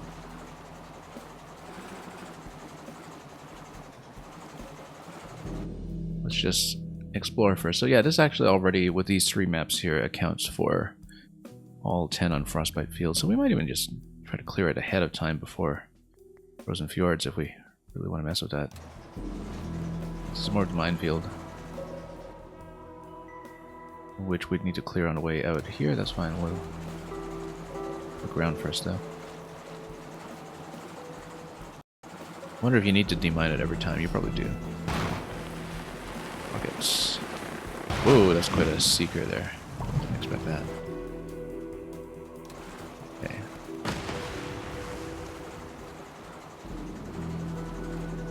And then, yeah, let's just see what's in the corner. Probably nothing. Okay. And we can demine this area and just try to see what is available. In case there are shops or other lootable locations that we'd like to know about.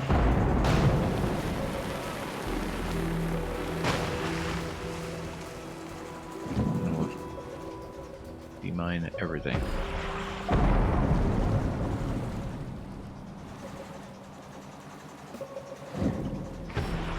Just gonna take it patiently.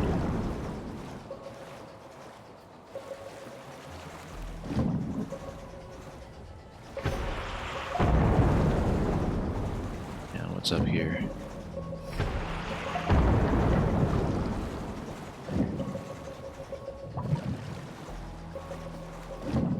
More mines, that's fine. We can do that. So we don't get hit by too much on the surface at the same time. doing. Yeah, we've almost uncovered the full passage here, which is how I guess you're typically supposed to approach this area.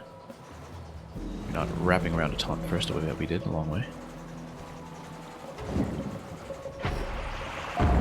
Try to clear what we can in case there is any kind of special bonus up in this zone. I don't know if there will be. Surely there's some incentive to go this way. Oh. Okay. Nope, no, bad idea. Okay. Yeah, we just didn't get it in time. We just went way too close. That's the first time we've been hit by one. That was not pleasant. Rather risky. Okay. Yeah, difficult to outrun them if you do get close enough to trigger them without demining them first. Oh, ran into a sign. That's not good.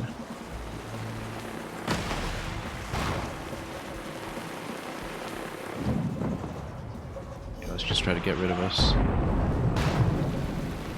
And the other one when we can. Oh.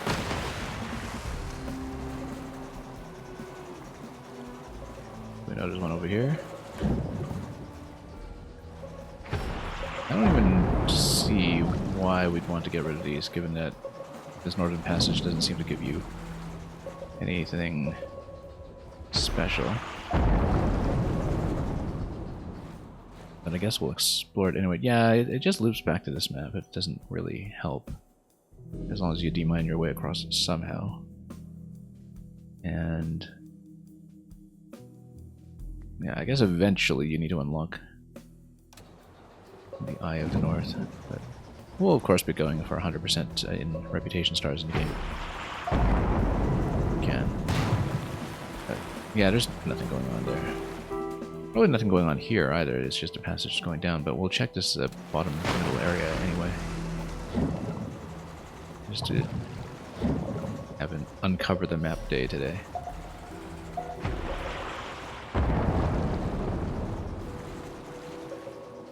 Might not be anything, but we'll check. I mean, it had to be done sooner or later. It's nice to break it up some with the core tactics play, but failing that. Yeah, it's just opening the passage back to where we came from. Oops, got caught in the sign.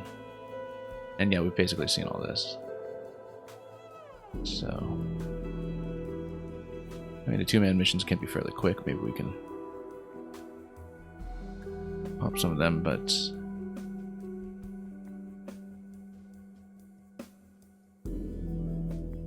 how are we doing for cash currently? I think we actually want to go back to the other Argent Articles shop and buy the big melee item. I think that's what we'll go for, because we've got more than 500 in cash at this point. We could even just save up to 600 and get a recruit, but given that we have so much weaponry at this point, but yeah, sure, let's go back over there and get ourselves into too much trouble from having respawned all the ships.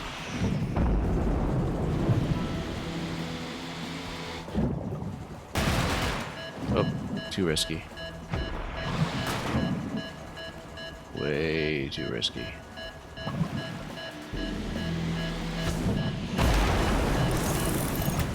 Still beeping from damage here. We're really kind of asking for it at this point.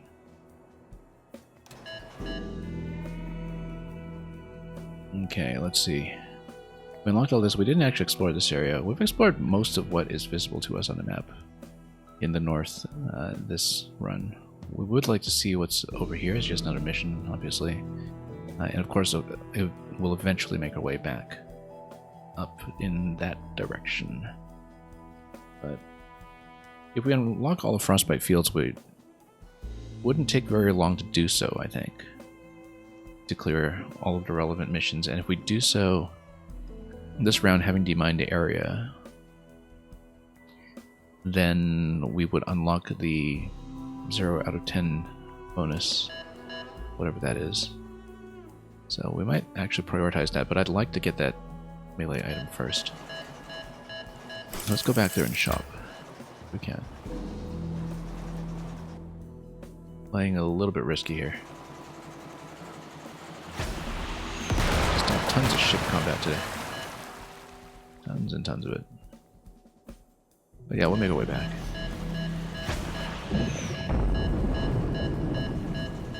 Let's reload the torpedoes. And there we go.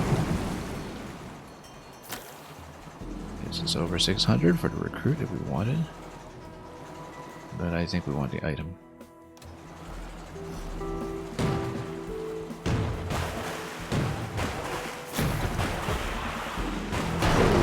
Okay, we're playing with fire here.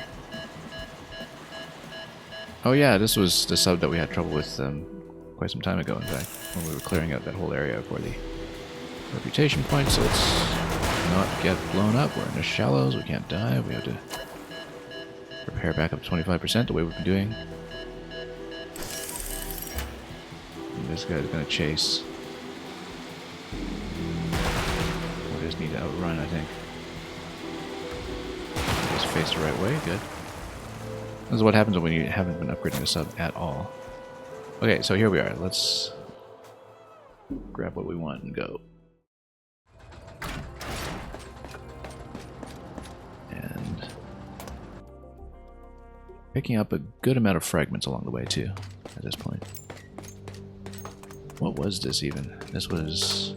oh, Engine Booster 2, we've got one already. This was the thing we wanted. What was this again? Aura Booster. Yeah, this is what we need. Expensive, but it's, I think, going to last when it comes to utility. Yeah, given that we already took something like the healing pack off, or let's put this on. This plus speed, I think that's going to do well in terms of weapon damage. In fact, even an aura booster would be quite nice. We're just splashing everywhere. But let's stay on what we have for the time being.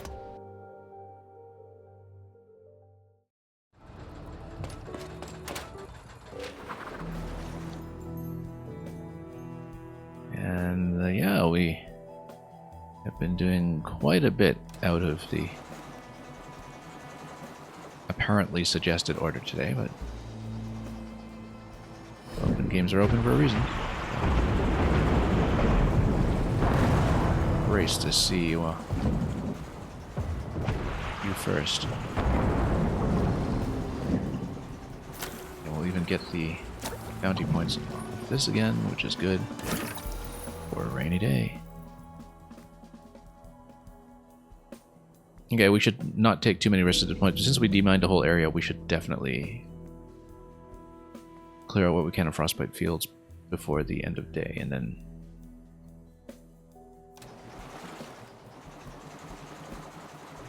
yeah, maybe we stay to do a map or two. Kind of pushing it at this point, but we'll see. And Rodaigo, welcome. I was totally misreading your name as Rodalgo the whole last stream. I see now that's actually an I and not an L, Rodaigo. Yeah, I hope you're doing well. So we actually started the day out at the beginning of Frozen Fjords. And instead of doing the maps here, I ended up exploring everything. I assume you're way ahead of me at this point, so... But we ended up exploring all of this stuff. Getting into too many fights. I did lose this up once, which was the first time that happened in the game so far. But we actually managed to pick up a couple of tier 4 weapons well ahead of schedule, so we've just been messing around well out of order. I'm thinking I might do some of the Frostbite Fields missions first just to test them out, but we did clear one over in Titan's Drain already. You did the same thing? Yeah, I mean, you know, they let you do it for a reason, right? You recently finished your playthrough and it was wild. Good to know. I mean, this is a much bigger game than I thought it would be in some ways, given that the maps are much more intricately designed this time around too. Because You know, in Heist 1, you just have the 3 zones, right? And you're out of there in 15 to 20 hours, even on higher difficulties. But yeah, today, it's mostly been a ship day, actually. We haven't done very many maps. I've just been riding in a sub the whole time with our low-tier weapons and chipping away at the enemy. And yeah, so we have one bit of the map to uncover over here. We can do that, but since I demined everything, I actually think we should mitigate risk and come back here and do some of these maps. I probably won't be staying on too much longer. We've been running very long today, but maybe I'll do one more map, at least. Yeah, the ship route to Frostbite. Well, the thing is, I didn't even go for the mine route. I actually came around this side first. Like, we actually did the full loop here, and I just demined this passage on my way back out. So we absolutely did everything the long way. But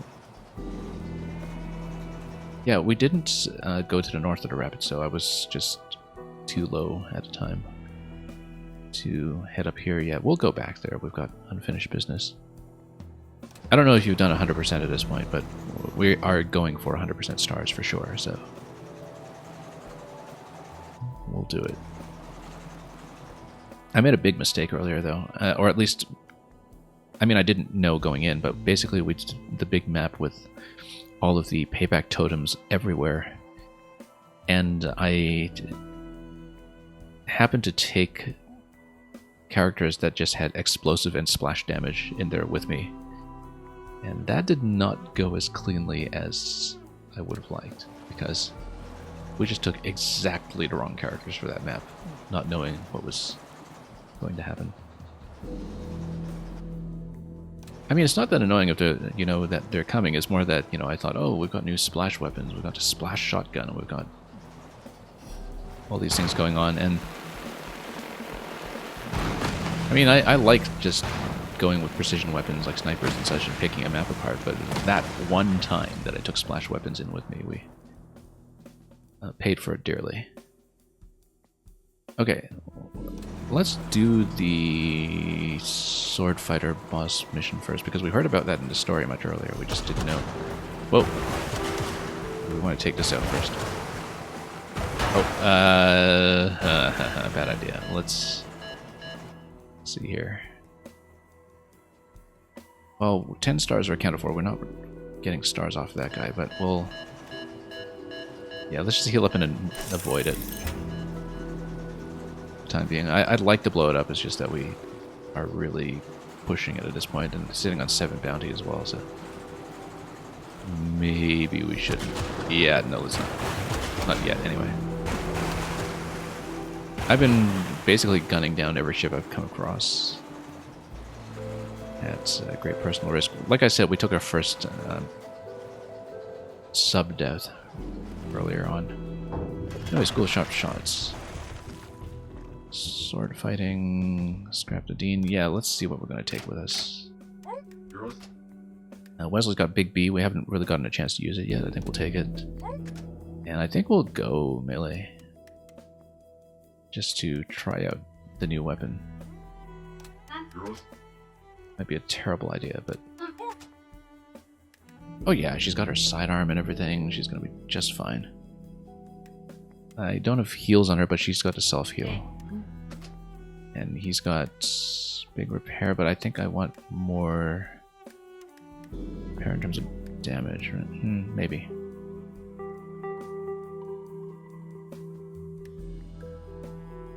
Area repair might not actually be that useful here.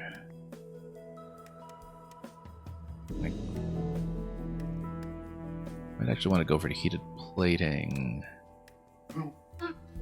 Although maybe I want to put it on her later for the Reaper class, so... Yeah, let's save it. We'll have the free rockets over here. Grenade launchers everywhere. We'll be fine. I haven't actually taken the Boomer class in the battle yet, so this will be a first when we see it. I'm just trying to see if we have a better option here. Nah, we'll take it. Although I took him off crit earlier.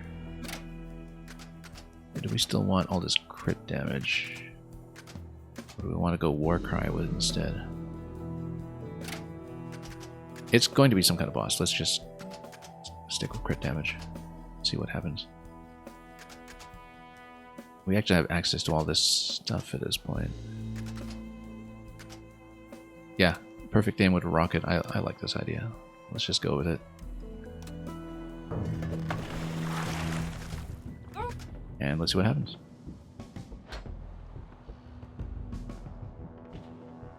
What's the crew got equipped? Yeah, we I'll show you more when we have a chance to show you. I served with him and he acted most despicably toward our comrades in arms. So yeah, this is actually the first time we're seeing Boomer in the entire game. Most explosive weapons do reduce damage, while not the one I'm holding. Boomers are also skilled at using utility items, yeah. So let me see if I can show you. We haven't upgraded SMG yet, but we had, or Hole Puncher, but we had Dead Shot just now, which was quite nice, except I was doing one of the Titans maps and we did take a little bit too much damage. I didn't quite get a complete clear. Got Slugshot Tumbler over here, so we basically got armor piercing on both of these right now. But we've been changing some things around, so... Okay. So we've got melee, we've got... I mean, we technically kind of want to open up a passage here, so let's do this first. We've got rocket launchers going. Lowly steam bots. You know it's threat to this esteemed institution of my Arctica hardened students. And yeah, we're old friends. Interestingly enough, it's not required to take him into this mission, but we're given a story reason to do so. So anyway, at least he doesn't seem required for this mission. It seemed like we could take him off. Vectron shield, whatever. These are all what 3 damage. We even have grenades and everything to deal with this. But a free action portable rocket, that's overkill in fact. And these are all melee, which means that... Oh, it's only 2 damage on these because I forgot to upgrade it. We had enough points to upgrade it too. Okay, anyway, we've got splash damage. We can just blow things up. As long as we fire over the Vectron shield, we might even go perfect aim for that. Anyway, we'll probably charge into him. We even have a free sidearm, actually, so this time we can just run forward, fire the sidearm, and charge into him after that, which we can do. We have a free sidearm literally every turn, so we are in great shape. So I think what we want to do is we'll... Oh, he's out in the open right now. He'll get a bit slapped. We're gonna go perfect aim, just to be sure. And then, oh, I do have the free move on him, right? Okay. And then attack. This will do plenty. This will do very plenty. That was not bad. Okay, so she can go here. She can actually even just do a sidearm shot and then do a melee attack and back. So we're going to be just fine.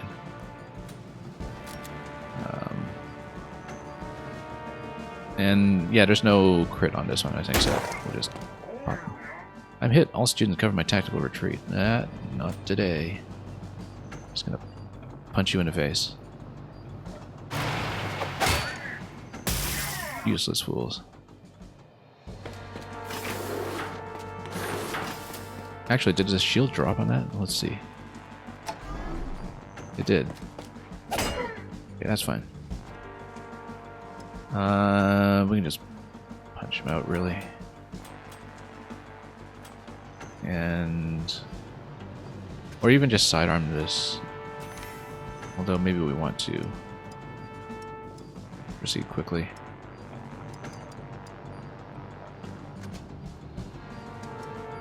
And just outrun. We can actually come over here and then watch this. Free sidearm every turn. And well, we got the hat, I guess. Okay, fine. We already have that hat too. That was almost right. Let's go over here and then shoot from this location. Okay. Just blow that guy up. Extra high splash radius. Extra high. Okay. And yeah, she'll tuck in by the door. Or next room. Students attacked, scrapped them, or be expelled for cowardice. We're going to be just fine. And the Vectron shield is unfortunately positioned, but we've got so many explosives going on. Oh, okay. Didn't open that door. That's okay. Well,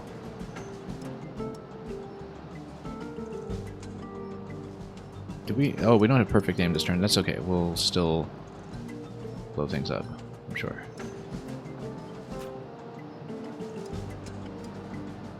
Let me see, because you can go here, sidearm and just charge in and hit him again, probably. I don't know.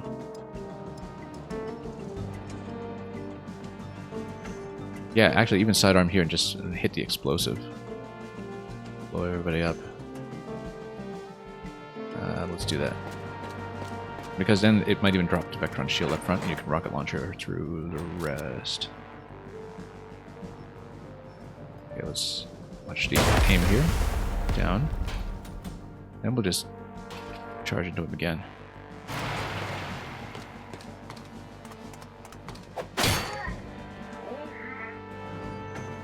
Oh, he hasn't retreated yet, so we won't get the here, but we can basically get behind cover and mine it if we really wanted to. Or we can just try to fire all the way over here. I don't know if I managed to land it, but let's actually just pop this open. And yeah, we've got lots of melee here. That's okay, we can just get out of range of them. Draw them into the side or something. This might be a bit reckless, but yeah, that's okay.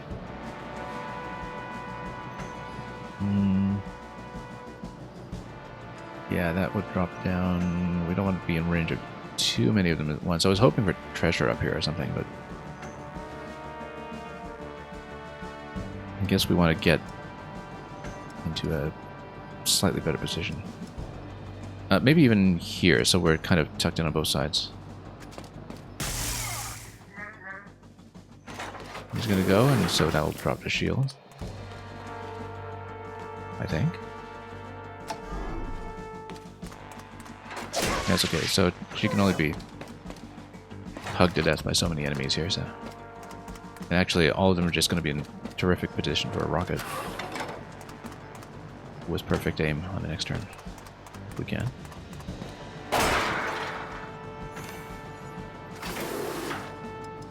Yeah. Because you can even do a free grenade or something to the left and then like a free rocket and then big shot over here. Kind of like that idea. Let's head over. And we definitely want to aim it. And we can have splash radius. I don't know if this will quite hit the one up top, but what we can do is just we can move her out of the way first and just punch somebody out.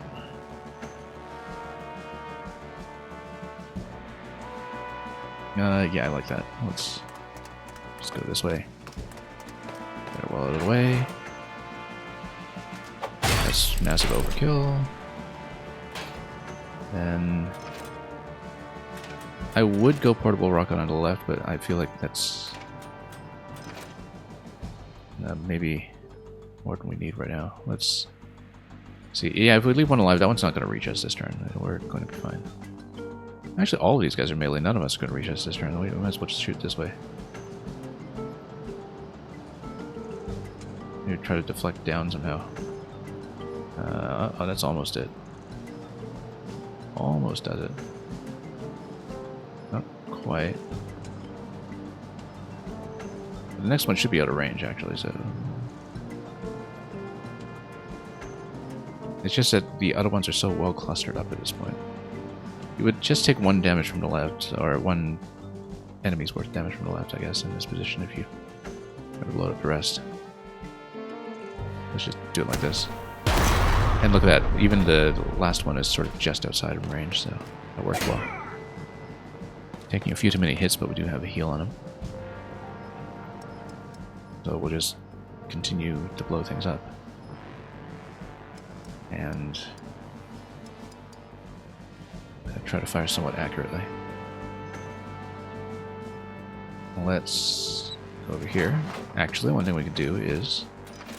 You get a portable rocket, then you can see what your aim line is somewhat. Even if this is going to be a little bit different. Not bad for just eyeballing it. We're not going to open a door just yet. We're going to get in position. And open it next turn.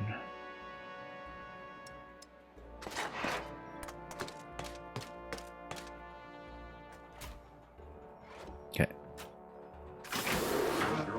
Still a true coward who uses his subordinates as shields. Yeah. The rocket is actually so good for this map specifically. This went very, very well in terms of weapon selection.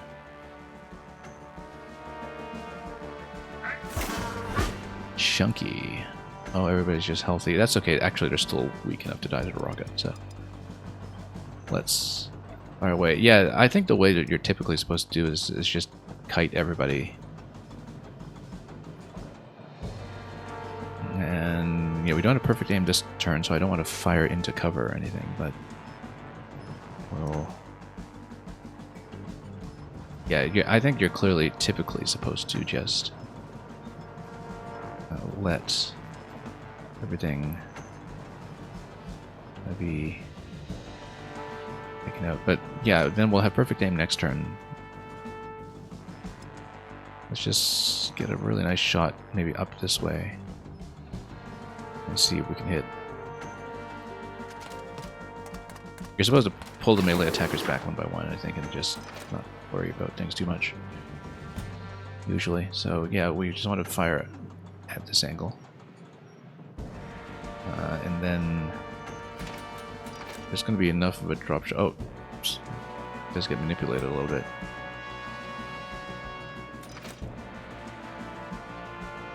Try this. Wait, enough of an arc to... Oh, never mind. That didn't do anything. That's fine. We can just sidearm through a whole bunch of this stuff.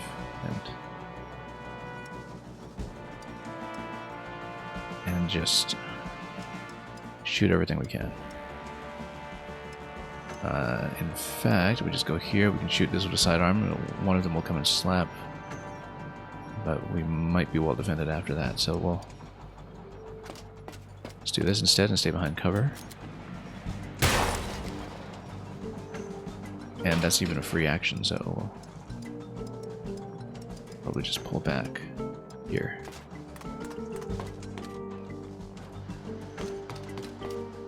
And we'll be within range of the area heal if necessary.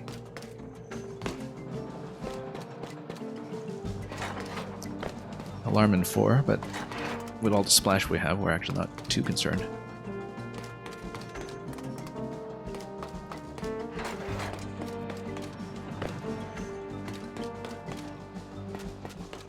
Considering that we also have the grenade. Or the rocket, rather. Okay, that's a lot. But we can do it. Now, we'll almost certainly want perfect aim, once again. I just take out as much as we can. It'll be fun. It'll be lots of fun. We could even potentially just snipe him with 8 plus 10 this turn. Well, depending on whether we get the crit, which maybe we don't want to depend on too much. Yeah, let's just take out a chunk at a time and just blow him away first. And then we'll defend him with our melee attacker, who can do plenty with the sidearm. So yeah, this will do enough. It'll do minimum 6 damage, which means that even the shielded one will die easily. I'm definitely considering that we could actually have had enough damage output to just snipe him this turn, but... Oh, we should have launched the grenade at the same time as well. That's okay. We'll do it this way. We'll have free action down here to shoot somebody. We'll just melee the other guy. And punch him, and then, yeah, she'll get punched, but then that just means she'll have payback next turn.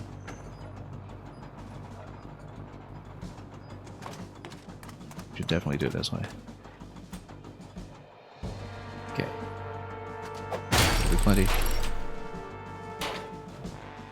There's a passage down below there too, which might just be the exit. Lots of loot in this room. Yeah, there's a bottom compartment here, which might have more enemies, but we'll just, again, blow everything away.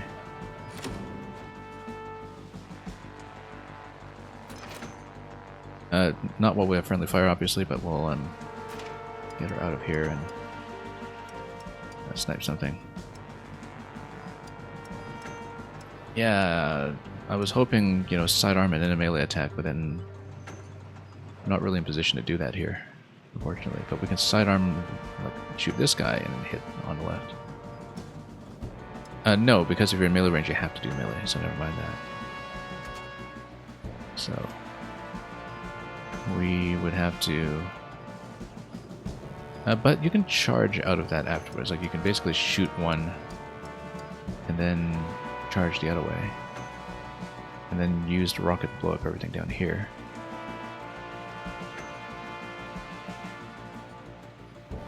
Which I kind of like, and then you can get behind cover with this. So yeah, okay, so let's go over here, sidearm to the left, then charge to the right.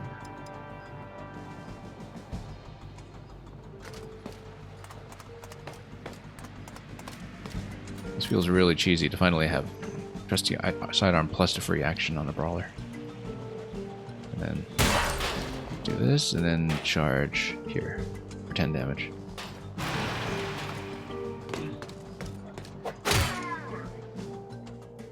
We could just kill him this turn. We need to get rid of everything else still, though. Let's just get over here. And hopefully get a nice shot here that doesn't do too much friendly fire. This is looking good. Oh, we'll get flanked. That's okay. Oh, still a lot to deal with.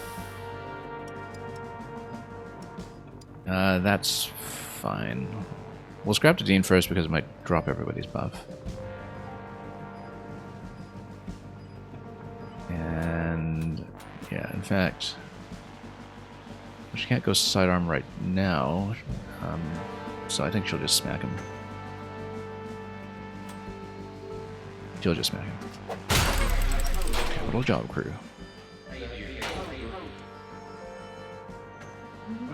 Your words honor me, Captain. Let's get you out of here. I mean, we do still need to get rid of everybody else. And also loot the map while we're at it. That's easily done. Let's just get up here and then blow everything up down here. Maybe even get down to cover here and then fire up. Or even heal up this turn and then fire to the right. Or just run him away. Why don't we just run him away? And then we'll need to come down here to loot whatever's down there. We could even have the free grenade this turn too. Let's... Oh, not while we're in melee. Okay.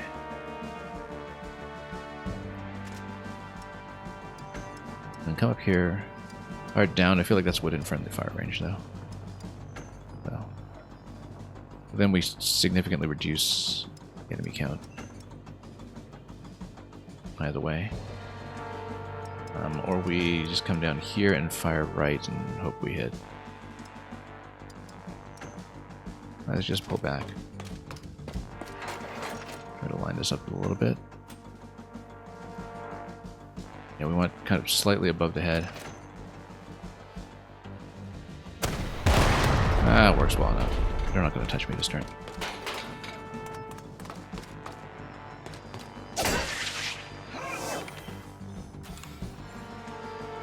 And yeah, you can just run around and loot. Or even sidearm this guy.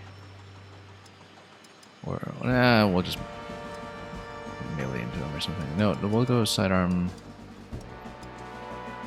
I wonder if we can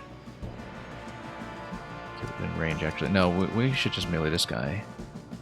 And draw the other one out.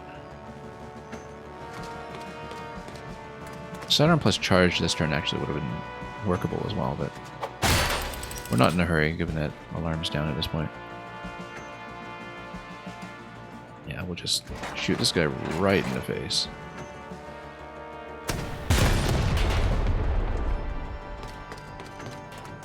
And we'll remember to actually pick up loot bags, that's kind of important. Okay, let's over here. Sidearm and then start looting. Yeah, Vertigo, gotta risk it for biscuit, man, you're saying. One of your buddies thought you were weird for hatching and kiting in this game. I mean, you know, if the tactic is available, it's totally valid. Right? Points for creativity. Always. Okay, we've got one more loot bag on the top right. We'll get that as well. We might uncover something down here. It's not going to be terribly threatening. But we'll just... I don't know if we want to go full rocket for this. We might just go melee, depending on his melee attack power. Let me just check him for a moment. Because I think his melee attack power is only 2 to 3 or something. Yeah, unarmed is just 2, so we might not want to mess with that. We'll, yeah, give him a bit of distance here before we loot everything. Might even just go with this for safety. Oh, never mind. Okay, never mind, he's getting slapped. This guy's not going to do enough damage, but maybe just to be safe. Nah. Nah. We're going to mess around. Whoop.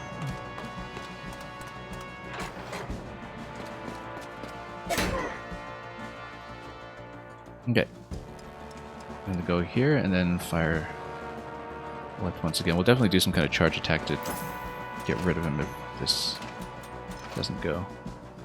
But it's going to go. And we'll grab the bag and get out.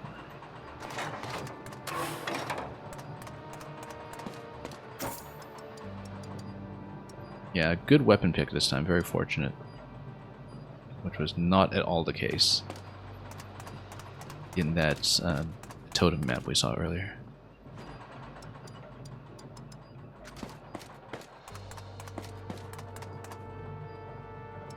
Okay, do we have it 100%? Yes, we do. Got it nice and clean.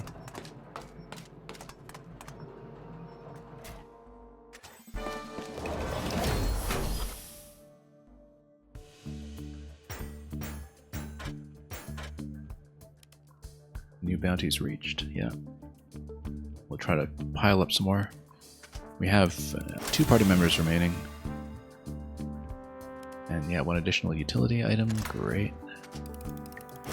And we have the bonus as well for leveling through 1 and 2, so pretty good for reclassing somebody for the first time.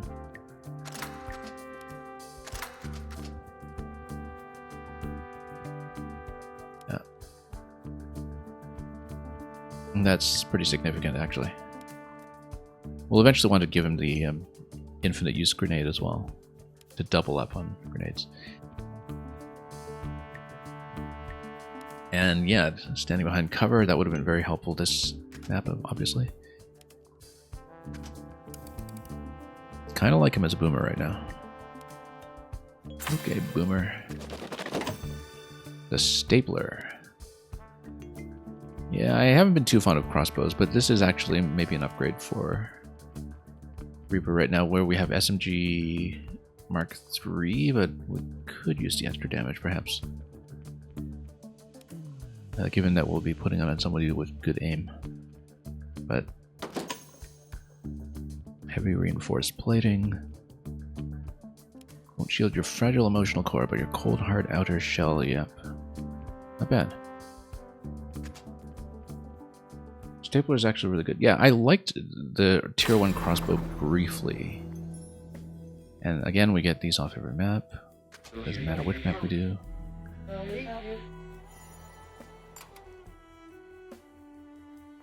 Yeah, I think what we'll do... I'm thinking, like, maybe we have time for one more two-person map this time. Because we do currently have her on SMG, but I might actually switch her back to Sniper for one map. It's because we have a bit more firepower going on. And because she's doing very well as a Sniper. So we might switch back to that, but just for one round. Depending on what kind of map this is. Might also have to get through that big ship again, but we can go around. Yeah, I'm kind of pushing myself a bit, like we probably should have ended stream already, but feels like I'm so close to the next objective. That's the whole kind of one more turn design that's also closely associated with things like the Civilization series, where if you have a lot of overlapping and cascading goals that take different increments of time to terminate, then the player just keeps playing, right? This is what's kind of going on here with the way we've been stacking bounty and the way we've been building up steadily. Let's remember to actually upgrade in the ship this time before we do anything. Although, who do we have currently? We just have 2 characters. I might want to change out both of them for this one, just because we have better weapons. Get the epic losing time, so time is going to be of the essence. Let's see here. Yeah. We had him on shotgun earlier. Might put him back on discharger for the splash. We might still want repair because he's got 2 free repairs and scope. I think we'll possibly keep that. And then what do we want from the engineer? It was 6 cogs. We definitely want the extra repair.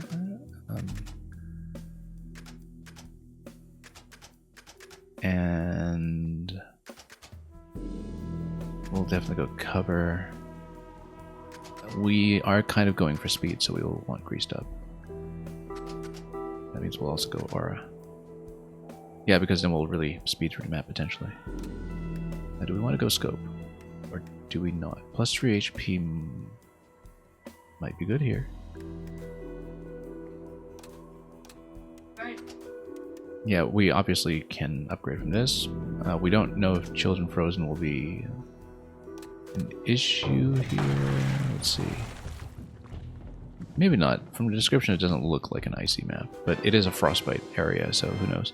And Axe Punisher coming in with 13. Well, good decision for me maybe to stream way past my intended time.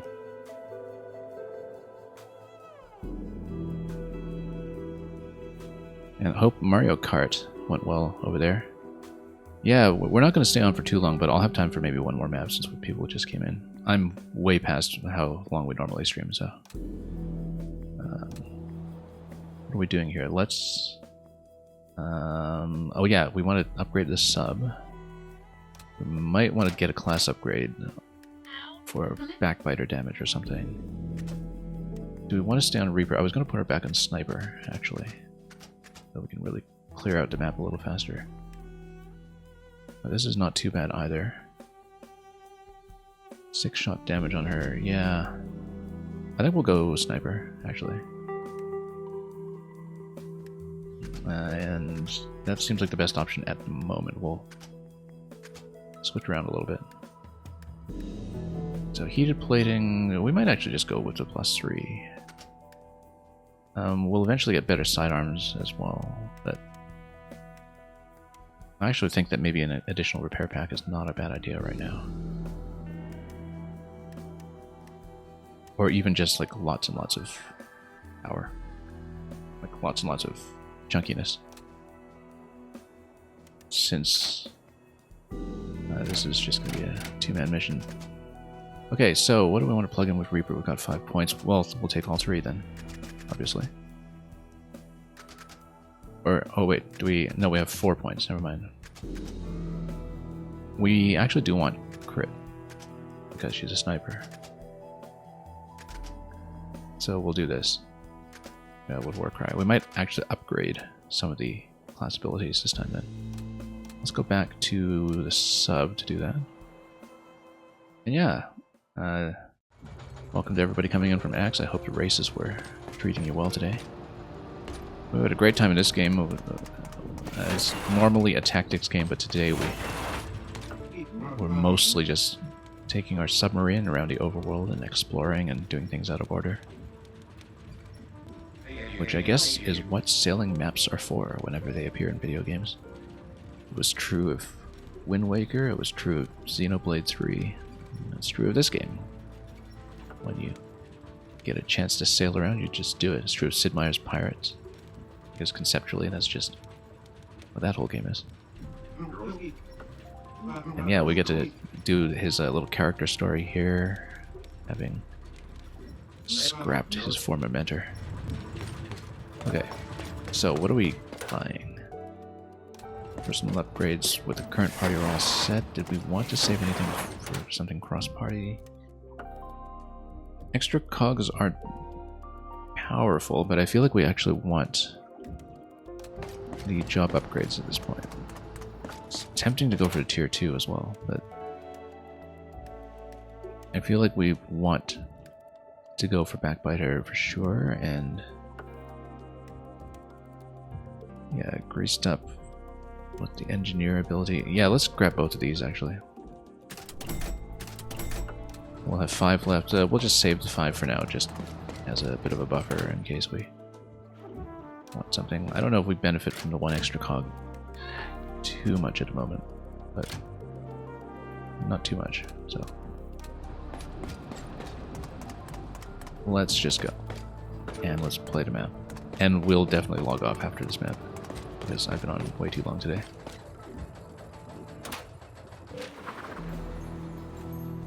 Okay. So how do we like our setup right now? Let's go with these 2. Flanker with the explosive weapon. We have to remember it is explosive. And yeah, we got armor on her. Oh, we had to sidearm on her. Do we still want sidearm? I think we might not. Might actually want to go heals on her. Or even sentinel. Or even more armor. I mean, the damage output is nice on a sidearm though. Like, it can get you out of trouble if you're reloading. Even if it's only 4 damage, it's still something. We intend to upgrade this soon, but I'll keep it as is. Yeah, could get us out of trouble. Okay. Yeah, 1 additional cog actually would have been nice to just get rage, but that's okay. I don't intend to take too much damage with her, to be honest. Yeah, repair record I think is a good idea still. So, let's play. Get the epic loot in time. Yeah, let's do it. Oh, maybe one of the classes with a double attack would have been better here, like if we kept her on Reaper, but... That's okay, we've got some splash. Let's go.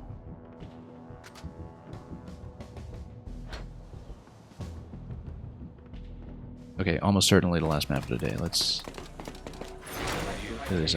I'll never really understand how these crazies can dump valuable swag without a care.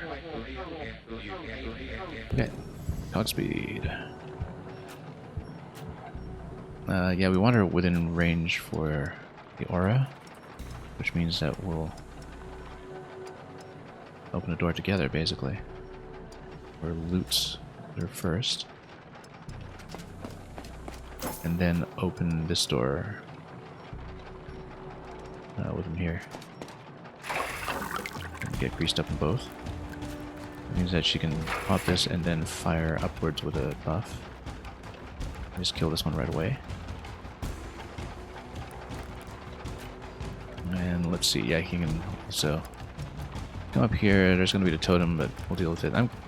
Oh, we totally didn't get the chill protection on her because we went with it plus 3 HP instead. That's okay. We'll deal with it.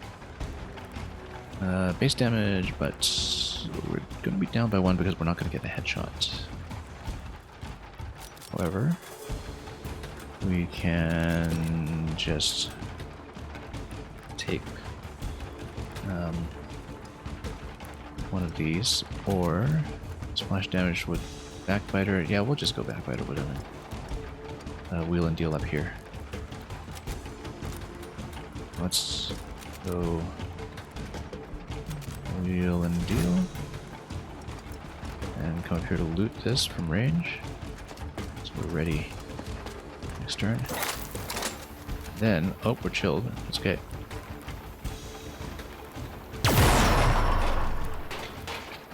That's decent. Yeah, not really in position to hit this, but we'll go over here. We'll just leave the totem for now. We don't. Maybe not. Okay, never mind. We'll be fine. We should actually kill it. Let's.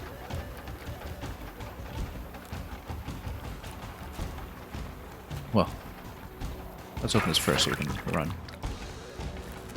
Oh, maybe that was a bad idea. Let's. Yeah, we'll want to take out both of these, but then we'll also want to get up here and snipe everything, which we can do.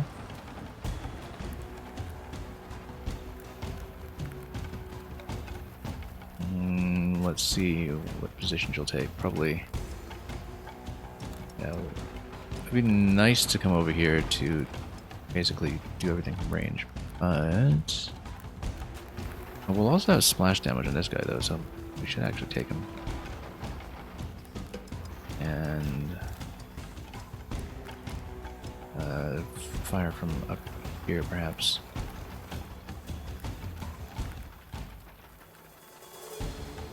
Yeah, we'll do it. And he's got the door opening buff here too, so let's just do it. Okay. And then splash damage. It's actually not going to do enough.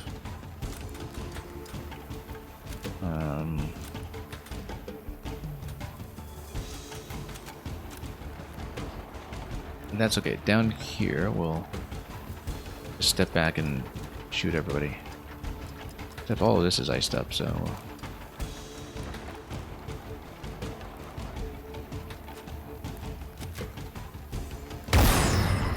Okay, that was maybe not great. Let's, however, take the opportunity to maybe do a deflection. She's got a free sidearm, so she can hit with a sidearm first. There's just a lot of slipperiness everywhere.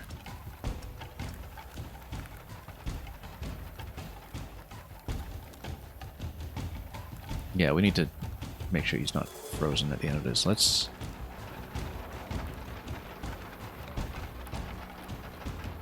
see. Okay, so we probably do want to get rid of the totem, I think, before we get into too much trouble, but we can also snipe this big guy here. We can do it. Block the steps here.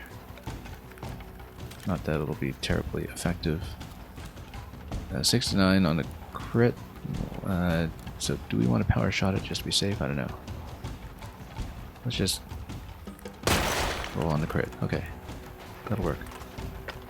She'll get smacked. And we'll get dizzy for all that. Ooh, yikes. Worse than expected here. That's okay, we'll get a free sidearm maybe and take out a whole bunch. Yeah, that's getting rough. That's getting really rough. Okay, so, yeah, she'll want to heal up this turn for sure. Let's... Oh, and she's in melee range, so she can't even use the sidearm right now. Let's, fix that.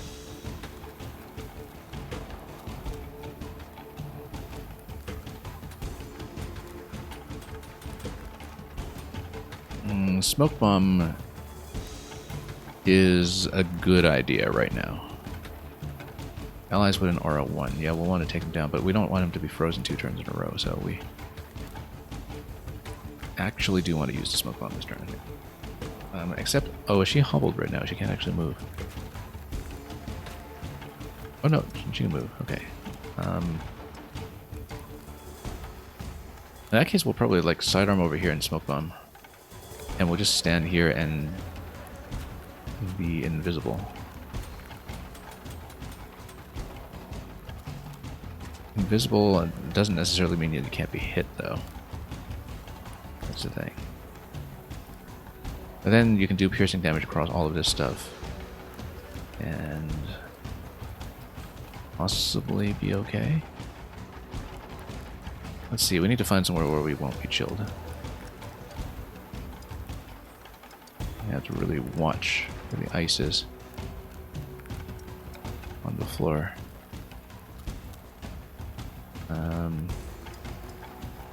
Yeah, the thing is that they're standing in such a spacing that it's actually very difficult to find somewhere to move.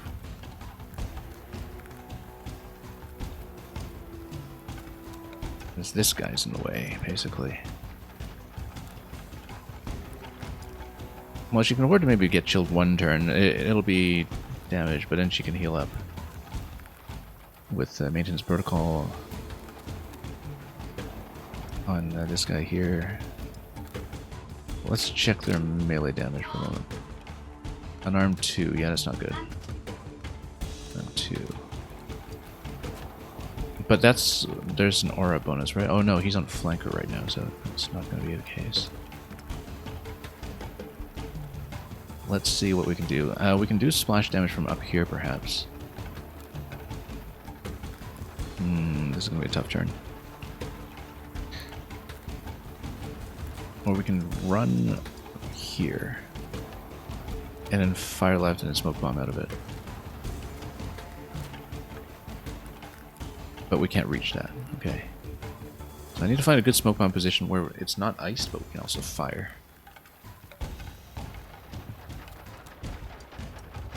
This location might actually be good.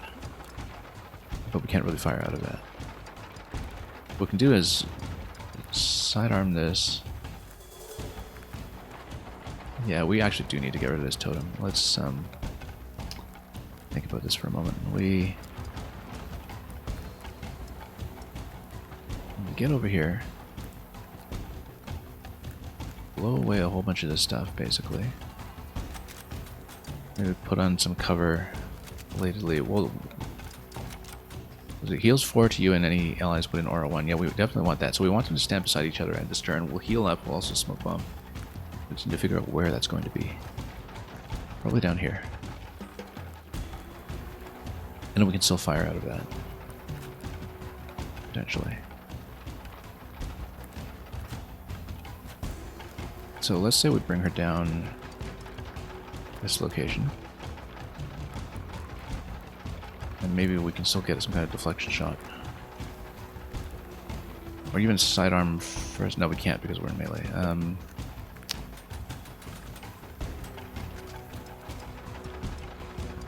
Here, maybe try to get a deflection shot.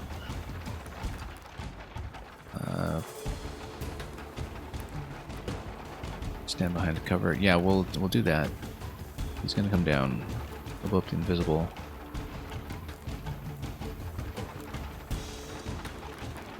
And we'll both heal. It's got to be done this way, yeah. So.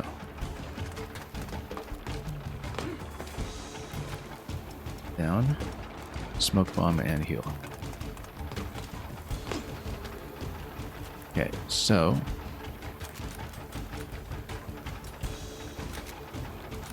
Maintenance protocol, yeah, we'll do that. One action point, that'll be expended, yep. It's gotta happen. Well, maybe there was a free action we could have done there before that too, but that's okay. Reload. And then we can probably go sidearm and try to hit. Won't really get a deflection here.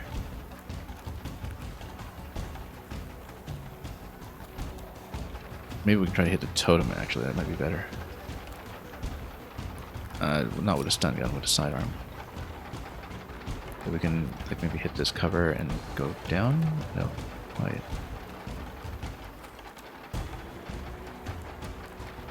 Not quite. Oh, this might hit. Like right on this corner. And that's going to take one action point though, so before we do that, we smoke bomb. And then we might actually want to spend a reload, but no, we actually want to hit this. And then hopefully we're safe here. And we'll just need to get rid of everything on the next turn.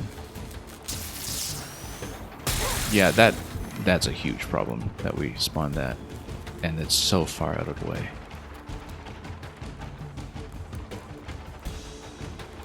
So far out of the way. Let's figure this out. We really need to kind of run it and blow it up, which we can do with the wheel and deal potentially. But right now the passage is kind of blocked. Wheel and deal, yeah, we could potentially run over here and wheel and deal and just hit this. I think we need to do it actually, just run over here. Otherwise, we just have so many problems. And we can actually still heal our ally out of that. So wheel and deal. Run, run.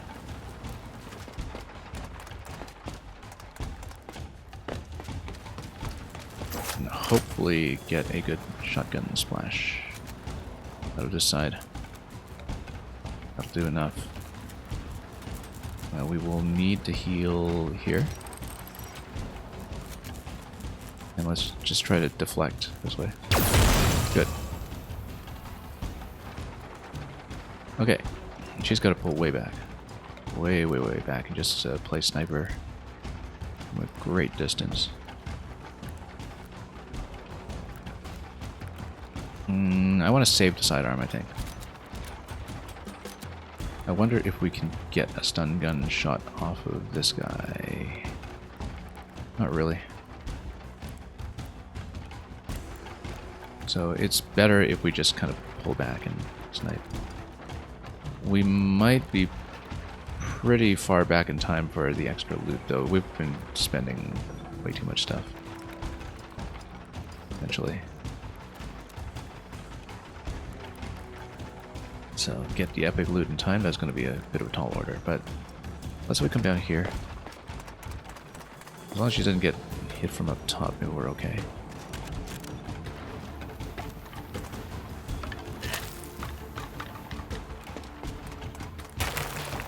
Yeah, and then the frozen effect is going to take out some of these guys for me, which is good. Because it means that we can just cut through a lot of these enemies at once, potentially.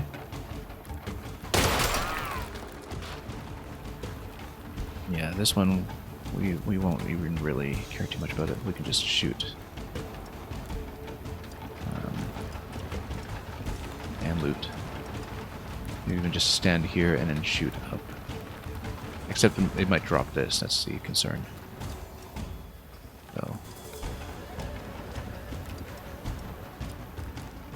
We actually don't want to spawn the next room yet because we might have additional totems or other nonsense to deal with. It might be better to come up and fire down. We might have to take a hit out of this, but let's see, sidestep might not be too bad either. Let's see, melee attack over here. Nah, we'll just let these guys get frozen if we can. Like come up here and then fire down. Yeah, thought so. And the frozen effect will be enough to take them out because they don't know where they're going. So, which means I can just run out of here and outpace them. Because he won't be able to catch.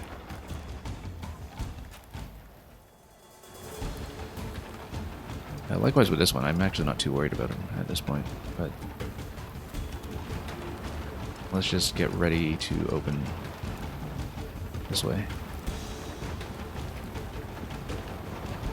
And yeah, he's got the chill effect at this point, so and this one, truly not concerned about it. We'll just run. Yeah, we burned all the heals at this point, though. We really need to be careful. I don't want to pop it this turn. It would be nice, but we don't know what we're getting into. So, I might even want to build extra cover to the left just to buffer against this guy in case he does have enough movement. Down here. No, we can probably do it. Let's just save it for when we need it. Yeah, he's gonna be frozen, that's fine. Oh, more over here that have been thawed, that's okay. We can sidearm to the left and then snipe to the right, maybe. Or something. Or even go up and spray this way. There we go. Nice spread on that shot. And then we'll come up here and then snipe to the left. Don't want to waste a sidearm on it. Let's go like this. Maybe we can even deflect against the top one, but now we'll take this out.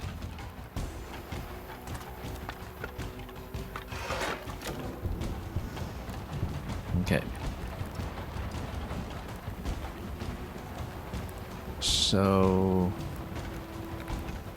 yeah, at this point, yeah, we're gonna be outpaced by the loot at this point. Let's make sure we open up. Oh, okay, there's a door to get to. We'd better just do that then, because we need to burn a turn on the unlock. We better just do that and outpace.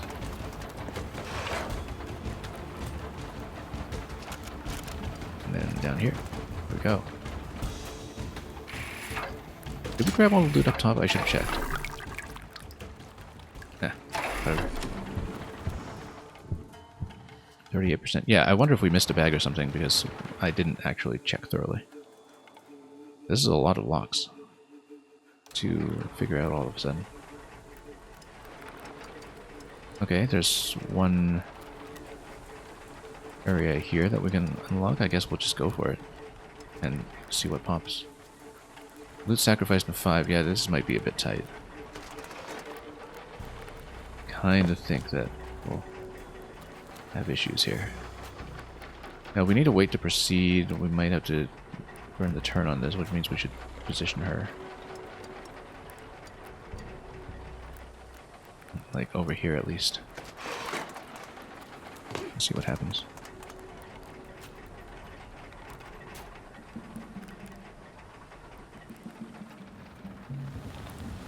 No idea where it's going to be, so. Okay, there's the loot. And we fight our way up. Ah, yeah, we can do this. Orbot Master of Ceremonies.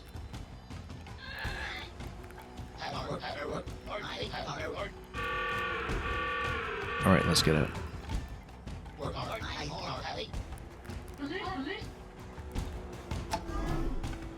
We're missing a lot of standard loot, though.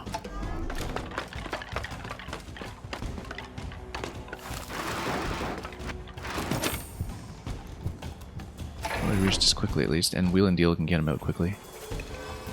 In fact, doesn't he have to jump pack or something? Okay, never mind. We're just fine. This guy doesn't do a lot. 6 damage here. We'll even have the shotgun splash. We'll Wheel and Deal up here and just take it out.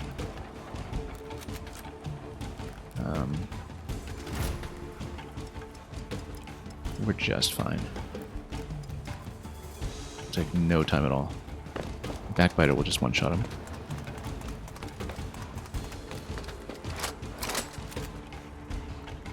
Yeah, won't penetrate him, but the spread on the shotgun might do the rest.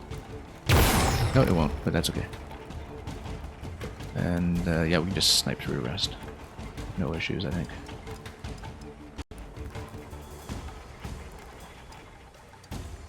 You just stand behind here.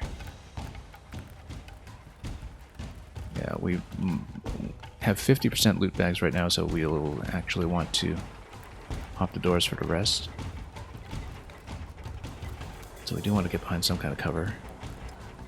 But I think we just get behind him here and we'll be okay. Yeah. Take them all out. He's gonna miss, great.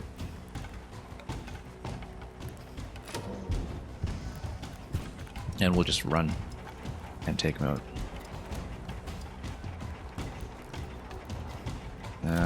6 to 7. Yeah, well, okay, we actually do want sniper on this then. This minimum 7, she'll hit.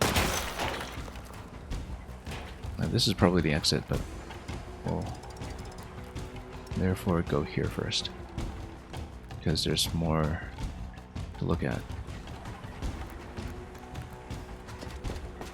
That might be the evacuation point, actually, looking at this. And we're on the move.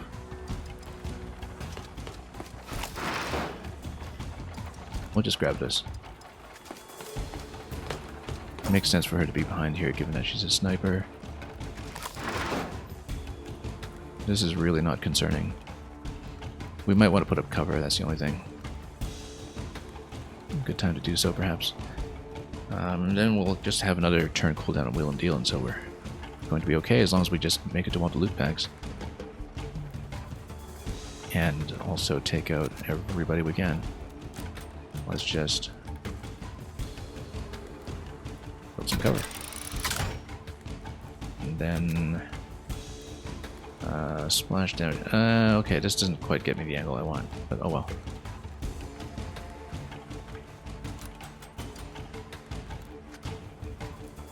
We can still back out a bit, maybe. It doesn't hurt to have the cover taken care of. Or we could perhaps find just a better angle one way or another. You know, maybe even come down here and... Well, once we Wheel and Deal next turn, maybe. Ideally, we can just get a good deflection off of this and take out 2. Great, that's exactly what I wanted. This guy's gonna flank instead of whacking a cover, so that might actually be good. That totem will need to go down before we get overwhelmed.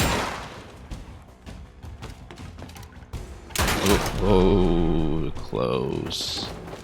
Gotta get very, very close. We've got no heals. Okay.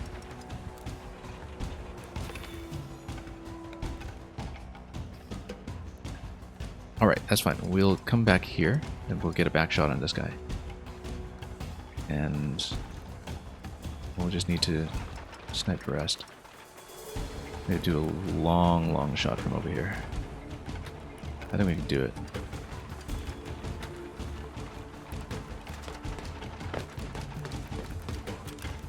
Gotta get him out safely, but... Yeah, we can get a perfect shot on this guy, maybe. Yeah, I think we can. Oops. And perfect aim. Yeah, this will hit. Oh, friendly fire. Oh, come on. I didn't even look at that as having friendly fire. That was such an own goal here. We might actually come out of checkpoint here. Yeah, well, I mean, we'd have to anyway if we die, which I may this turn. Yeah, if we get shot this turn, then we'll actually... That made a big difference, actually, the fact that I took friendly fire there when we really didn't have to. We're probably dead anyway, so let's get over here and see what we can do. I mean, the checkpoint is within 2 turns, so...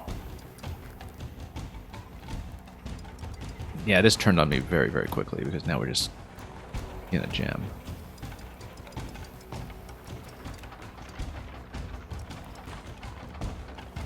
We'll probably die this turn, but... Oh yeah, because I have to reload as well. I don't have a shot available. We can go... Sidearm here? Yeah, no, but we have no shots. Let's get over here. I just didn't even see that as being a potential issue here. Oh, and the sidearm isn't even free on this class, so yeah, she's just dead. We'll probably do one reload. I don't know that we'll keep reloading if we have problems, because the issue... Oh, we might not even get a checkpoint at this point. Yeah, we might bail out of this mission simply because I don't have time to redo that much today. So we just messed up the ending here. And we left the totems on too long too, which is why we ran through so much health early on. We couldn't really afford to. Yeah, at this point she's got no way out, so...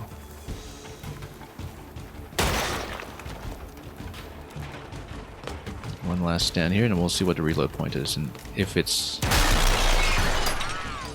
not within range of that friendly fire incident earlier, then we will probably tap out of the map.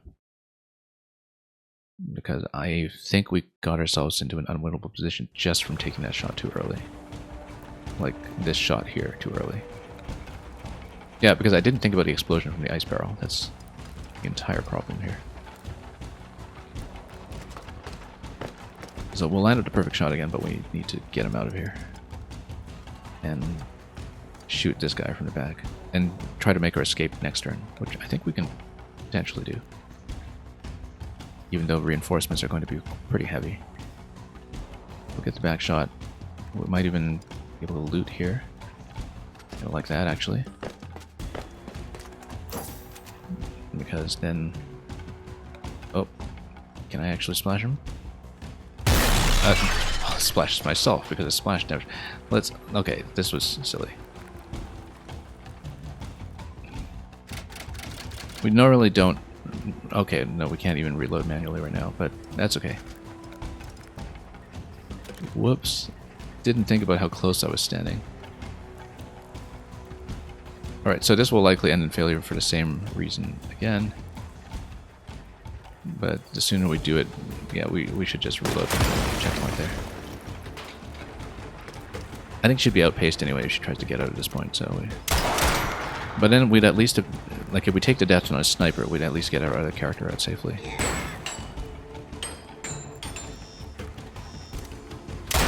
Yeah, because she'd just be dead. So that's too bad. Okay, well, that friendly fire incident was silly. We'll try to reload out of it one more time, but she's just gonna be shot to death out here. So I think this would be a problem even if you did have characters remaining alive. But that's okay. We'll reload from the same point, and we'll try it again without so much friendly fire this time.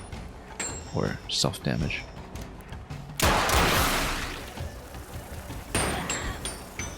And of course, not even gonna do much. Yeah, it's a free action on the grenades, or one action on the grenades, so We'll get hit by that. Let's try it again. We were doing so well too, and then, I mean, coming back for this loot made me way out of position, but well. Yeah, this is standing too close. And this would still be standing too close now that I look at it. Because everything explodes around here. But we do need a reverse shot. That's okay, we will actually go for wheel and deal with him. And it makes the most sense. Because then you can get down here and loot both. And get under cover and still shoot. And still land it safely. In hindsight. That's better. And then she does need to get rid of everything here still.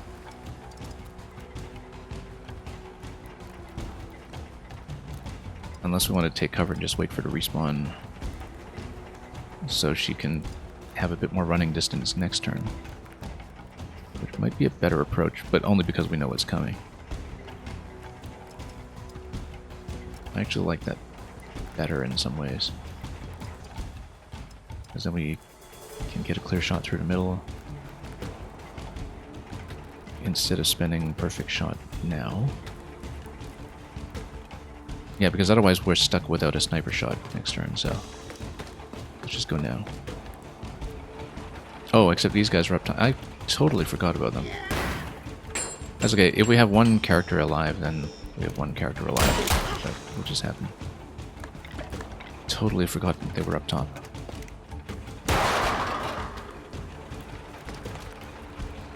So we'll try to get rid of everything we can. But realistically, we'll have one escape and a death on one character. Or even this. Yeah, actually, we might be still able to do it. Depending on how badly she gets hit over here on the cover that I very conveniently placed. Let's just run it. If she dies, she dies. As long as they don't both die.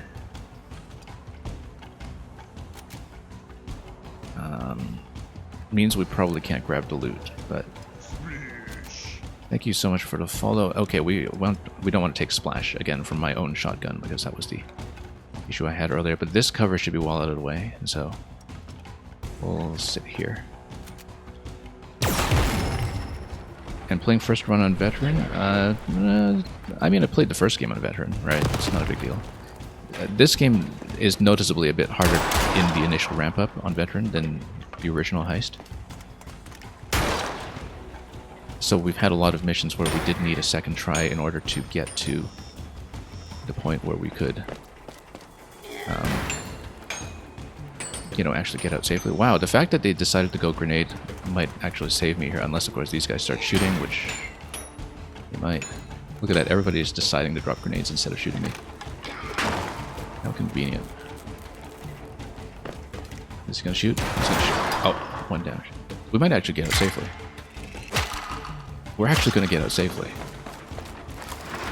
Did I get all the loot? I think I missed one bag, right? Yeah, we missed one bag, but oh no, we have enough time to grab it. And we should be within range to exit. So we're barely going to get out. We did need to reload the last 2 turns on this map twice because I did have some friendly fire mistakes. But yeah, thank you for coming by, Dr. Nefariously Handsome. I am actually just about to end stream, but we are still obviously streaming this game quite actively, so we actually made it out with 100%, which was a very close shave. The decision to just run for it with my sniper was critical at the end.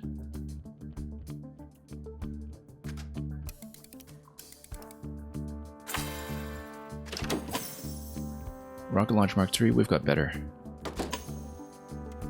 Warm boots are good, actually.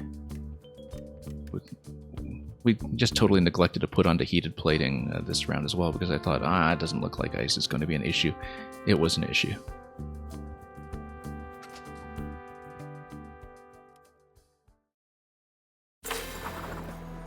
Yeah, I've been staying on much longer than expected, let's just say, because today we spent so much of the stream just sailing and unlocking the map.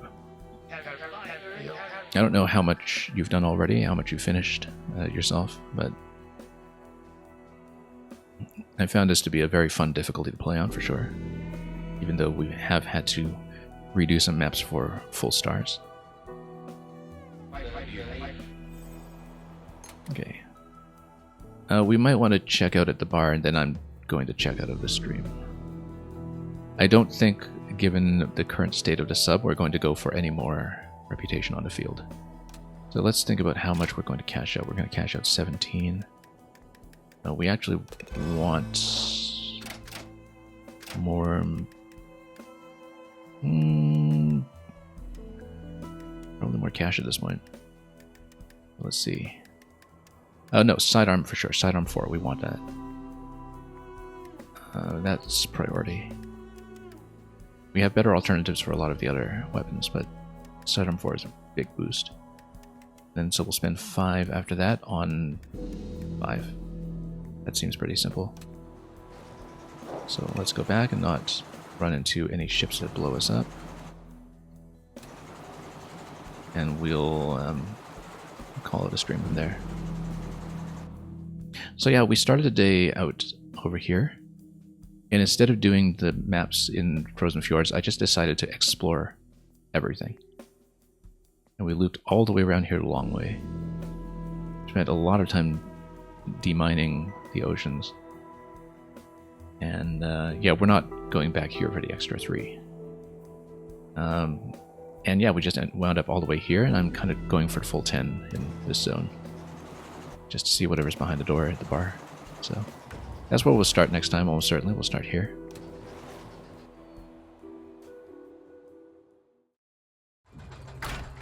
And let's see what we've got. We've got a bit of dialogue here because I'm very interested in the trophy. Hunting trips in Africa, wherever that is in the current state of this world.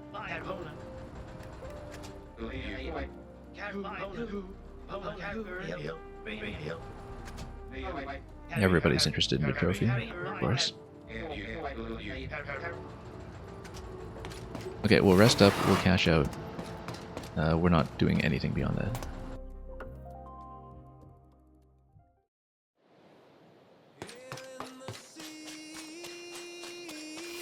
Yeah, this game is amazing fun. We'll be back as much as we can through the week with it over the next few days. Might not be every day, but we'll be on whenever it's possible. Your special sacrifice was stolen? Yeah, of course.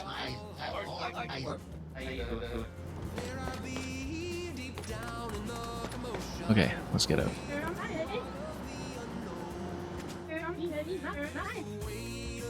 Sidearm 4 and 5. Might be a story segment since we finished the parley invitations, but yeah, let's just see it and then we'll go.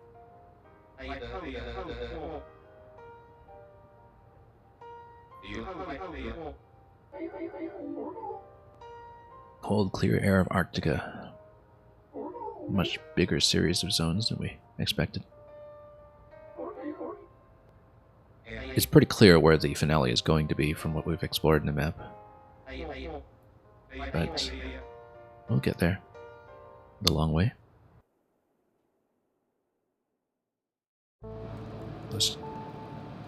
Okay, day 22.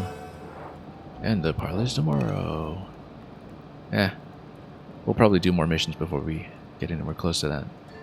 We're going to call it here. I am done for the moment. And we'll try to finish up the zone to see what's behind this door next time. But yeah, good day today. Huge progress on exploration. And yeah, what a big map. Didn't realize it would be quite this much. Beyond Zone 3. But yeah, let's just finish up at a bar, and we'll kind of change things around with all our new gear next time. Because we spend usually far too much time just doing reconfiguration with all our new toys. And probably some shopping as well. That's all for today. We're going to send you folks on to some other destination very shortly.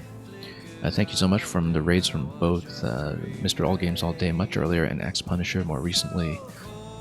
We once again stayed on much longer than I thought it would, but it was nice to have some more people visiting along the way to keep the momentum going. There'll be seemingly so much more of this game left to do over the next week or two at least, possibly more, given how much there is to uncover and how much we occasionally have to redo. So no matter your level of familiarity or experience, thank you so much for dropping by for more SteamWorld Heist 2. This will remain our main feature for the next little bit, and we'll be back with more. Thanks for watching. Enjoy whatever our next destination may be, and as always, fare thee well.